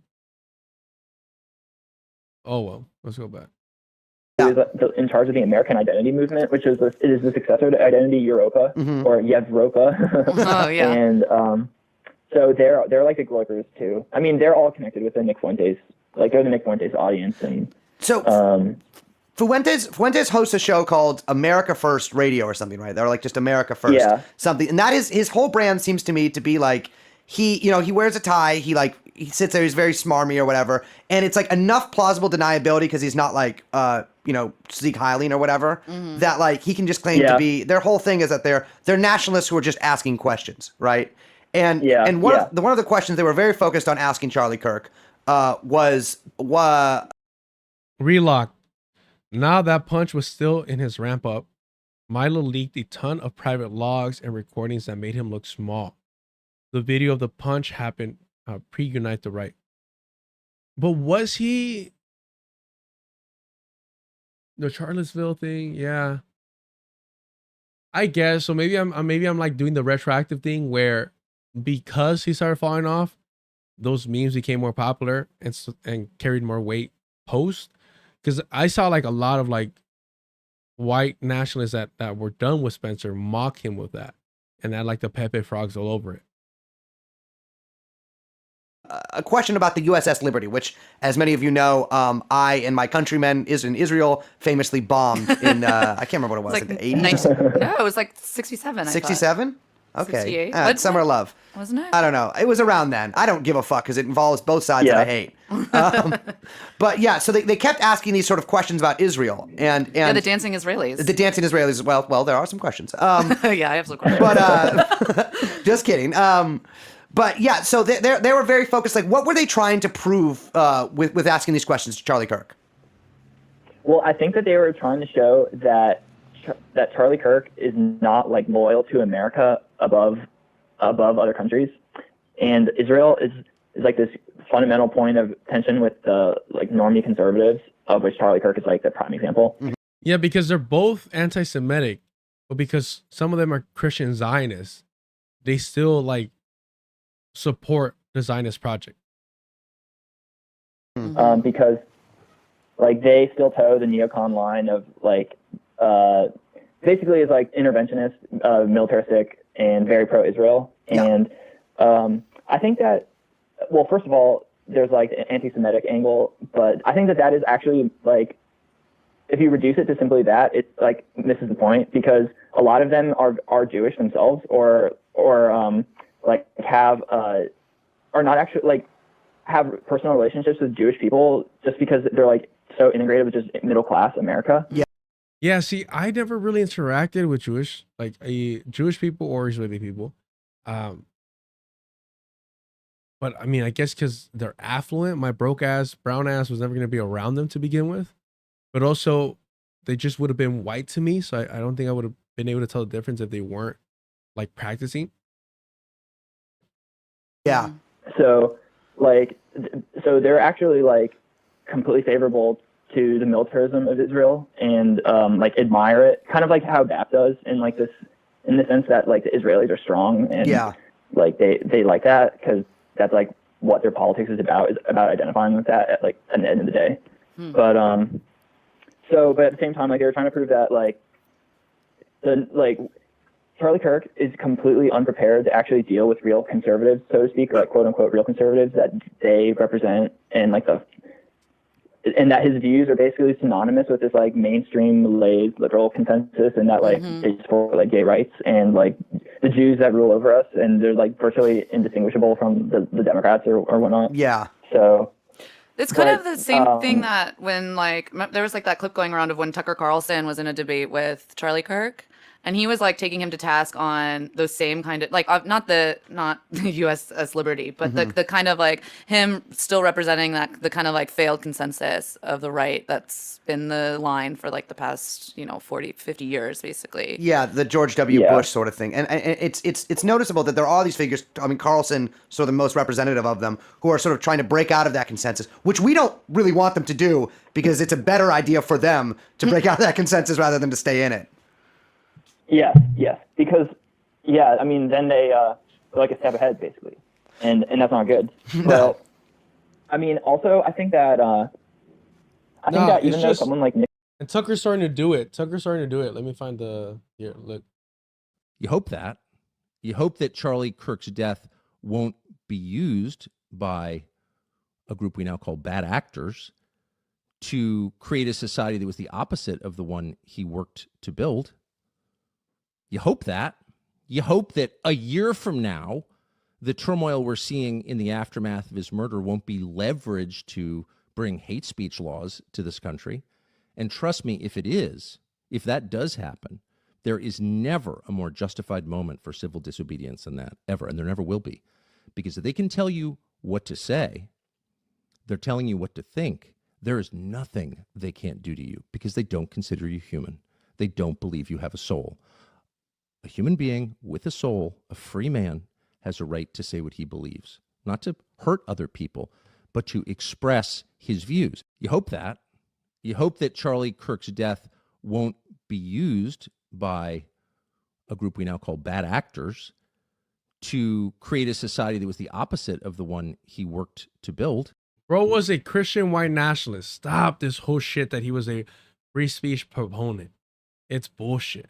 But we're starting to see this shift in Tucker because this motherfucker knows where the wind blows. He needs to survive now that he doesn't have the Fox backing off of that skill to know that his audience is going to oppose or support this stuff. Harotu, thank you so much for the super chat. Spencer got fat and crashed out, drunk while streaming. Also, his favorite band, Depeche Mode, clowned him. The punch led to so much pearl clutching. Oh, absolutely. Yeah, no. Chris Hedges, and again, thank you for the super chat. Thank you for supporting the channel. Chris Hedges, I'm assuming, opposed that. Chris Hedges went home crying that day. The day Nick Spencer got punched out. I didn't know Depeche Mode was down like that. That's badass. Yeah, definitely. Gospie. Tucker's also son of a very strong CIA leader. He knows the way of the world. Yeah. He knows that at the very least, he has to like oppose this. He knows that at the very least, he has to oppose this. Right? Like this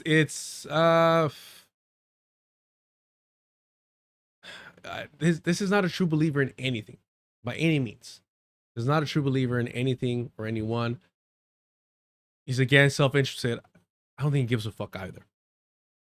But he wants to keep making money and he wants to keep having the attention on him. And if he ever does pursue political office, which is really stupid, for these figureheads to pursue political office, it's kind of like you actually have to like get in the court and demonstrate that you know what you're doing. Get on the field and demonstrate you know what you're doing and can get something done. Whereas if you stay on the sidelines and you're just a commentator, you could yap all you want. So to be on the chat. I don't know if y'all want to see Don Lemon do Don Lemon things. Oh, this shit made me laugh. This shit made me laugh. This shit made me laugh. Blood. I don't know if we're gonna watch all 15 minutes of it, but this shit made me laugh. If you pick up what I'm saying, you'll laugh too.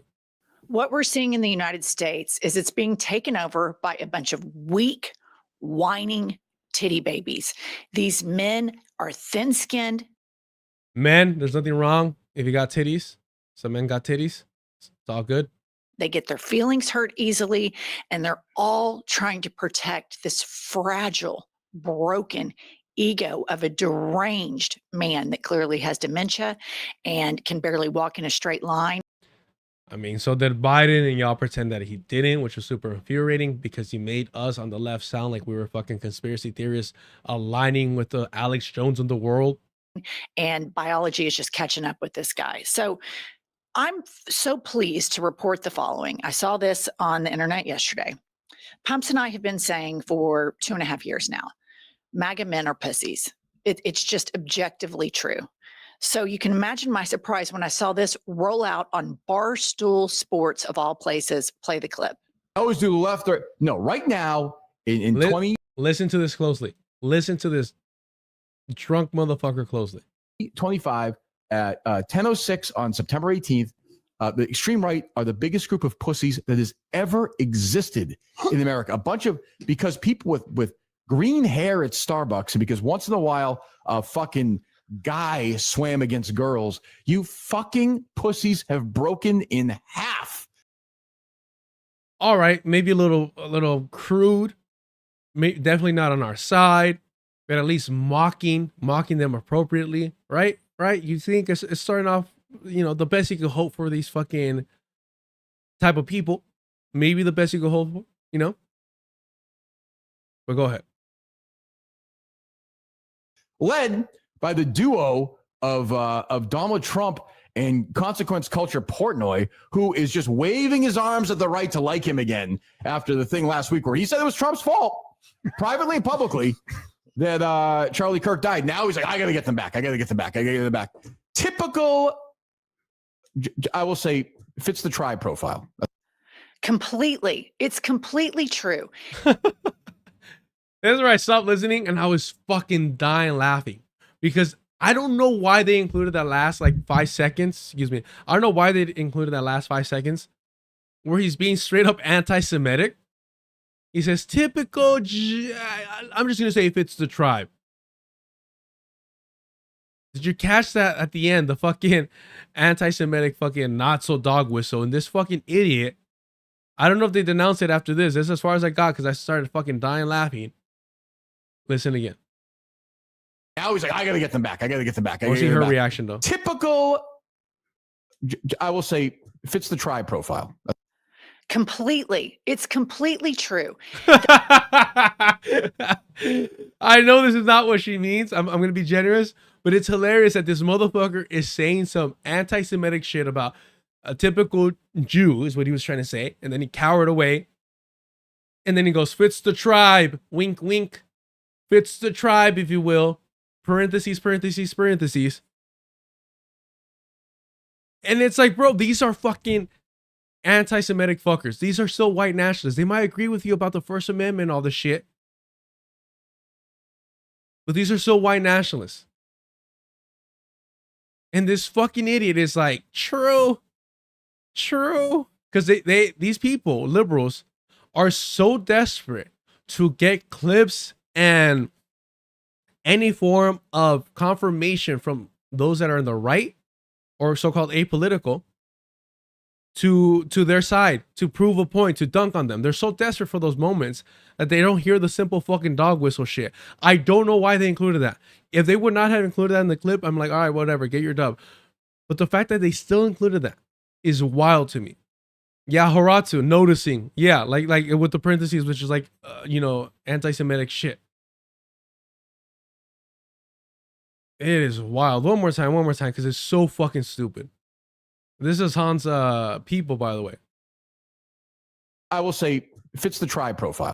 Fits the tribe profile. But even before that, he's about to say, I hate when these fools are fucking cowards. Just say the fucking thing, bro. Now he's like, I gotta get them back. Typical, I will say. Typical what, bro? Fits the tribe profile. Fits the tribe profile. What did she say? Completely. It's completely true. They are spiraling out of control because somebody might not use a pronoun that they like. They are spiraling out of control because Riley Gaines tied for 5th place in a swimming competition. Imagine that. Tied for 5th place. They are losing their minds about the dumbest shit, that somebody might dye their hair a certain way, that somebody might be a lesbian, that somebody might be gay, that somebody might be trans. Here's the thing about the America that I thought we had. You don't have to pay any attention to it. If you want to be a Bible thumper, right winger, unhinged piece of shit capitalist, swing for the fences. Do it. Nobody gives a shit. But when you want to change the entire structure of our country because you're triggered that somebody might bleach their hair or have a nose ring, you're a pussy. Absolutely. And MAGA men, particularly starting with Trump, played the victim. They're always the victim. They are always aggrieved. And you look at banning books, going into colleges. They are the thought police. They want to tell other people what to think and do, and it's disgusting. All right. Here's just some examples of weakness on parade. Here we have. I'm sorry. I just thought that shit was completely hilarious. Yeah.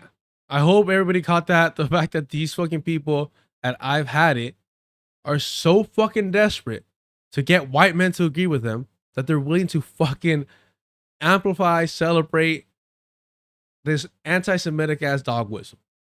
And we have to understand the reason why. Well, why are you concerned about anti-Semitism? One, they're not talking about Palestine right now. Usually it's used to defer and to distract, from the genocide of Palestinians. That's not the topic right now. The topic is cancel culture, that type of shit. So the fact that these white nationalists, and believe me, those fucking people are white nationalists, because if they're doing dog whistles like the tribe, these WASP love that shit. But these fucking white women, these liberal white women, are so fucking desperate to get a dunk. And I've been listening to them a little bit more. Because, like I said, I used to listen to Destiny before it came out that he's a creep and a pedo. I tried listening to Hutch, but he's so fucking stupid that it just makes it difficult. We've seen some of his conversations on here, and it's not even worth it. Isco, he's very intelligent but too pathetic. We went over that as well. So I'm like, all right, who is going to be the next person that I can listen to tap in to understand what liberals are saying? So I'm like, all right, these women were fawning over Hassan Piker and being, in my opinion, completely inappropriate and unprofessional in their sexualization of him. But he loves that shit. So, his ego needs it. So the I've Had It with 1.23 million subscribers, normalizing, or at least too fucking stupid to hear, one of the most basic, one of the loudest fucking dog whistles imaginable. Sick. Real sick shit. But she uses a lot of like weird ass fucking nicknames. Like she called JD Vance a failed drag queen or some shit like that. And I'm like, what are we doing here, bro? Like, the safe, edgy stuff is obnoxious because it's like, at least when you're, look, somebody like Nick Fuentes, just like Donald Trump, whether we like it or not, are fucking funny. Fucking funny. I'll show y'all this. Fuck it.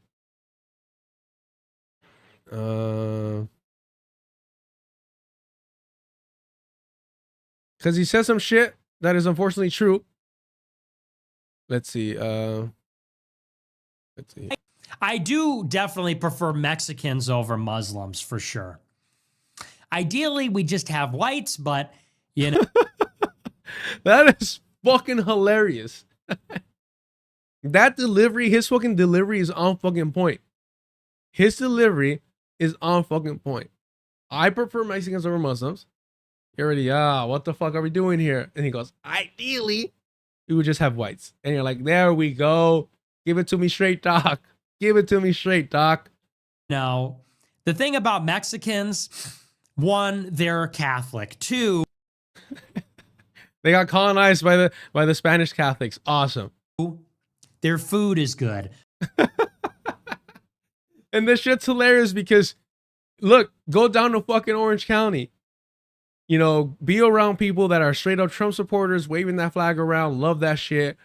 White as fuck. Well, they're red because they're always at the beach, whatever. And they will tell you the best Mexican spots. Maybe, well, not the best because they don't like it spicy. But they'll tell you some decent Mexican spots. How about that? Definitely, if you want a good breakfast burrito, white person can't tell you where a solid breakfast burrito is made. I'll give you that much. I'll give them that much. But it's just fucking hilarious because it's like, bro, like, at least you're fucking honest. 3. What's the third? They're kind of amicable. Like the nice ones. They're amicable. And this is what I've been saying. We're not really present. Why am I suddenly, I didn't even realize this. I've normalized it myself so much. Why am I the only fucking brown, this type of brown, fucking person talking about politics online here? Why? I mean, I said it before and I'll say it again. Y'all fucking made a mistake by not tapping in. Some Aztec warrior should have jumped on instead of my fucking anti-Chicano ass. If I wanted to, and I'm thinking about certain things I could do to kind of play it up and cash in on that angle, just to get people into the door and let them realize, hey, Aslan is fucking Beaner Zionism. That's what it is. They're just kind of like, hey man, hey, you know, they're at work, they play their music, they're just chillers, you know? They bring delicious food to work, they're short, they just kind of like... They're short? What the fuck is this? You know what I mean? Exactly, Toribio. You're funny, Nick. Not standing in front of the wall. Not facing the wall. We'll give him his fucking 2 minutes before we hit the red light. Yeah. They're like Jawas. They just kind of do their thing. Jawas. They're just chillers. Jesus. You know, the ones that are dealing drugs and stuff, you got to get them out. But but a lot of them legitimately are. They're chillers. You know what it is? Is that one, he is Hispanic, whether you like it or not. 2, he's Catholic, so he's been around Mexicans. There's this whole bullshit about white supremacists and white nationalists. It's like, you motherfuckers aren't really about it either. Because they all have their favorites. They all have their favorite one. And if they're forced to work alongside somebody, sooner or later they fucking break and be like, well, you know, they're all right. They'll start asking you about your fucking kids and they're worried about them and they're, oh yeah, they're doing good. And they'll do that shit. Because we're all fucking humans at the end of the day. That's why it's so fucking annoying. It's like, bro, like, just stop with this. How fucking desperate are you to hate? Why can't you hate the fucking rich and the powerful that you're never going to be, despite the dream that they sold you? But this fucking type of fucking narrative that he's pushing right now, that's what it is. It's called proximity, you dumb fuck. You're around them a little bit more. You could relate to them a little bit more than, let's say, Muslim or black people. And so then suddenly you're like, oh, you know, they're not that bad. I mean, if I got to pick one, I'm going to pick them. Bro, bro's never been around a tacuache if he's over here talking about they're not as annoying. Like, what the fuck are you talking about? Do we let him wrap up before it gets real worse? Because it always gets bad. It always gets bad with this motherfucker. It's 45 seconds into 2 minutes and 31. But Muslims? All right, we're stopping there. We're stopping there. We're stopping there. That's where we say, all right, we know what's gonna happen next. You know?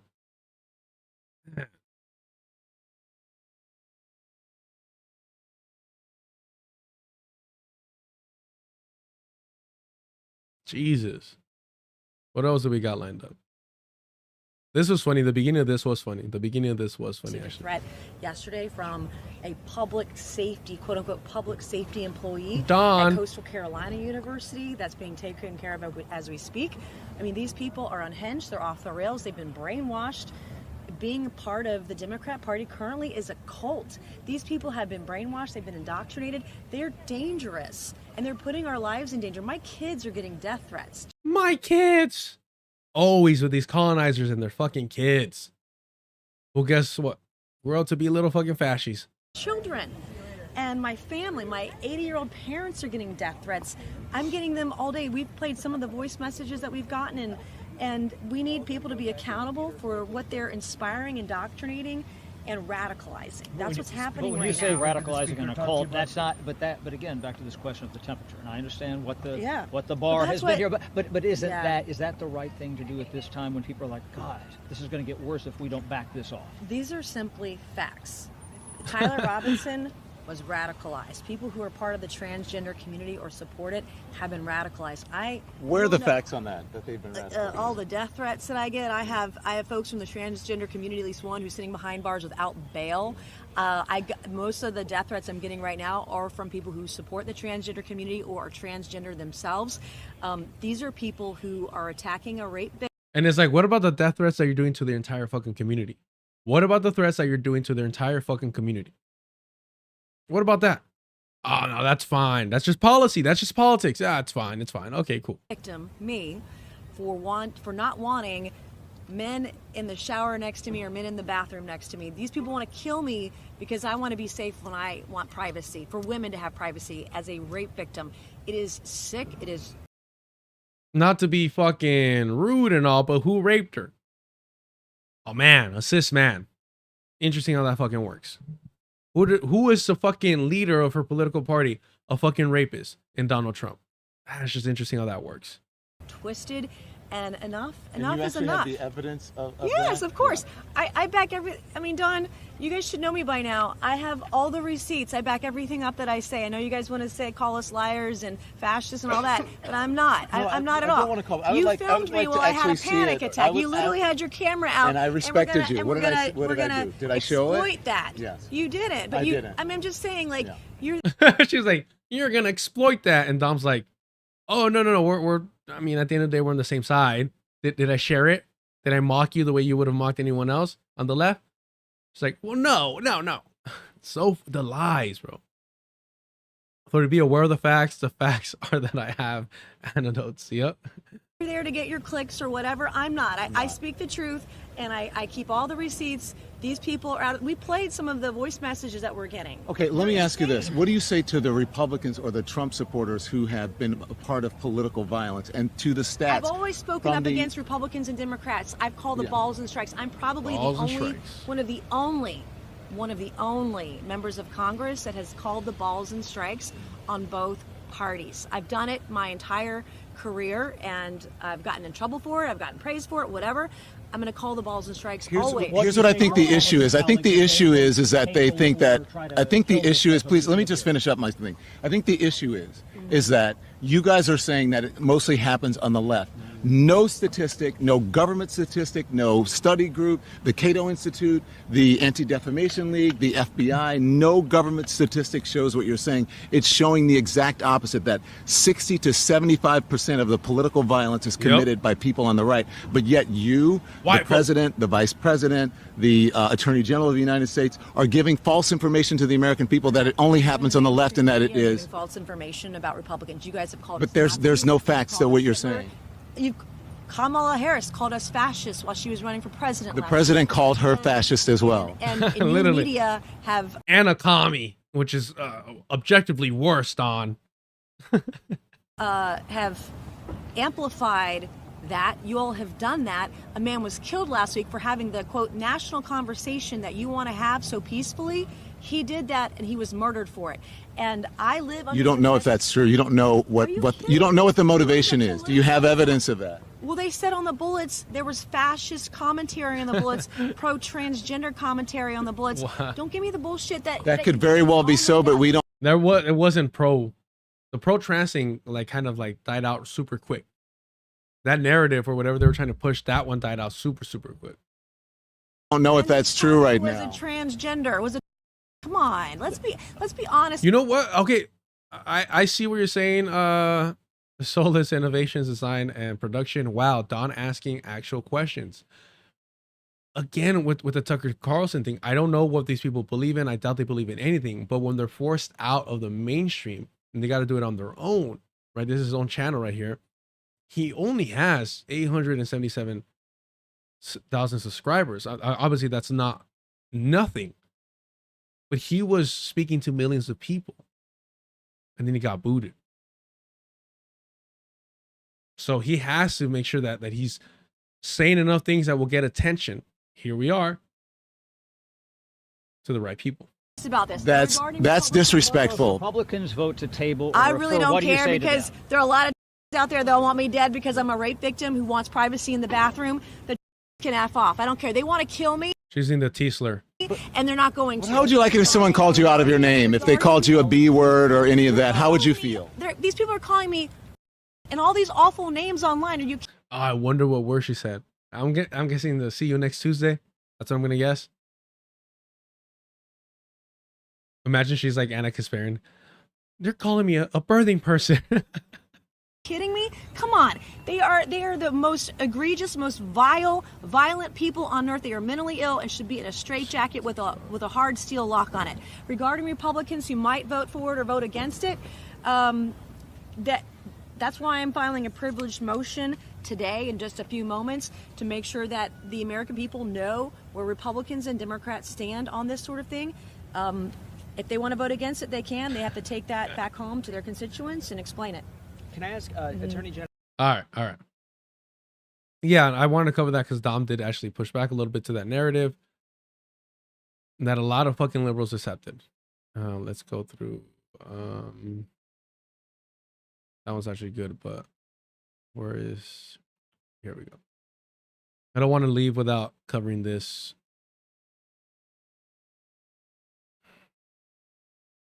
And I just want to highlight this is not solely coming from the right. This is not solely coming from the right. Yeah, Gospy, you're absolutely correct. I think it's because people like Lemon and Tucker are lazy ass people. And once they lose their cushy ass jobs, they have to actually try. And people like Tuck and Lemon are, to be honest, competent journalists. They are. Doesn't that suck to admit shit like that? Thank you for that, Gospy. I know I butchered your comment. It's unfortunate when somebody's actually good at their job. And for me, you're more despicable. You're more despicable when you're actually competent and good at something and you willfully use that to spread hate or, the empire's fucking propaganda. Because they are. And now Tucker, and we talk about pretty privilege all the time. Don Lemon is a gorgeous man, but Tucker is not, and that's always been interesting to me. He's not.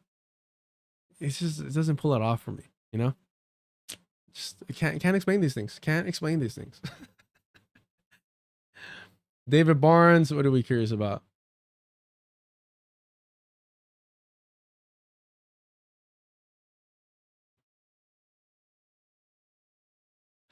David Barnes says, you think there might be an actual change if people did legit journalism? More widespread, I guess. I think already know the answer, but maybe not. No, I mean, absolutely. I mean, like I say, I don't think I'm uniquely intelligent. I don't think I have any special fucking traits or ability to have brought me here. I just started reading, and I was fortunate enough to read things that led me in the right directions. Things that question my preconceived notions and what I was socialized and conditioned to accept as a reality and rational. So I do believe that if you give people the right material, and if journalists are doing their job and writing properly about the reality of the world, that shit would change. At least I remember I used to work under under the employment of this catering company, like when I was in high school, and the daughter of the owner told me, she's like, because we were driving far. It was a party that we had to go cater. So we're driving back on the highway. People are knocked out in the back, and we're just driving. And she said, "Yeah, my dad reads the newspaper every morning. And I'm like, yeah, there's still people that do that. And yeah, they're older and they're kind of disappearing or whatnot. They're fading out. But people do engage and people do read. Not the majority, but a good amount of people do it. But when all they're reading and they think they're being educated on this stuff is what the empire fucking approves. We don't have state-run media, but we have corporate media that will align with the state to protect itself. If there was actual journalism, I think it would make a huge difference. Where are we at here with this?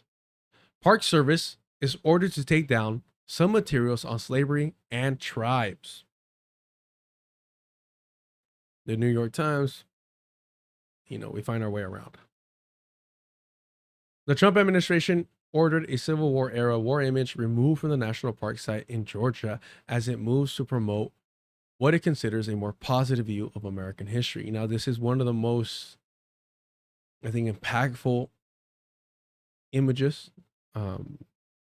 This alongside with victims of Hiroshima and Nagasaki have always, as well as the little girl in Vietnam screaming, have always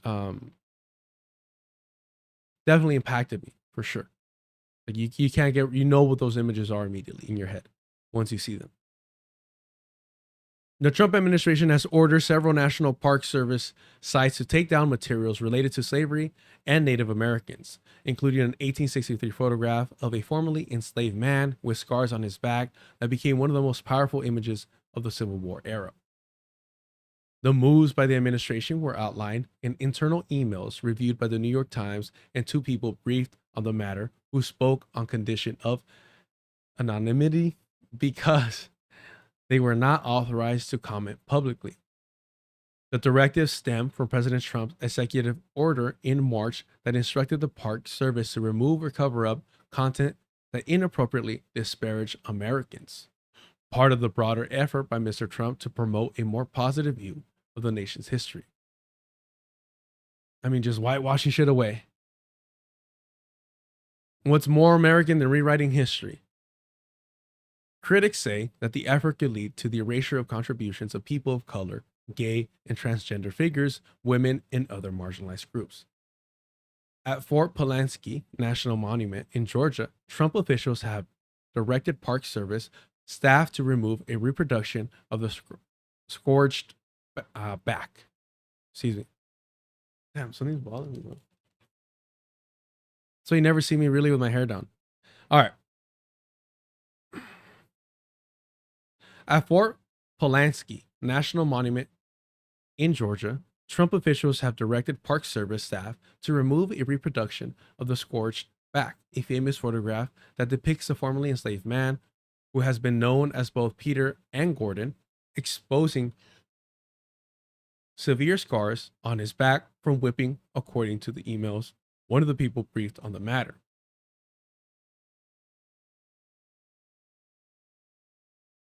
The Washington Post first reported on the directive to remove the photo. Representatives of the National Park Service did not immediately respond to a request for comment. At Manses National Battlefield Park in Virginia, Trump officials have instructed park employees to take down a sign that criticizes the post-Civil War lost cause ideology, which romanticized the Confederacy and denied slavery's central role in the conflict. The real-time rewriting of history once again.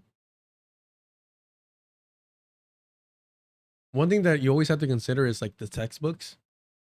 When they start altering textbooks for schools, especially grade school kids, is how long it takes to get those out of circulation. The sign at Manses, the site of the two major Southern victories during the Civil War, was erected last year during the Biden administration. It describes the 1940 dedication of a monument to Thomas Jonathan Jackson, a Confederate general who earned the nickname Stonewall during the First Battle of Manses in 1861. The dedication ceremony perpetrated lost cause mythology, however, emphasizing Confederate valor and ignoring slavery as the central cause of the Civil War, the sign says. As if anyone's really reading these to begin with. The Independence National Historical Park in Philadelphia At Independence National Historical Park in Philadelphia, officials plan to subsequently alter an exhibit that memorializes 9 people enslaved by George Washington. Mr. Trump's executive order in March specifically flagged exhibits at Independence National Historical Park for review, claiming the Biden administration had advanced a coercive ideology there that taught visitors that America is purposely racist. Excuse me. Purportedly, which is equally as stupid. How dare they advance that coercive ideology? Stephanie McCurry, a professor of history at Columbia University who studies the Civil War and the Reconstruction era, said it was impossible to separate slavery from the history of these sites.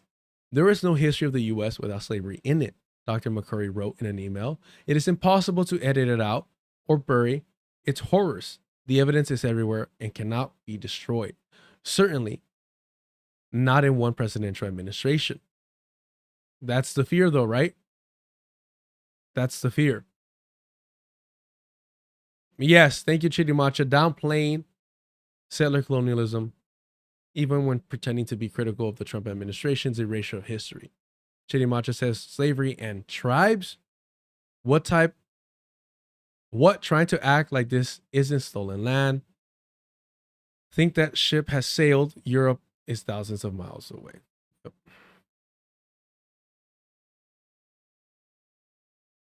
And as several other national parks, the Trump administration has ordered the removal of signs and other materials that state that the land once belonged to Native American tribes, according to one of the people briefed on the matter. Tribes were forcibly removed from lands across the American West that later became national parks. For instance, the U.S. military force, the Shoshin, Bannock, and other tribes from what is now Yellowstone National Park in Wyoming, Idaho, and Montana. Shout out to Sam Cedar, who opposes land bag, who thinks that national parks should be given back to Native Americans. Very progressive of him. The National Gallery of Art in Washington houses the original version of the Scorched Back, also known as Whipped Peter. Reproductions of the photo appear at Fort Pulaski, where the Union Army successfully testified. The Union Army successfully tested Rifle Canyons in 1862, as well as other Park Services sites with connections to the Civil War. The photo was widely circulated in the 19th century, providing a shocking image of brutality of slavery that helped fuel support for abolitionist movement among white Northerners. It was widely shared again in 2020 when Black Lives Matter protests surged globally following the murder of George Floyd by the Minneapolis police. Mr. Trump's March executive order directed Park Service employees to flag material by mid-July that could be changed or deleted. Or deleted is fucking crazy. Or deleted. It said the administration would begin removing all inappropriate content starting this Wednesday, September 17th. Inappropriate, aka hurting my white feelings. The executive order also took aim at the Smithsonian Institute, saying it had come under influence of divisive, race-centered ideology. In a social media post last month, Mr. Trump accused the Smithsonian of focusing too much on how bad slavery was and not enough on the brightness of America. The administration has given the Smithsonian Museum until December to adjust any content that it finds problematic in tone, historical framing, and alignment with American ideals. You know what this reminds me? You know who's celebrating right now? You know who's fucking celebrating that right now? About these museums? You already know. You already know. Dome the Wise TV.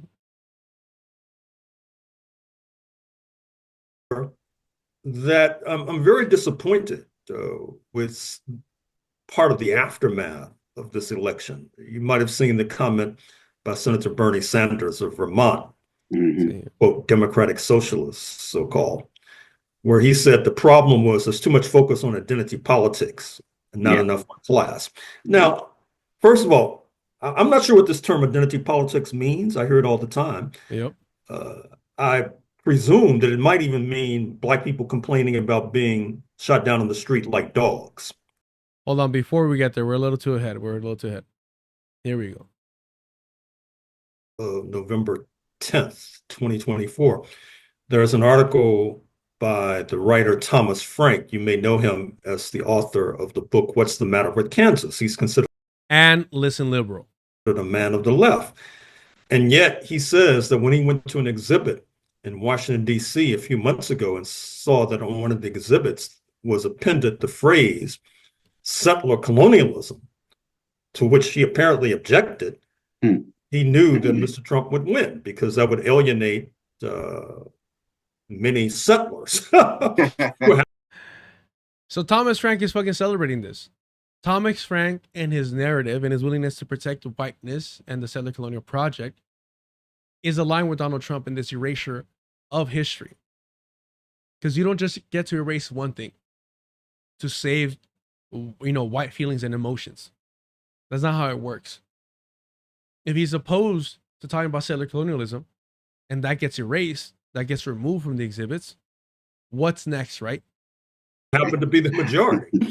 And so this was telling for a number of reasons. One, he's a person of the left, a person you would think would have some sensitivity or at least some sense. And then secondly, he inferentially confirms that people can't handle the truth. I mean, right. Pale, thin skin. Native Americans originally controlled this land in North America. At a certain point, there was a European invasion where they took the land, liquidated the indigenous, and then brought in free African labor and slave labor to help make them wealthy. Now, we're not supposed to say that because it makes the settlers uncomfortable. It makes little Johnny and little Jennifer feel badly about themselves. And so, therefore, we can't not deal with truth.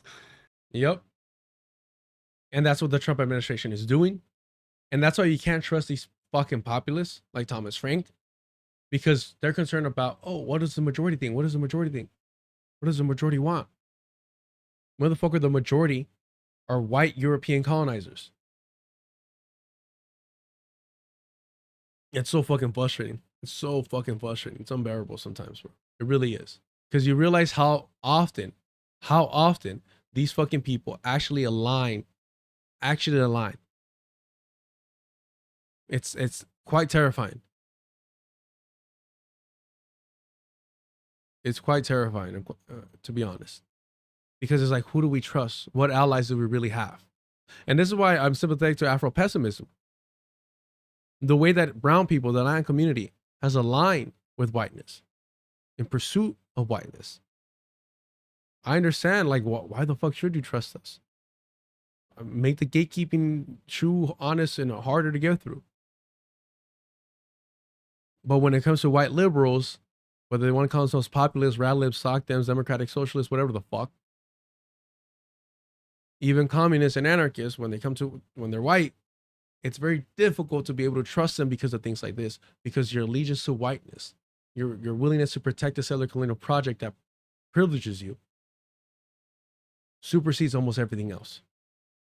We see it in the queer community, white queers, some of the most proactively racist fucking people around, because they're trying to overcompensate. It's the same reason why poor white people were super fucking racist, because all they got was their racism. So it's difficult to say, well, if Donald Trump is proactively doing this and we recognize that that's a white nationalist fucking strategy to whitewash U.S. history. But here we have Dr. Horn accurately stating how Thomas Frank, a respected left, liberal, whatever, populist, whatever the fuck he wants to call himself, people from Jimmy Dore to the Vanguard, everyone around, useful idiots, Katie Halper, Aaron Mate, all those, they all, put him on a platform. When his way of thinking aligns with the actions of Donald Trump and his, Christian white nationalist fascist cabinet, why don't we also call Thomas Frank a fucking racist? Why not? It makes no fucking sense. Haratsu, thank you for the super chat. Jay Sakai was right. That's why whites hate his book. 100%. 100% they do. Thank you for the super chat. With that, I really didn't realize I had some chores to do that I kind of neglected. So we're at 5 hours. I think we're all set here. Thank you so much for supporting the channel. If you haven't already, subscribe. I mean, are you going to continue to listen to these fucking white rat lips who are afraid to celebrate on the graves of our enemies? Why would you do that? Go ahead and hit the like button if you haven't. It helps the channel out. Hit the notification if you want to know when I go live. Moving forward, we're going to be doing Wednesday, Thursdays, and Fridays, 7 a.m. And we will be doing about an average of 5 hours. Not going to lie, we'll get there. There's a bunch of things, a bunch of tabs that got open that we didn't get to here today.